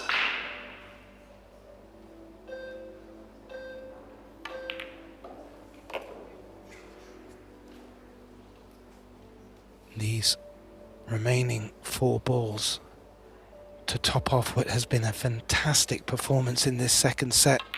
A must-win set for Team Lucé.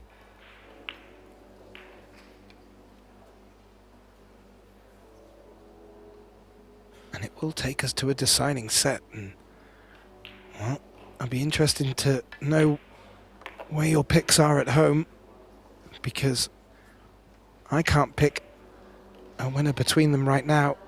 It's really going to be who gets that first open look at the table.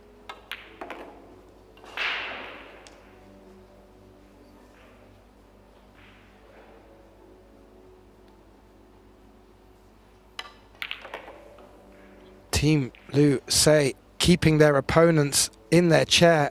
Break and run to take the second set 4-1 and to bring this match to an exciting third set conclusion, and I have to say, well deserved. Really just matching Gorst and Chow's prowess in their first set. Team Lucé put in real good effort in that second set. Quick review of the stats, as you can see. 1 break and run, that was there, and 9.53 on the prayer overall performance. Just 2 ahead of the POP from Chow and Gorst with 9.51 in their opening set. So it's going to be an exciting third set encounter to come. Players are just taking a break. I'm going to take a short break with them, and I look forward to joining you back here very shortly for the deciding third set here in the Predator Mixed Doubles Open. Don't go anywhere.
And a very warm welcome back, ladies and gentlemen.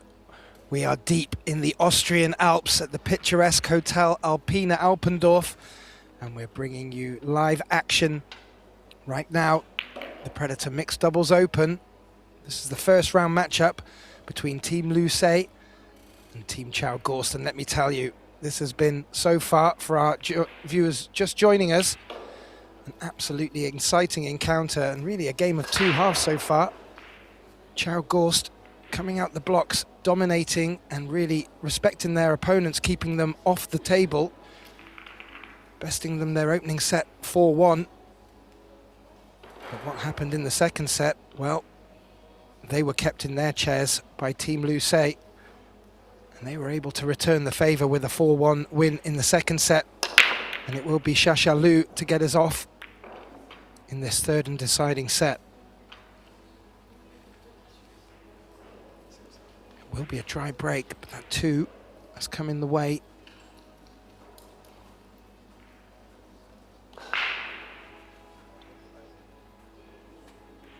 And as they just decide or work out whose shot it is next. We haven't seen many of these off the break. Both teams getting good success from their breaks, with the following ball being available.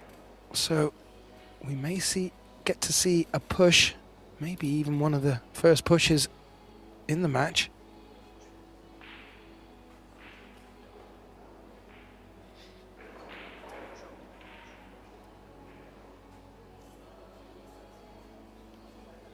It looked like Gorst was asking Chow to push that cue ball behind the 3.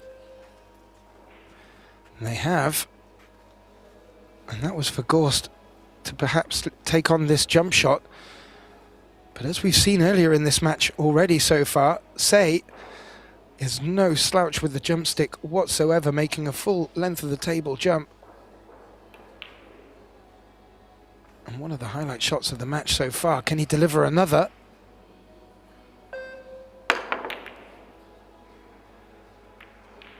Well, he can certainly make a legal hit on it. Didn't threaten the pocket. And what he's left Gorst, as you can see, Gorst with a little twist of the head, is a very tricky opening 1 if he were to take this on. In the first set, Team Chow Gorst would have put their opponents in trouble here. But now it looks like Gorst is going to take this on.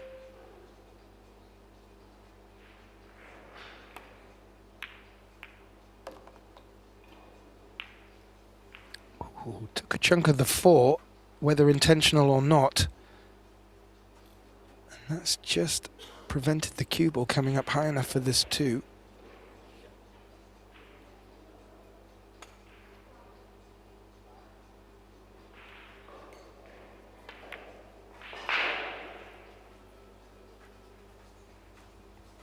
Chow playing a great safe, limiting Say's options. My apologies, Shasha's options. And it looks like she's going to go airborne here.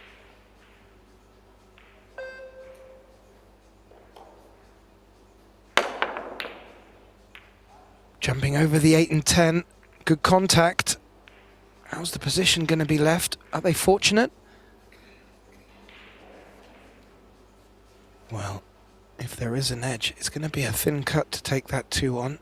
But how much of an edge can they see? Are they able to go for a safe? Well, what safe? Fedor's called the 2 into the top left. Cue ball's going to be racing.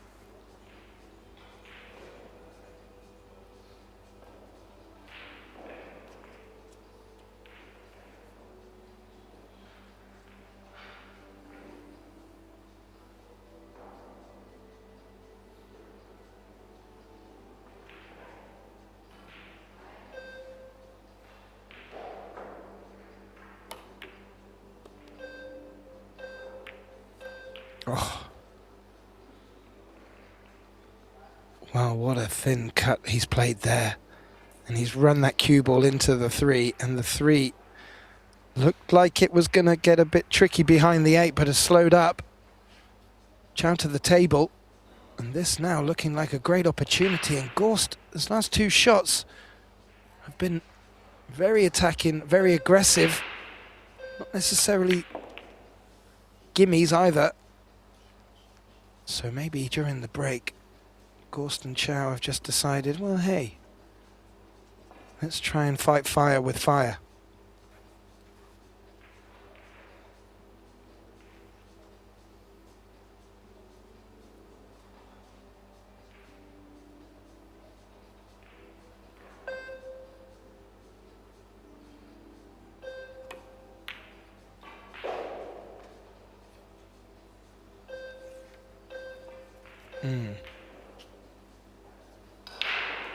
Well, a little glum look from Gorst there, but I'm not sure he's sold out here. That 6 ball looks like it's blocking the pathway for the 4.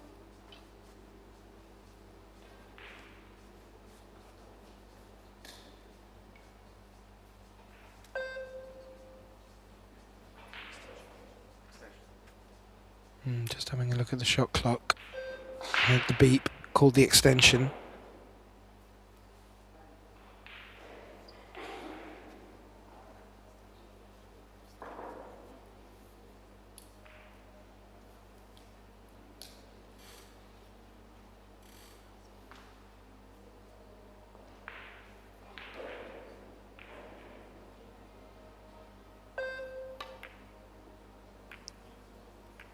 Took on the thinnest of cuts. Looking to play the 4 into the left side pocket, and he wasn't far away at all. Now, Karam off the 4 to pot the 6, yes. Leaving the 4 in a nice position.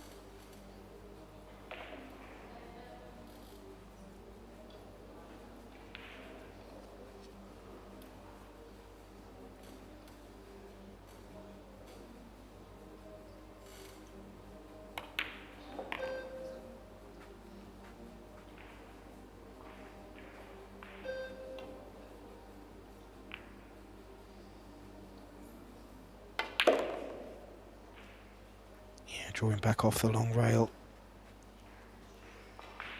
Possibly finishing straight on this 7. Won't matter. Could just float the cue ball through to take on a long 8 to the bottom right pocket. Was always there for backup.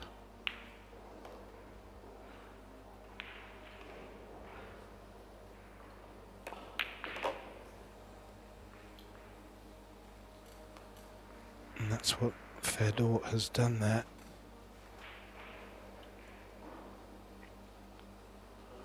Needs to play this with extra care.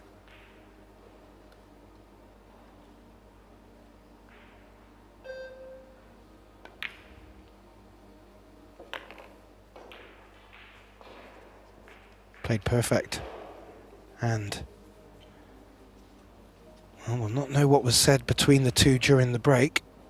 I'm sure they would be brimming with as much confidence as their opponents, but just having a working out on which strategy was working better for them. Worked well in the first set to keep their opponents in trouble, but it looks like they've come out with a similar approach to their opponents from the second set, and gets their account off in this third deciding set. 1-0 Team Chow Gorst. Let's see if they can push on from that lead. Little look out across the table. Well, to catch and catchy took their opening set against Ullmann Hibbler and Suke, the Kaiser, but now Hibbler Suke are 2-0 up in the second set. Over on table 1, the matchup between the Ushans from Austria, host nation, and the French duo Jude Montpellier. Well, the Ushans took the opening set and are leading 3-1 in the second. So looking comfortable And you have to say, Jasmine and Albin will always be considered in the group of favourites.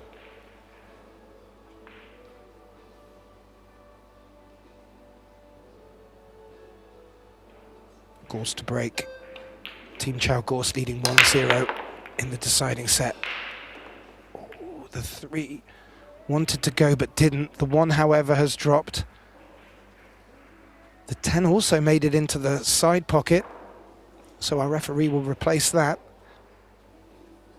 Will be the 2 ball needed next.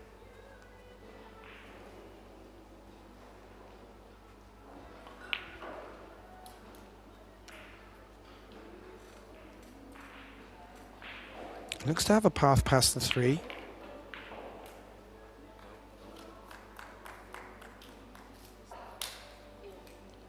Of course, believes it's flat enough to be able to push the cue ball off the long rail above the side pocket to bring it across towards the 4 or even above the 4.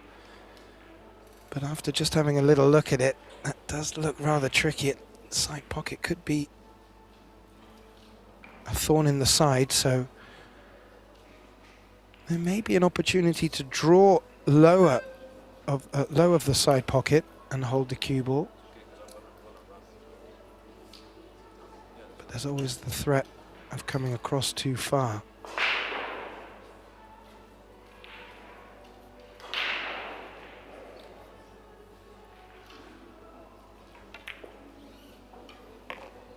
Ooh, gone for the latter option. Took a chunk of the jaws from the side pocket. That's actually done them a favour here.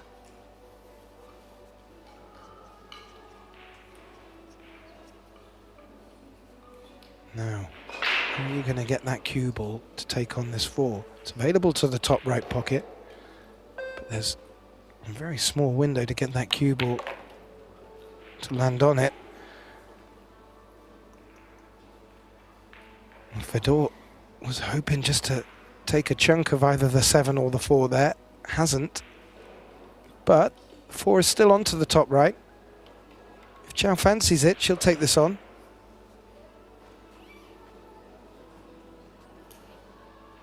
As I mentioned, it just felt that they were a bit more offensive coming into this 3rd set. This would really confirm it.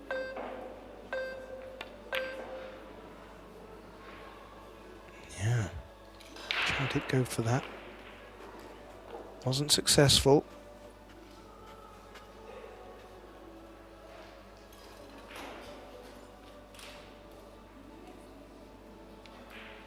Now, what can Team Lu say, do? As you can see from this angle, the 5 is blocked by the 10 into the bottom right. So Say's going to need to come in and off that long rail or around the rails. He's come around the rails. He's played that lovely. Now, which side has he landed on the 5? The right side.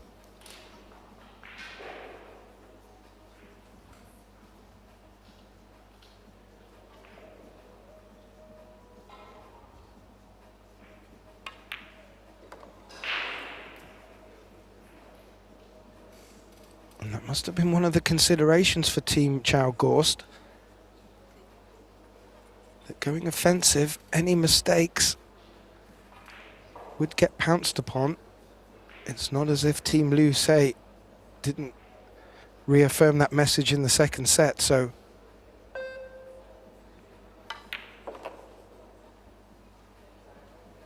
this could really spice up if it isn't already.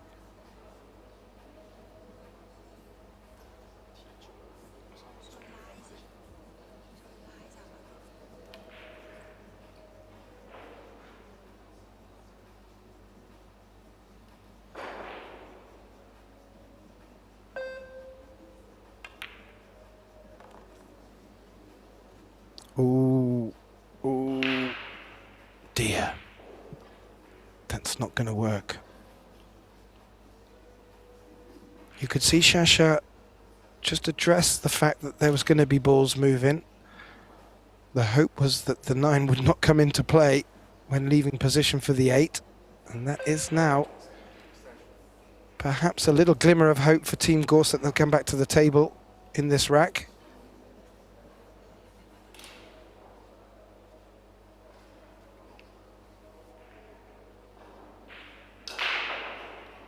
And really no attacking option here for Say.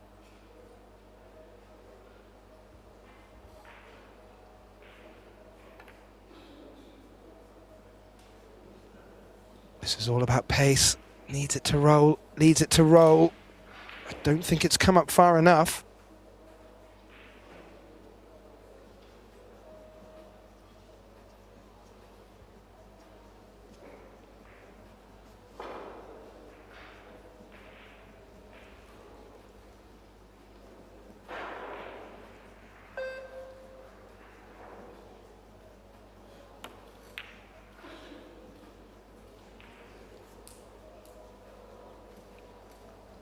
Yeah, nicely played. Cue ball has threatened to run out a little bit further, but where that 8 ball has finished, there's no real attacking option here at all. What can Team Lu Say do?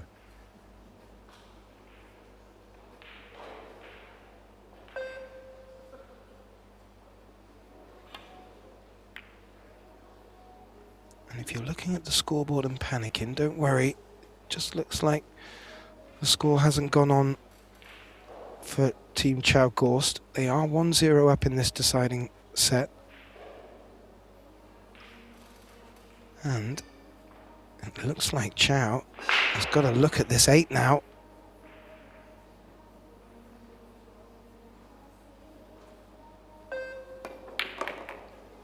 She does. Would like that cue ball to slow a little, but it won't bother Fedor. He'll quite happily go around the angles.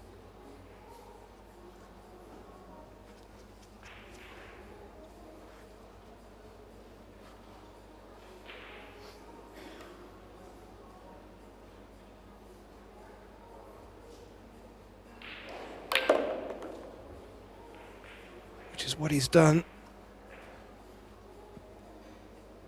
And that will work very nicely, and this 10 ball to take a 2-0 lead in this third deciding set. And well, you cannot say that Team Lu Say didn't have an opportunity there. They did.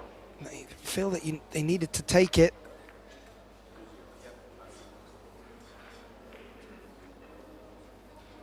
However, they weren't able to capitalize. Team Chow Gorst 2-0 up in this third and deciding set, race to 4. And as we just look out across the arena, Team Ushan were able to best Marion Jude and Alex Montpellier. They've taken a comfortable 2-0 win in that match. Another result coming in, and this from our table 3 action.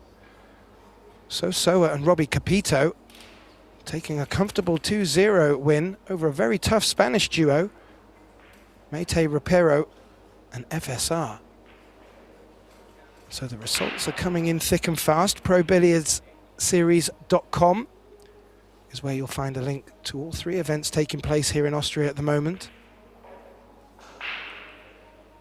And if you're enjoying Pro Billiard TV's YouTube channel, please do like, share and subscribe. We really do appreciate your support. Chow looking to make a ball from the break here. She hasn't.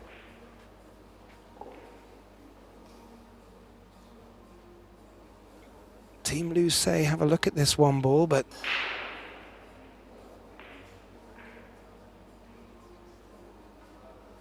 just a quick glance at the table, maybe they would prefer to play the safety, but Say's just having a look at the potting angle for the 1. The 2 will sliver past the 7 ball up in the top left, and because of where the 5 is, there may be an option just to nudge that 7 out, although the 5-7 combination should be on. So this tough opener, if they look to take it on, could reap rewards.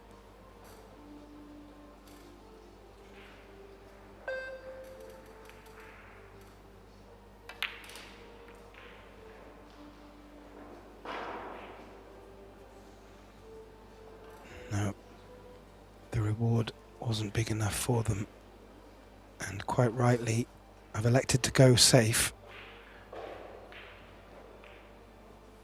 and a good safety. Looks like full ball cover with the 8 on the 1.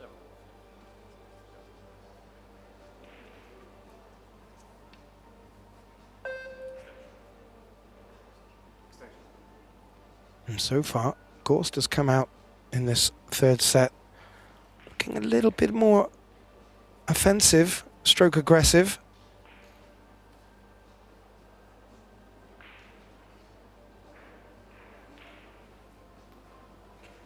Difficult to be aggressive with this one, but he's been down to have a look at the 7-5.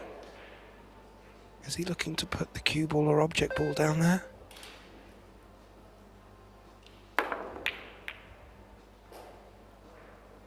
No, he was looking to make, I would say he's looking to make the 7 there. There was a couple of opportunities to do it as long as he got the 1 ball going in that direction. Sadly, even though there was contact and that 7 moved a bit, it was not moving far enough to drop.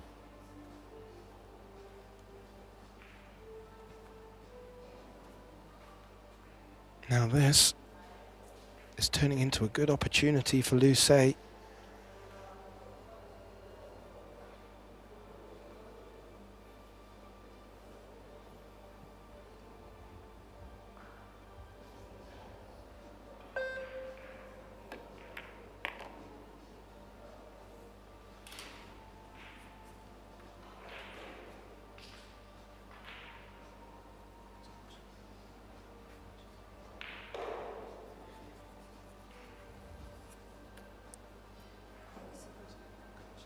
Now, they're both having a good look at this.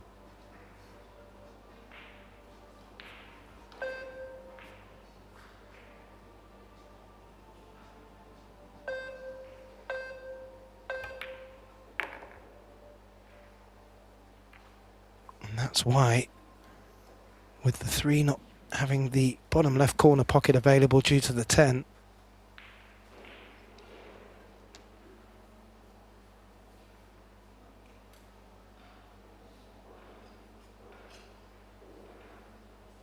jumping over the edge of the 5.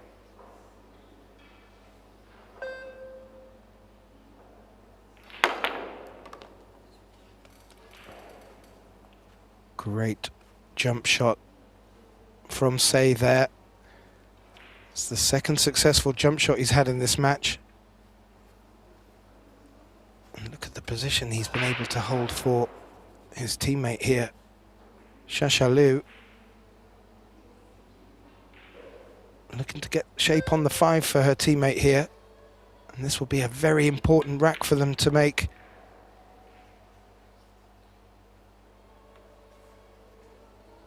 Cue ball just running a little bit more than Shasha would have liked, but still fully makeable for Say.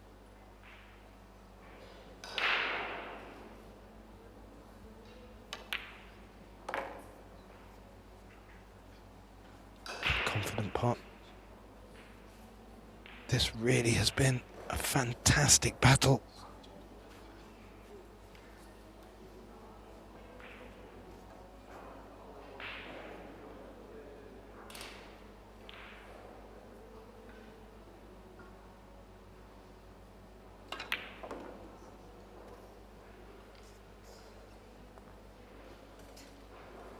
Ooh. Well, Liu's just overhit that somewhat. And that cue ball, just to add insult to injury, has run up against that long rail.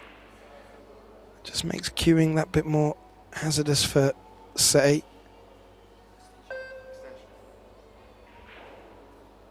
Causes extension. Don't think you can play this to drop this in the side and maybe bring the 9 in the way as a bit of insurance. That would need to be dead weight. Not too sure if that is even on.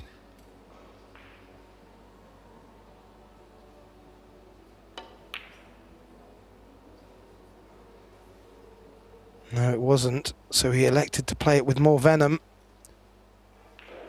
Bring the cue ball round the rails for the 9, which he was successful in doing, but didn't make the pot.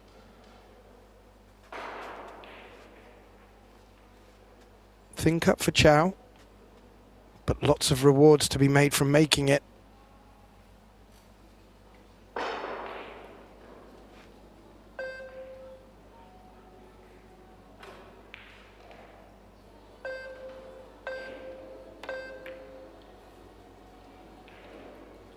Oh, she overcut it.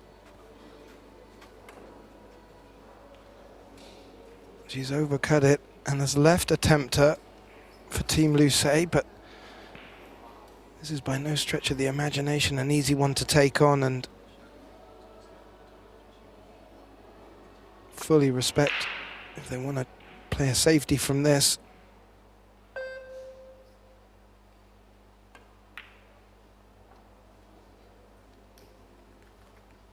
Oh, especially if you can play it as seductively as that. As you can see from this camera angle, the one rail escape may not be on from this side. That's something that Gorst probably wouldn't even want to consider here. He's got his jump stick out. I think he called the bottom right for the jump bank.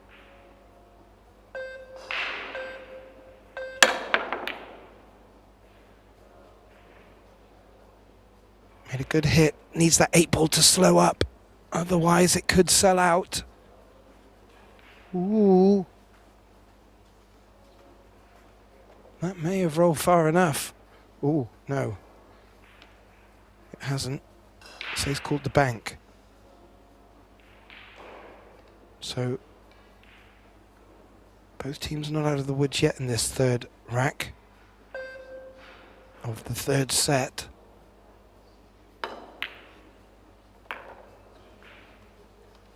Great bank shot.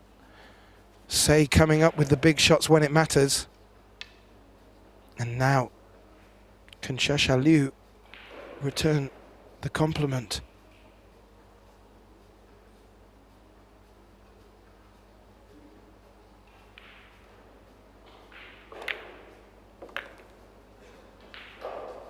She can.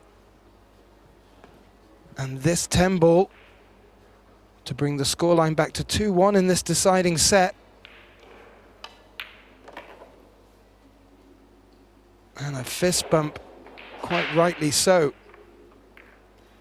Scoreline 2-1 now in favour of Chow Gorst. Both teams have one set apiece. This is the deciding set. If we do go 3-3, well, we'll go to a shootout, and as exciting as that will be for us at home, it can be quite a daunting prospect for our players. Looking at the balls pocketed there from our stat man. Well, as we saw earlier, set 1, it was all Chow Gorst. And then a complete mirror for the second set. And this one a bit more finely balanced, although the scoreline in favour of Chow Gorst. This is the point of this match where a team can either take by the grip of the neck, or they're going to run the risk of taking this to a shootout, and well, all sorts can happen in that. Keep an eye on the scores to see if there are any more results that come in. So far, no, just the 3 results that I've given you already. Keep a little eye out there. And it will be Say to break from Team Lucé.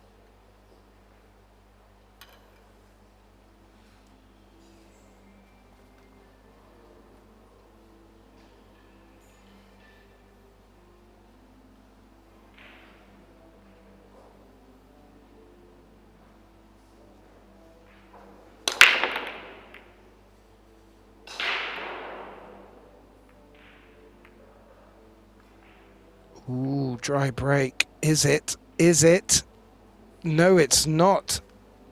The red 3, the last ball moving on the table, drops into the bottom right corner, and there is a shot on this one, but the 4 bumped the cue ball up against the rail somewhat. But a good break.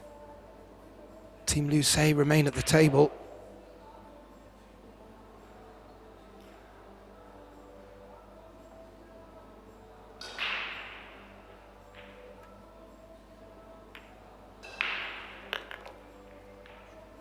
Yeah, good cueing. Played it delicately to hold for the 2. As I said during the introduction, I do find the Predator mixed doubles events to be some of the most fun and entertaining. Well, there hasn't been as much fun in this one. It's been a lot more serious than I anticipated, but quite rightly so. Both these teams recognizing there's a nice prize pot out there in a $40,000 jackpot for the champion, or rather champions.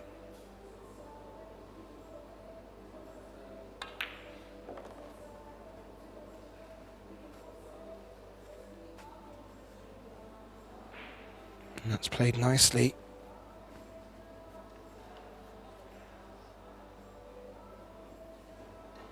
Just looking for the right shape on the 6 to float for the 7, and well, this has all the hallmarks of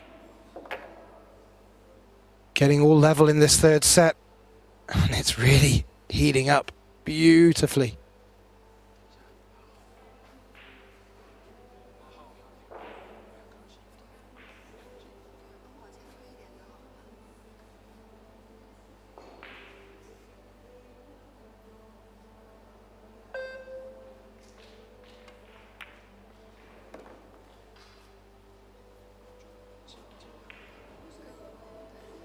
Just a little back and forth between the players. Recognizing the 8 to the 9 is going to be key here.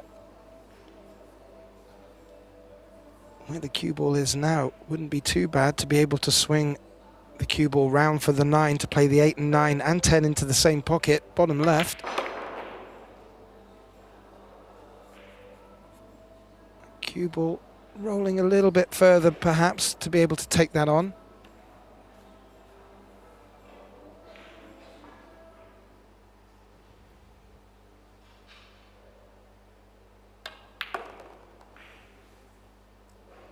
Not at all avoided the 10.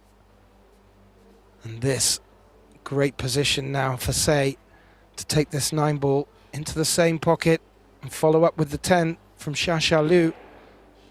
And we're going to be back locked at 2-2 here in this 3rd deciding set, ladies and gentlemen. And well, I said at the beginning of the 3rd set, there's nothing to pick between them. Even the statistics was backing that up.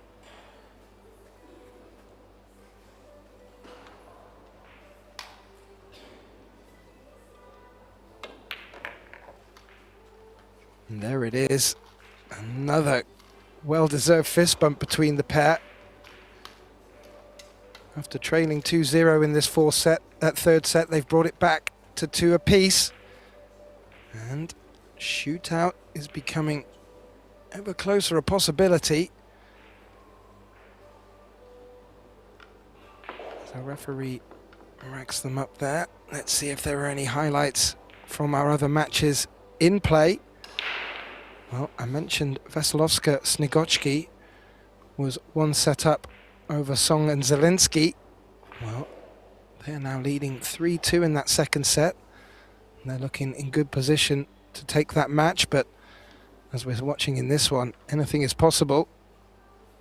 And in the Fischer-Kazakis Grim Putnik matchup, well, Fischer-Kazakis have got that 2nd set. So now they're locked at 1 apiece and they're kicking their 3rd set off. Let's bring you back to our table. And Gorst Chow in their chair. I believe it's Shasha to break. We'll find out very shortly. It is indeed. So this now, getting to the crux part of the match. The winner of this rack will get to the hill first. Let's find out who it'll be. Shashalu to break. 2-2 deciding set.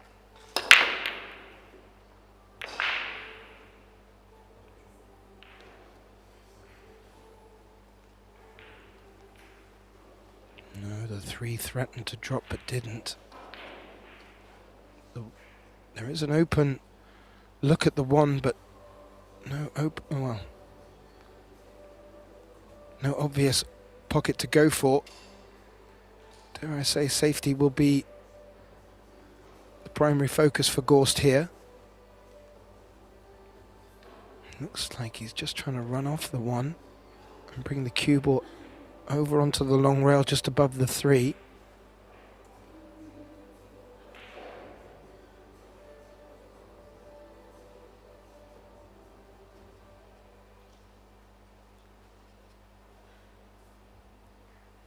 And look for cover with the 4-2. However, has he seen anything different?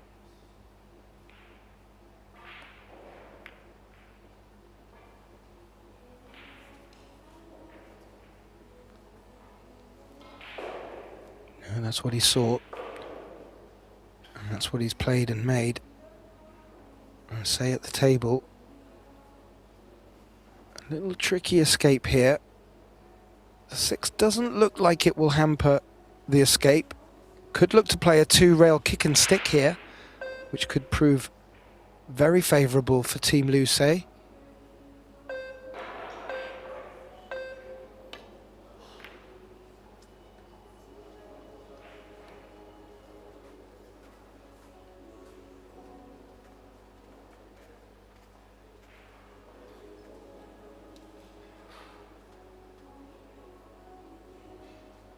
Good hit. There is a cut available on this 1. Maybe slightly hampered queuing over the 2 ball, but fully within Chow's range. Is the attacking option the best one for her though? I think it was, and I think she went for that, but as a tap on the table before the ball's rest, she recognised that that cue ball was tracking behind the 2. So a nice show of respect.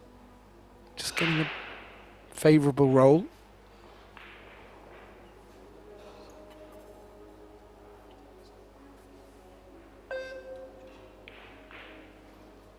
Now maybe a similar shot to the one before, played by Say.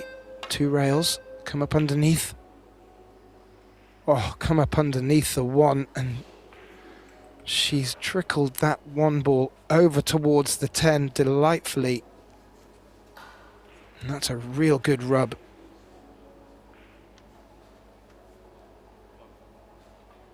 Full cover on the 1. Gorst looking to go airborne. Only the edge of the 10 to go over, but as you can see, not much gap between them.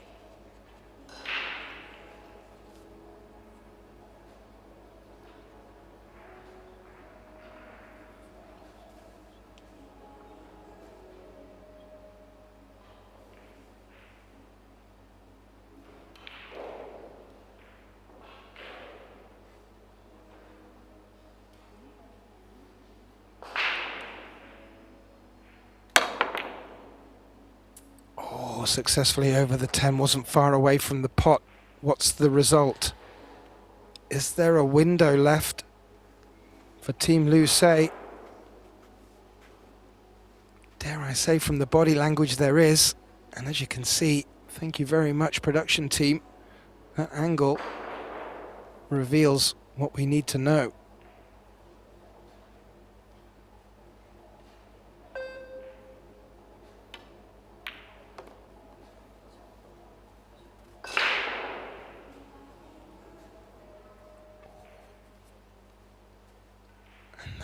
Wonderful escape from Shasha, which left Team Chow Gorst in a real difficult position, could now reward them with getting to the hill first in this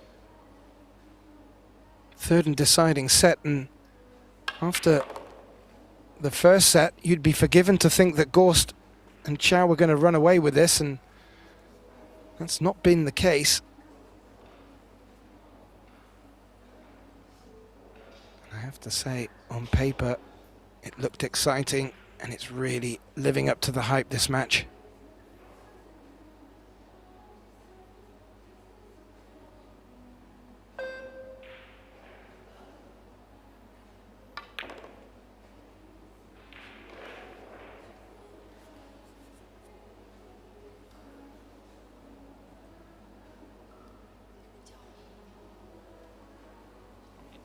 Right now, just looking at the stats provided on the Pro Billiard Series website for this match, which you can find through the links on the Pro Billiard TV page.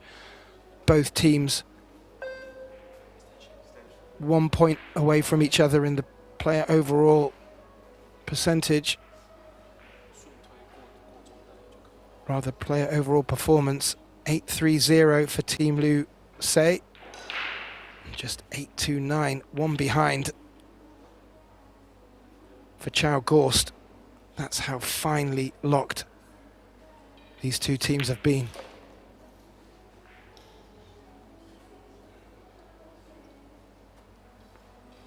And that will work. Se comes to the table here with a nice angle to let the cue ball do the work here off the 5.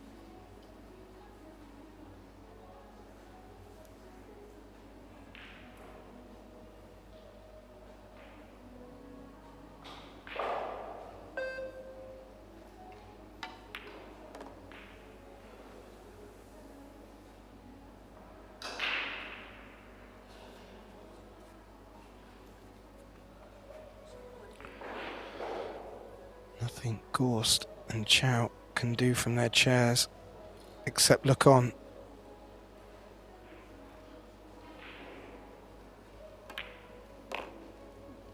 If they have any hopes of getting to the hill first, they'll need a mistake from Team Lu Se. Cue ball's just overrun a little. You could see a little wince from Shasha there. But this is certainly makeable into the side pocket, and again, not much needed doing with the cue ball, but pace. Oh, he's overcut it. He's overcut it. What a turnaround. Gorst and Chow were sat there looking quite glum.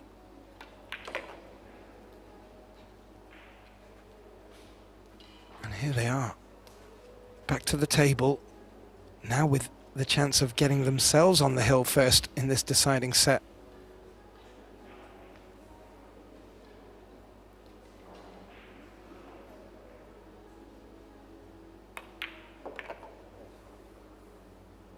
An unexpected miss from Se, providing this opportunity for them, and they will be delighted after the way their opponents came back in the second set to get to the hill first.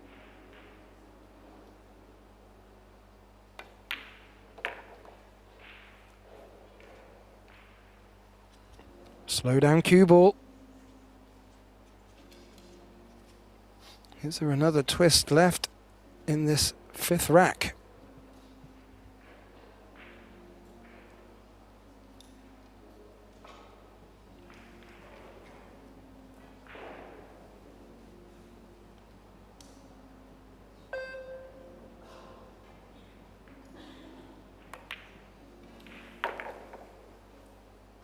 No, there isn't. And Chow Gorst get to the hill first. How important that will turn out to be, well, we'll wait to see. But we call this the double hill, as we are guaranteed a shootout if Lu and Se are to win this next rack. Just looking, the ball's pocketed. Well,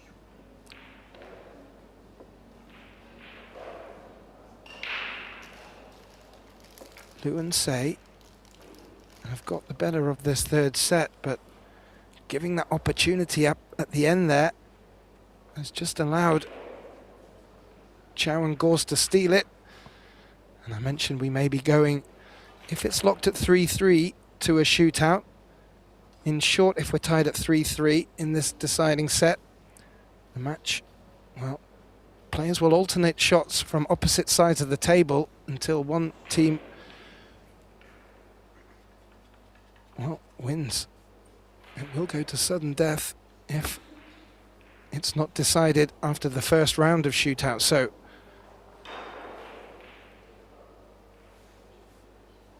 Team Chow Gorst will be desperate to not let it get to that. Gorst to break, 3-2 lead in this deciding set.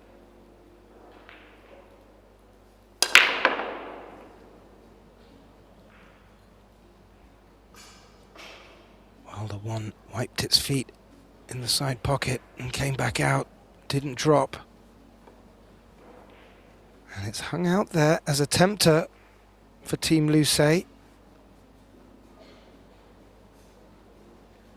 It's a little cluster of 4, 6, 7, as you can see there in the center of the table. I don't believe that's going to be a problem for them, though, with the 4 having the bottom right available.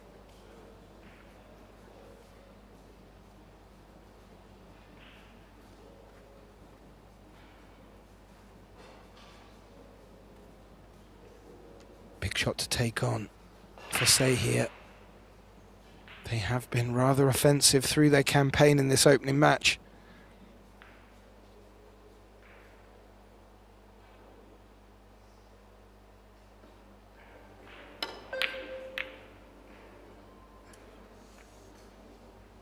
No, he did, and he needed to take it on with a bit of venom to get the cue ball back around for the 2. He's rode his luck there in a little raise of the hand as that 2 ball has come to the rescue. Chow looking at the 1-stroke 2-rail escape. May call the top right pocket as a bit of insurance.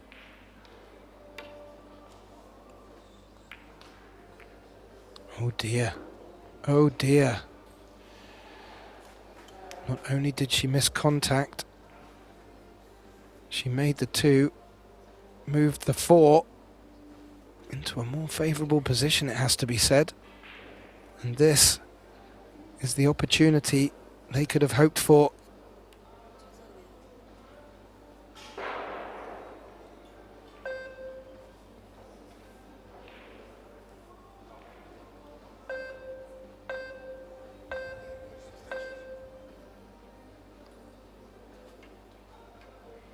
Little issue with the shot clock, it appears. It's not showing up on the screen here. But both players just looked up when they heard the beeps.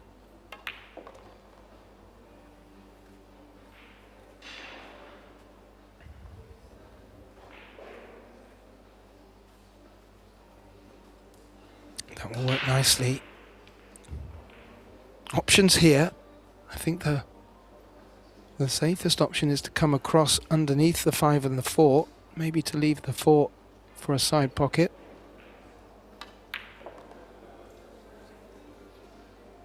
He didn't feel that. Bring it around 3 rails instead for the 4, and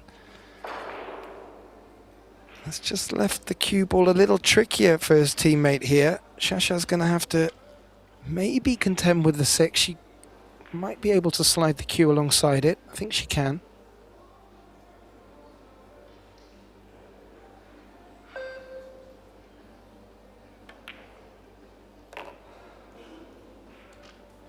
How's the cue ball?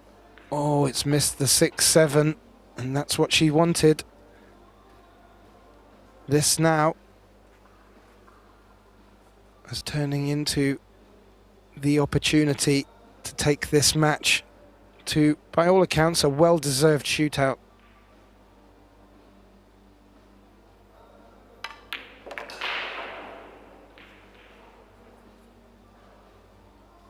Now, they will not want to be making a mistake here.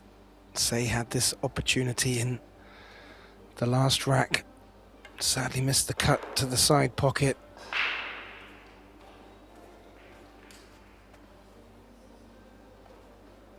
No unforced errors required.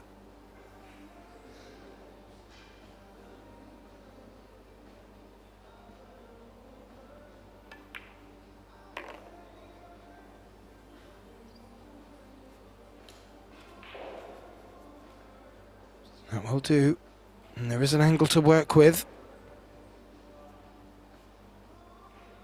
All about finishing nice on this 9, as that cue ball needs to travel a little bit to get back up for the 10.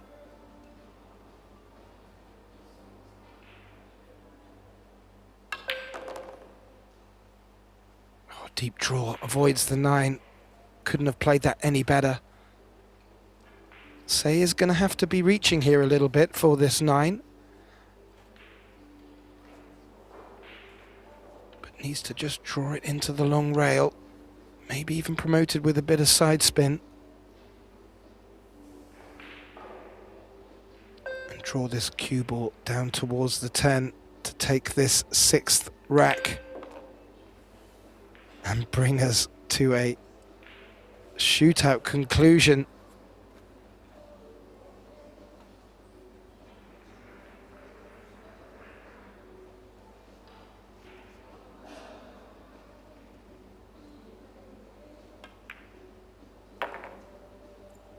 Wow.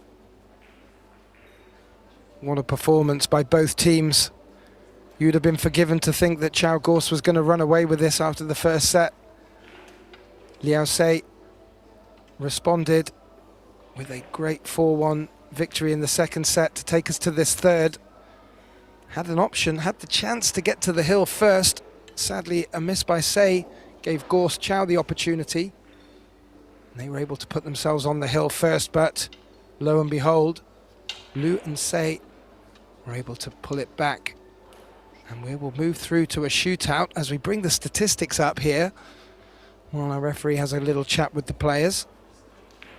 Well, the biggest conclusions from me to draw from this is there is not much to pick between them at all.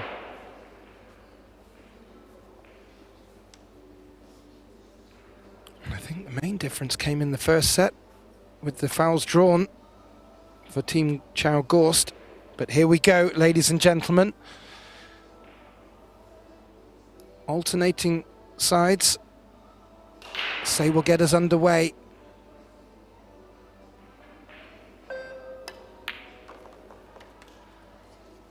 All pocket, tap on the leg from Shasha and a fist bump. That's what they wanted from the start. It'll be Gorst up next.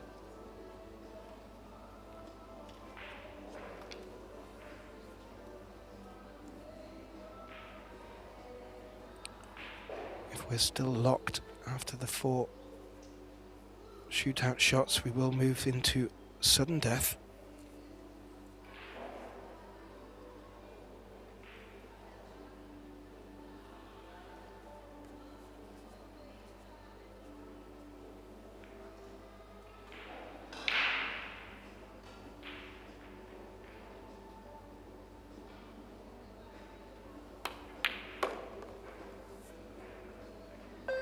And likewise, returning the favour, Fedor Gorst, clean as a whistle. It's 1 for 1 for both teams here. Now Se moves over to the other side for his second. And, well, I'm trying to keep as composed as possible. This is exciting stuff.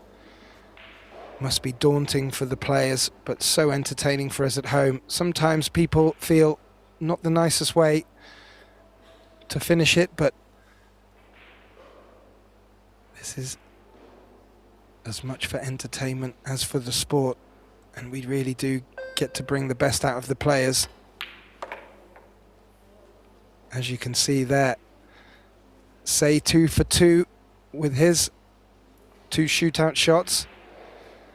It'll be Gorst for his second.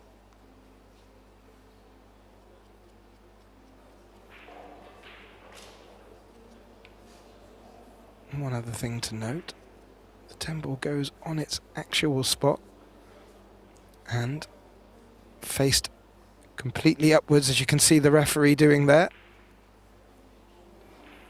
So Gorst switches to the right side of the table as we look at it to take the shootout shot. Needs this to keep the teams locked.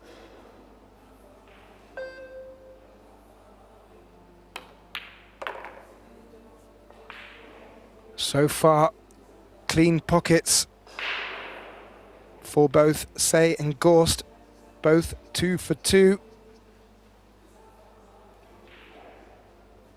And now we switch over to their teammates, and it will be Xiaxia Liu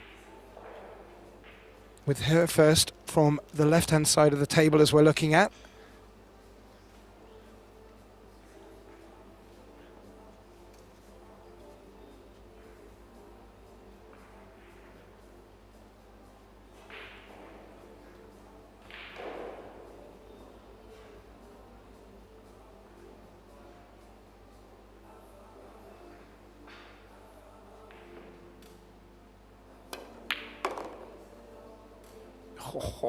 As well, you could hear a pin drop here in the Hotel Alpina Alpendorf Arena.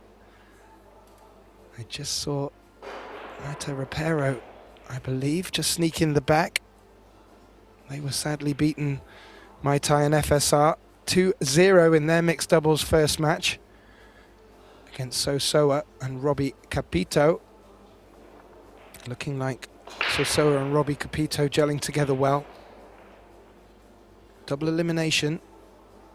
So we'll still get another bite of the cherry, but we'll need to come a longer route through the losers bracket now.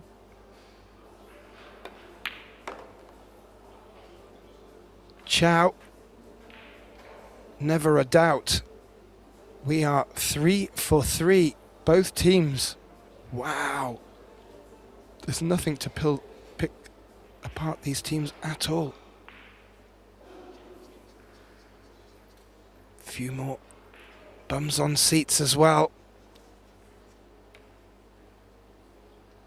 as we move over the other side of the table to the second set of shootout shots.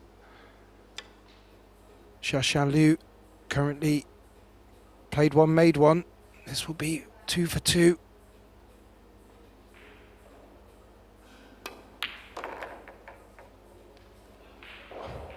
Also, never in doubt. If this isn't as reflective of how the match has got to this place, I do not know what else will indicate it. Now, this is turning into a very big shot for Chow here. We're currently 4-3. If she's not to make this one, that will give victory to Team Liu Sei. So, big shot, her first one, clean as a whistle.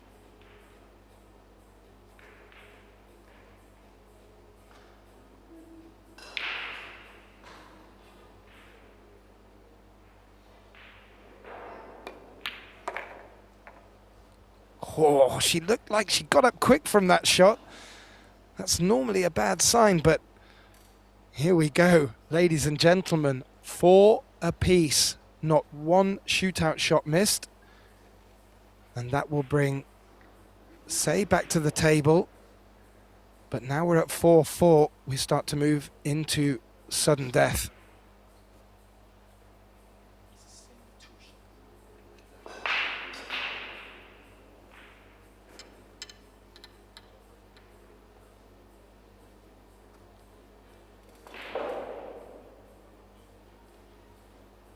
Referee and Sei just having a quick chat about where to position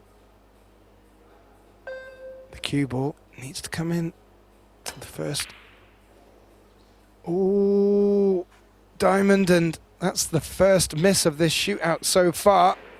And what a timely miss it is. That now means Fedor Gorst has the opportunity to take the match with this shootout shot, and It is a cruel way sometimes to have to lose a match, but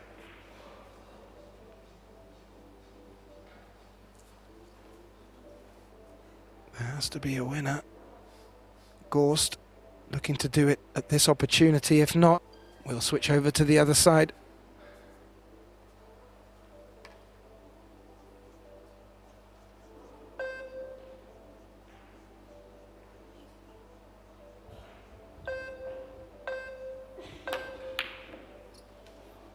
Oh!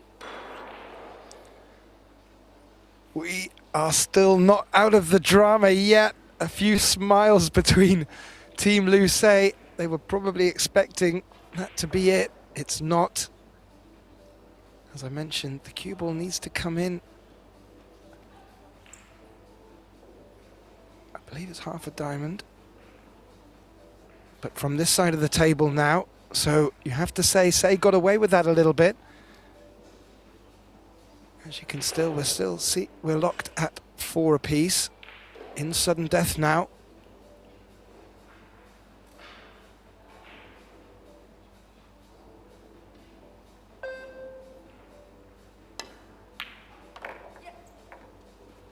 Much better, important for Say to make that one, and now asks a question of Fedor. Gorst needs to make this one to stay, or rather to keep Team Chow Gorst in this match.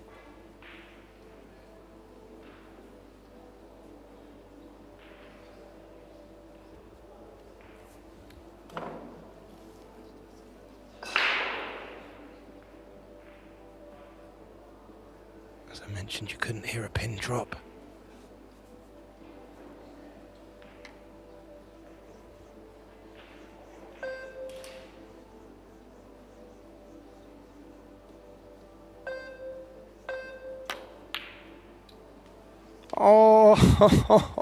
Oh, I don't know if you saw in the background, Chow Che-Yu was just covering her eyes a little bit, fearing the worst.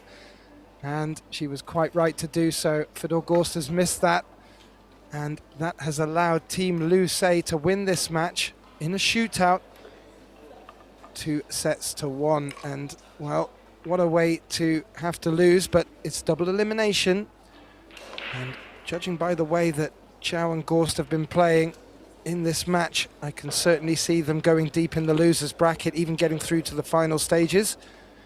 But let's not take away the congratulations, well deserved for Xia Lu and Chow Chen-sei after losing their opening set 4-1, coming back in emphatic style and never giving up, even when their opponents got to the hill in that third deciding set, and quite rightly deserved.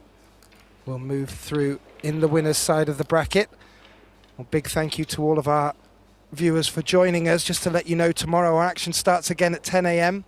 We're into the Belarus Carrinho Women's Open. And that, as I mentioned, starting at 10 a.m. We'll continue with Billard Beckmann Men's Open after that.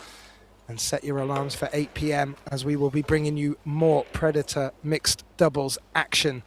So stay tuned tomorrow. And again, big congratulations. My name's Gethin Davis. It's been an absolute pleasure. And I look forward to having you all back here tomorrow. Good night.